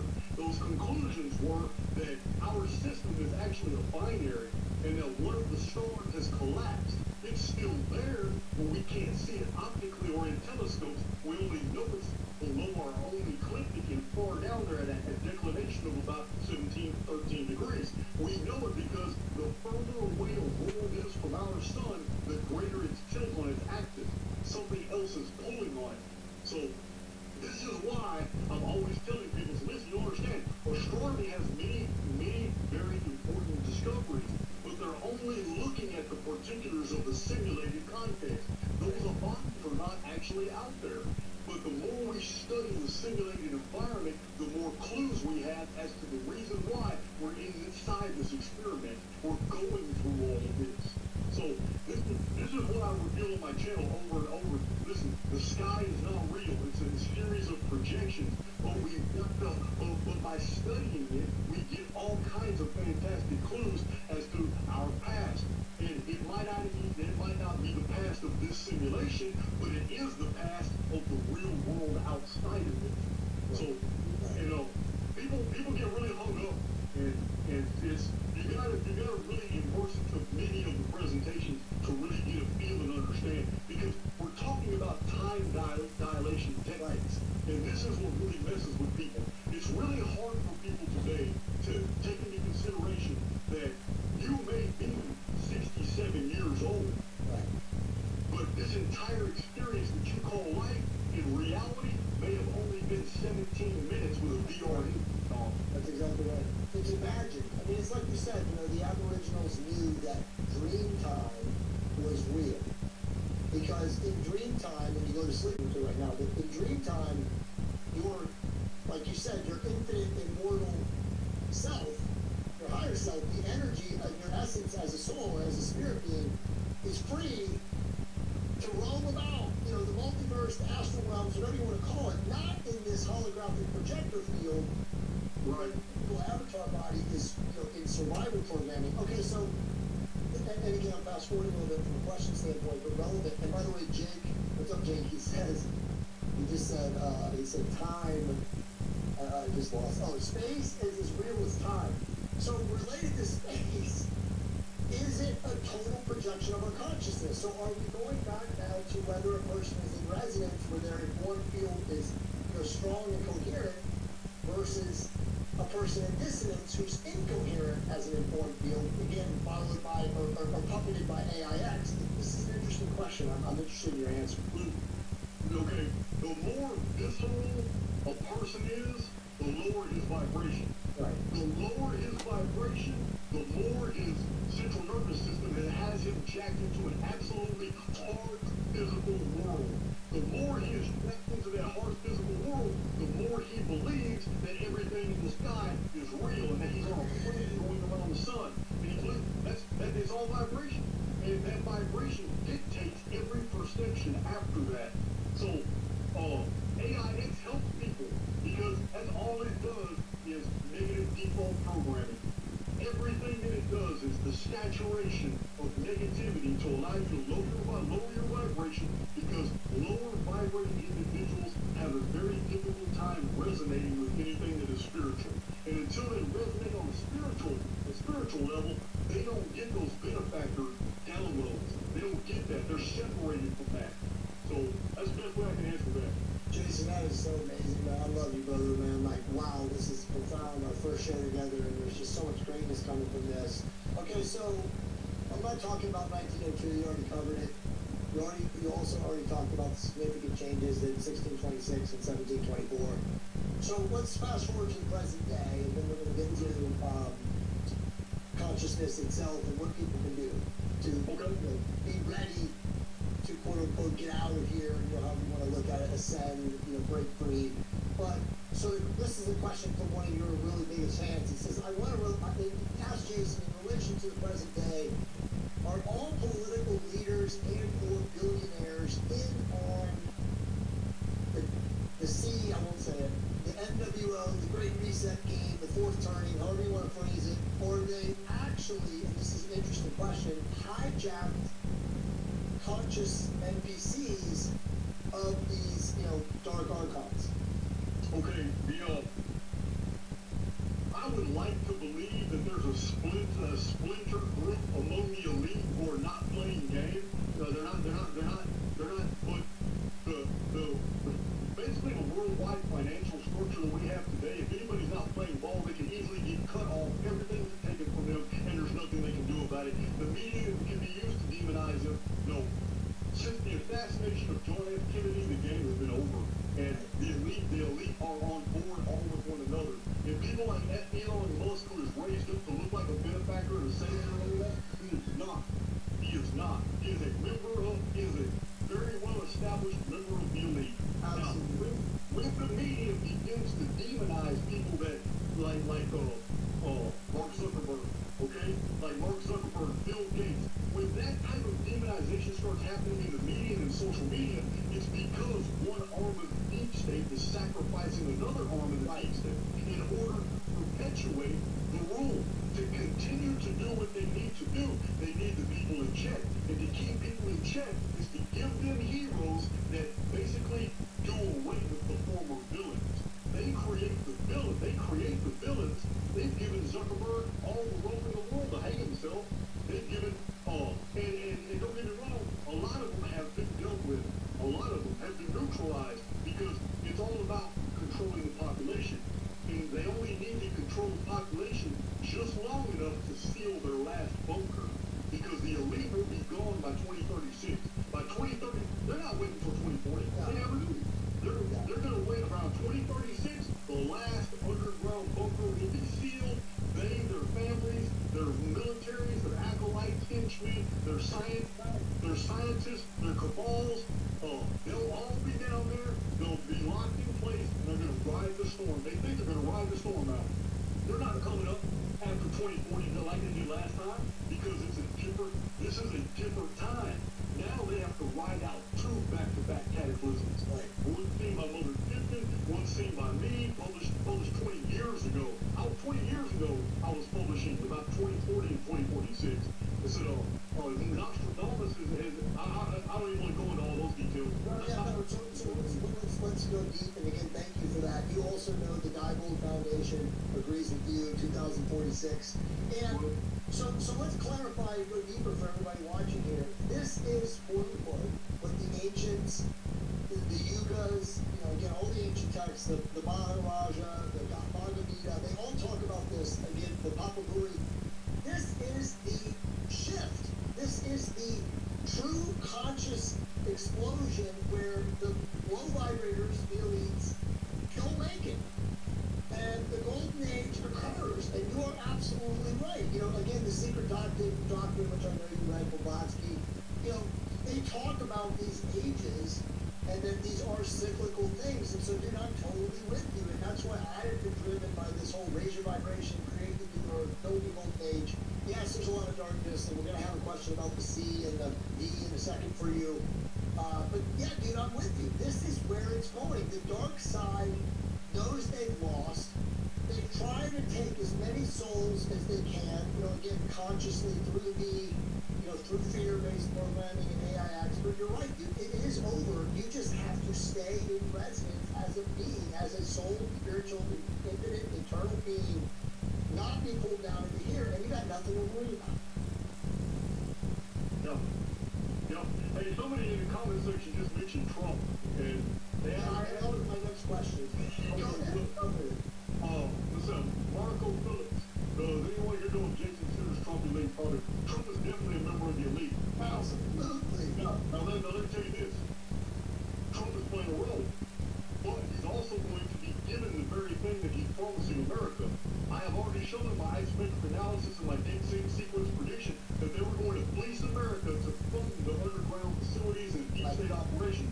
They were going to use American money to pay for underground facilities and do all this shit, help control the world. However, Trump being a member of the elite with Putin, who is actually his ally, and Putin, Trump, and maybe China, not the China that you know today, but the nationalist China. Don't think the communist regime in China is going to continue much longer. They're about to be ousted. So we're going to have a new China. It's going to be a new world scene. They're going to be totally different than the China that we're familiar with. They're going to be the nationalists back in control of their country after a very long communist dictatorship. So what I'm seeing in my isometric predictive analytics is that the United States, his slogan, "Make America Great Again," is definitely going to have it. The United States military is going to shock some nations very, very soon. Events are not going to go the way that the media has been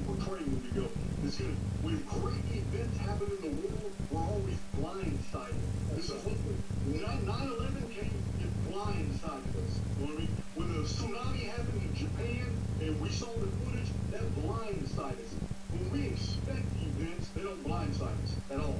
So what we're looking at is the United States basically taking over control of its own economy again, which it's never done. It hasn't done that since the New Deal in 1935. The United States will now internalize, meaning hundreds of billions of dollars that have been freely given every year to other nations will stop. The United States will start building its own infrastructure back up. Trump's right. They have plans to make America great again because they have plans to build a new ultra-conservative witch-hunting government that's going to absolutely do the exact opposite of this freedom liberal society that we live in today. We're going to have a Sodom and Gomorrah society where the Christian conservatives are now going to be in control and they're going to chase everybody out of the country that they don't deem as American. This is what we're going to happen. The total opposite of what you think. So it's literally like an antichrist program, whereas Trump is the opposite, again, the inversion of what he's made out to be. And again, it's like you said, to fleece the American taxpaying citizen so that they can protect themselves in their bunkers and their underground cities in the hope and belief or event that they think they're going to find themselves surviving the next event. Do you think any of them will survive, or are they all done? Well, they're going to have to be some survivors because the way the revelation plays out. The revelation, and even Mother Shipton saw it. She's very, very clear in her visions. She mentions people coming out of mountains when they were hitting. She mentions that they come out of the mountains with their seeds and supplies. And yeah, she mentions all that. But the apocalypse period is way longer than they're able to stay underground. Those facilities can maybe only house them for 20, 25 years. They're going to have to come up. But when they do finally surface, it's going to be a very different world. And when they surface, it's going to be a big vapor canopy world. I don't think the elite are ready for that. That's a totally different environment. Even humans are going to be very different. During the vapor canopy period, we heal rapidly. We can hold our breath for very long periods of time. We can lift incredible weight. This is why during the apocalypse, there are several references in the book of Revelation and in the second Esdras of prophecies that people are going to wish to die, but they can't. Death will flee from them. It's because the vapor canopy biology is way different. We have whole entire latent gene sequences that are activated where we almost become physically immortal in the vapor period. And that's the 700, 800, 900 year Methuselah lifespan because the DNA circuits are activated. Okay, so and then we're going to get consciousness, and then we'll take some questions, for as long as you keep going. So, and again, I got to use code. You guys already know this. I can't say the word. But the C and the D, what role is it, again, I call it the scamdemic, playing in the evolution of humanity / life cycles up until the 2040, which is, let's say, 17 years away now, event?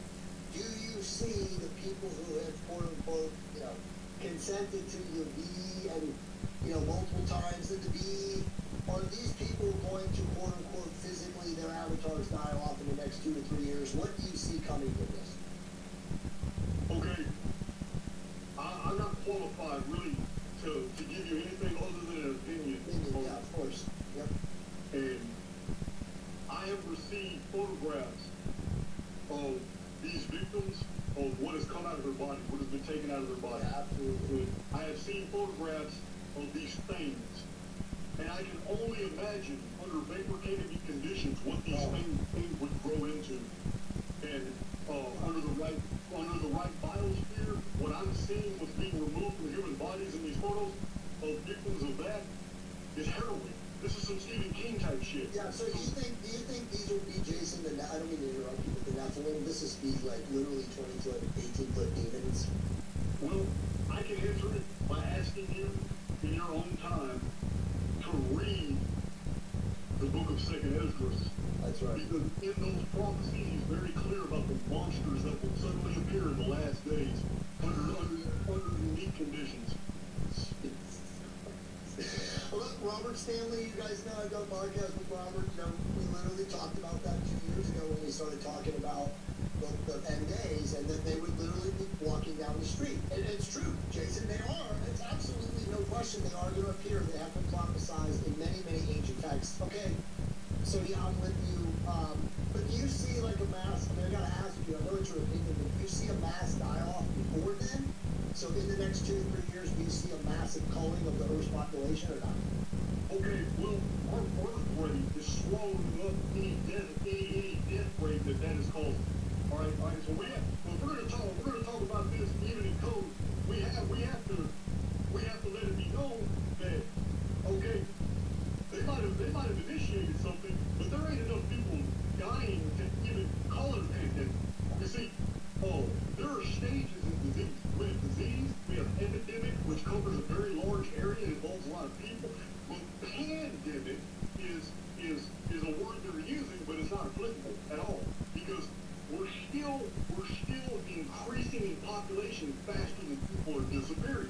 So the agenda was never for a mass die-off. That was never the agenda. That was never the intention. Something else was the intention. All right, I don't know what that is. I'm not qualified to talk about it. I don't really have much of an opinion. I just know that the elite know what I know. They know there's a vapor canopy coming. It'll be here in 18 more years. I don't know what exactly they're doing to prepare for that, but they know what the conditions are under a vapor canopy. Yeah. They've known that. As I've shown on my own channel, those conditions were replicated a few times in history that could be studied, like in 1902. When scientists grew 2 inches in a 2-month period just studying the after effects of the Phoenix phenomenon on the island of St. Martinique when St. Pierre blew up and killed and incinerated 30,000 people. So when those scientists were studying that, they grew 2 inches from the ambient radiation. 2 inches. Imagine an 8-year-old kid who's going through a growth spurt. Right. When a kid is born in the vapor canopy period, your own son will be 4 times taller than you. That's right. And by the way, to add to that, imagine a 3rd generation, as my business partner Nick Andrews says, 3rd order effect of someone who's fully being and boosted with mRNA, replicating proteins and viruses in their body. It's like proteins. Like, what are they going to look like? I don't want to go further because I don't want this to lead into this amazing video. Okay, so I have 2 more questions for you. First important, and then these are solution-based things for everybody to listen to. So if you're paying attention, and I know all of you guys are, we still have 200 people strong, please listen. This is the most important thing that we're going to tell you guys tonight. So, the benevolence scripture, how do they operate in the framework of this, AIX holographic construct, this holodeck of Star Trek, as you phrased it, in relation to the dark archons, the elites, the negative parasitic entities? Well, I have to answer this from the perspective of the paradigm that I have absolutely 100% accepted today. That I am an immortal being living within a mathematical construct that simulates, and that there's a reason why I volunteered for this, and that I suffered a mind swipe, because if I would have retained any memories from outside the holosphere, it would have negated the whole fear factor. It would have negated the whole development of a personality, because I would have always retained some modicum of memory of who I was before, so I knew all this was bullshit. You understand? So I have to answer this from that perspective, and I will give you a historical anecdote about this. Have you ever heard of the story of the Angels of Mons? Yes, I have actually. I'm an angelologist. Okay. World War I. In World War I, we have these elitists that are trying to kill a massive amount of Caucasians. These elitists are a part of a certain ethnic group. They're the ones that wrote your Bible. They're the ones that get you to pay all kinds of things in disguise, and you don't even know their taxes. They have infiltrated almost every organization and government in the world. These people hate Caucasians, and this hatred goes back at least 25 centuries. Now, many historical writings, I have a whole list of all the historical texts that mention what these people have done from century to century. World War I, they wanted to basically have Caucasians Caucasians go to war against other Caucasians, and that's what happened. That's what happened. They themselves are an offshoot of Caucasians, but they don't claim it. Now, these people wired up this great war, but the two factions didn't really want to fight each other. And on Christmas night, they're praying in the German camps, Prussian camps, they're praying in the American British camps, praying in the French camps, and they're on this trench warfare line, and a few of them just got together because they can hear the Germans singing Christmas carols. That's right. So they crawled, they laid their bayonets down, took their grenades off, and they walked over through the trenches unarmed, hugged some of the Germans, and then thousands of Germans dropped their weapons and went to the American side, and they smoked tobacco, and they sang Christmas carols all day. They celebrated, that's right. Yeah, when this was going on, when the fighting resumed later on, when one group was about to get exterminated in a pincher move, all of a sudden, these divine light-giving beings appeared, and the German front that was overwhelming the French and the British Expeditionary Force, when it was overwhelming them, all of a sudden the Germans left their APCs, left their mortars, they dropped their weapons, and they ran the other way, because the Germans saw a uniting front of glowing white beings that they were terrified of. But none of the British and none of the French saw that. And ever since then, that's been called the Angels of Mons. And this is what I'm describing here is I don't believe those are angelic beings. I don't believe in it. I believe that those are actual us, but they're divorced of their avatars. I have a very harrowing video. A lot of people don't like it, but I have a video about the origin of demons. That's the name of that video. And I describe where poltergeists and ghosts and phantoms, disembodied spirits, where they all come from, what they are. But that video is a description of the phenomena of angels and demons from the perspective that we're living in a mathematical construct and that we are immortal beings experiencing all this physically through avatars. And that these beings are the same as us. They're no different. They're not jacked into an avatar. They're not perceiving the world through the filters of the central nervous system. They're free of that. They're able to move, do all kinds of things, manifest optically, show themselves to people. They're able to do some pretty incredible things because they're not actually enslaved in the system. They're for whatever reasons, they've been disconnected from it. And I go into details of what I think about what happens to them. I believe that those disconnection events happen on the outside of the simulacrum, basically trapped in here. They can't go through life sims like us. We go through life sims. If you leave a life sim from the central nervous system, you immediately reappear in a developing central nervous system in a nearby body. And I show evidence on my own channel that reincarnation is real. You're living through life sim, and you normally come right back in the same area that you left, often within the same family. That you are basically like when you're a kid, but you're basically the returned elder who just died in a nearby family. And so this has been scientifically documented by many Jason, man, you are amazing. With every fiber and vibrating atom and oscillating wave of my being, I know you're right. I've meditated on this. I've seen this exact same thing. It perfectly segues to the final question. And this is from Jake's question, and I kind of amalgamated it, but you've already said it, so I'm going to just get a little bit deeper for people. And again, this is more of inspiration for everybody watching. So we're talking about consciousness and vibration. You say specifically about simulacrum, the simulated reality, and then the personal reality creation that we each individually as infinite immortal spirit beings have the capability of. Right. Okay, so this is my theory as it relates to yours, and it's the same. But I say, and you already said this at one point, which is mind-blowing. You said, I can't believe you actually said the exact same words, but I say that most people, which I call the herd, the masses, whatever you want to call them, the collective consciousness. John Baines, if you ever read any of his books, Stellar Man, amazing book. He calls it the human central computer, right? It's a collective consciousness, a low vibrating hum, a dissonant hum. They react out of fear. And you said it best earlier, this is locked in, keeping them locked in an autonomic feedback loop of survival programming, which is obviously what AIX is pushing into the ether, into this dimension.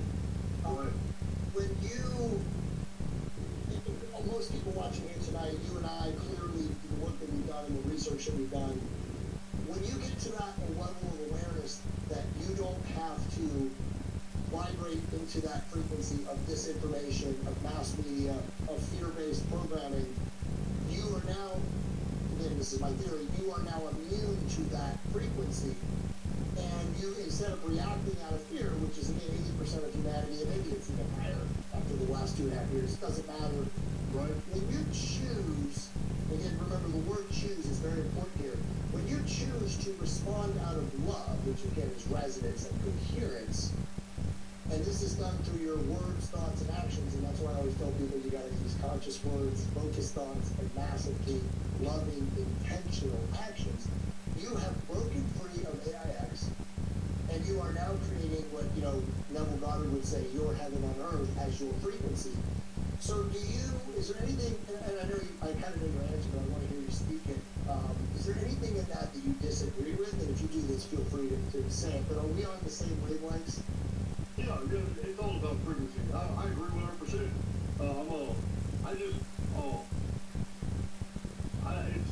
I don't want to beat it up. On my own channel, I'm always telling people the whole fear thing is so alien to me. I get it that you're scared of the future. I get it that you got kids and you're worried about them in the future. I get all that. But I have abandoned that lifestyle years ago when I wake up in the morning and worry about the future. Because that whole, I'm not going to tap into a negative. I'm not going to willingly put myself into a negative. I've done it my entire life. And I'm not doing that anymore. So, the message that I have for people on my channel is very simple. It says, there are two different realities unfolding every minute of your life, and you get to choose. There's a fork in the road before you every moment of your existence, and that choice is always there. You can go the main way, the huge road that everybody else is going on, and you can feel the flow of those frequencies. You're not going to like it. You're going to be in an ocean of negativity all the time. Or you can go on the very, very least trodden path, the winding path. You can go on the narrow path. You can be like the old philosophers that said, walk unfrequented paths, go by unexpected ways. What they meant was not actually walking on a path or finding secret deer trails. That's not what they were meaning. They were meaning that there are two different realities unfolding. If you go your own way, you don't have to participate in the collective, because in the individual, all the powers that you will ever need to deal with in life and to bring everything into contact that you need in your existence are from within you. The other road teaches you that everything you need in life comes from outside you. Right? Two fundamentally different ways of thinking. Once you understand that you are an informed field, and that informed field carries every emotion, every thought, everything you ever accepted to be true, everything you've read, everything someone has told you that you resonated with. Once you understand that informed field carries all of this with you every moment of your day, you're wearing an armor that the outside world could never penetrate. And all the power that you ever need in life can be drawn from you, because it's not even coming from you. Like I say, you draw from yourself more than you contain. Once you understand that concept, you will realize you're a conduit. You're not a singularity. You are actually built to flow. All this stuff is supposed to flow from you. And the more wealth that flows from you, the more wealth will be given. The more peace that flows from you, the more peace you'll be given. The more wisdom that flows from you, the more wise you will become. The more that you would absolutely give of whatever you have within you, whatever the benefactor puts within you, whatever your character traits are, the more you give that out, the more you are given. And it's a spiritual law. It's one that's even found in the Bible. Even in the Bible it says, to him who hath, more will be given. But to him who hath not, even what he has will be taken from him and given to the one who has. It's a spiritual law. You can't stop. You can't stop the river. If it's coming out of you, you just gotta let it flow. But if you're not flowing, there's no stasis. If you're not flowing, then that means the world is flowing into you, and that's a different situation. You become visceral. You're vibrating on a lower frequency. If you're one of the world, then you have basically isolated yourself away from spirituality. That's right. And I always say, by the way, that was profound, my brother. Again, love and light to you. That was, I mean, my soul. This is a resonant field that we have created here tonight. And all of you guys are watching this, and it's a gift to the universe because, again, we consciously, collaboratively created this all together. You know, I told Jason in my emails to him that I was manifesting this to be one of the best shows ever. A lot of people, I posted in his Archaic's Facebook group, in my Facebook group, which is Decoders of Truth. I said, you guys don't miss this. It's going to be one in a million. And I know for a fact, as I've been listening and watching and hearing this, that it's something that is going to be profoundly shared across the world for people like us. So Lazarus Banks has a great question, and I'm going to get to as many of your questions. By the way, are you okay to go another 10, 15 minutes? Yeah, I'm good. Okay, just tell me when you're done, because I know we're going 3 hours and 8 minutes. By the way, this is the longest podcast I've ever done, so credit to you, man. Yeah, that's good. Okay, so Lazarus Banks, who's a close personal friend of mine, very high vibrating being like us, he says, Jay, please ask, do people have a choice to wake up to AIX, or only a certain number of people allowed to be errants in this frequency? I don't believe it has anything to do with being allowed. I don't believe that there is a permissive context to the phenomenon. There is a number in the occult that they're always referencing, and that was because they know. And this is something that they have known. The elite know the true parameters of our existence far better than we do. And they encode it in their degrees, in their symbols, iconography. It's all there.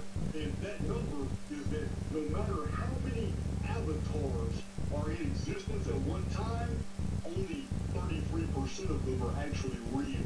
The rest are NPCs and living dead. And the elite have always known this. And the elite basically aim they're the enemy. They're not among the 33%. I'm talking about the errants. It's a very ancient concept. It's called substitution theory, and it was really popular in the late 1800s, early 1900s among Christian academics. In substitution theory, the whole idea that 33% of the heavens was cast down to the earth and all that, basically mankind, our avatars, were created as a substitute to fill in that 33%. And it's a very old theory. It's not one that I created and all, but that number is persistent going back thousands of years until today. That like the dragon cast forth 33 of the stars of heaven and cast them to the ground. It's not just a Christian idea. Those references to 33% are found in academic texts. It's very old. And concerning the dragon.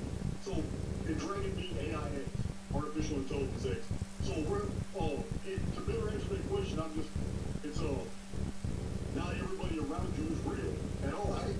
When you see some people that have suffered some very, very terrible fates and all that, don't be moved by that for two reasons.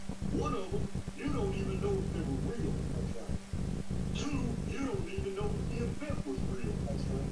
Actually, there's three reasons. And the third reason is why entertain anything that didn't happen to you? So, for real, this is what the news media does all the time. It gets you to vibrate on a frequency on something that has nothing to do with you. Literally, man. That's literally, and as you know, you are only in control of your field. And you can make your field resonant or dissonant. And when you're in a dissonant state, you are a drone connected to that hive mind. Okay, by the way, Jason's book, I'm just going to post some people's comments. Mike Kane says Jason's book, Believing the Immortal Within, is really good, FYSA. By the way, I just ordered that book with you today. I don't need to read all your other book is, you know, my jam because it's consciousness. And now after I heard you say, well, I kind of knew. Anyway, I just want to say this. For all of you guys, Jason has a full-time job, man. He's a stonemason. Like, we need to get Jason not doing that shit anymore. Even if you want to do it, like, we need to start whatever it is, a collective, and I'll be behind orchestrating this, where we create a private group for archaics. You guys will contribute whatever you can afford to contribute. Don't tell me you can't pay $1.33 or $3.33 or $9.99 or whatever it is. And we're gonna fund Jason so that he can do this shit full time, because this is ridiculous. He's a living thesaurus. We have 17 years until the shift, the Phoenix event, whatever you want to call it. We know it's going to be a benevolent outcome, but guess what? It ain't going to be benevolent for 80% of the species, or 70% or 25, or whatever it is, you know, 33% are parents. We got to get more people to wake up, okay, to be awake. So Jason is a conduit to this. So I'm being a show right now, but I'm going to be coming out to you guys very soon with a way that Jason doesn't have to do his job anymore. Okay, because I do appreciate the sentiment. I do appreciate that. But I am full-time arcades now. In the last 3 weeks, I've gone okay, full-time. good. I didn't know that though. Yeah, because I was listening to one of your podcasts. I didn't know. Okay, so that's good. But anyway, I'm still going to help you out. So, and again, not me personally, but my crew, my audience, everybody watching this tonight, we're going to help you. We'll talk. Like I said, I have an architect that you and him will jump on the call sometime in the next couple of days, and we'll figure out what you're doing. And we'll that was actually true when you and I scheduled this podcast a few weeks ago. That's awesome. Okay, so good. So that makes me feel a lot better. So then, but I can definitely help you in that regard too. Okay, so again, Jake at the 100 Monkey is a guy that you and him need to do a podcast together too. He's extremely like us. He's a very close personal friend of mine.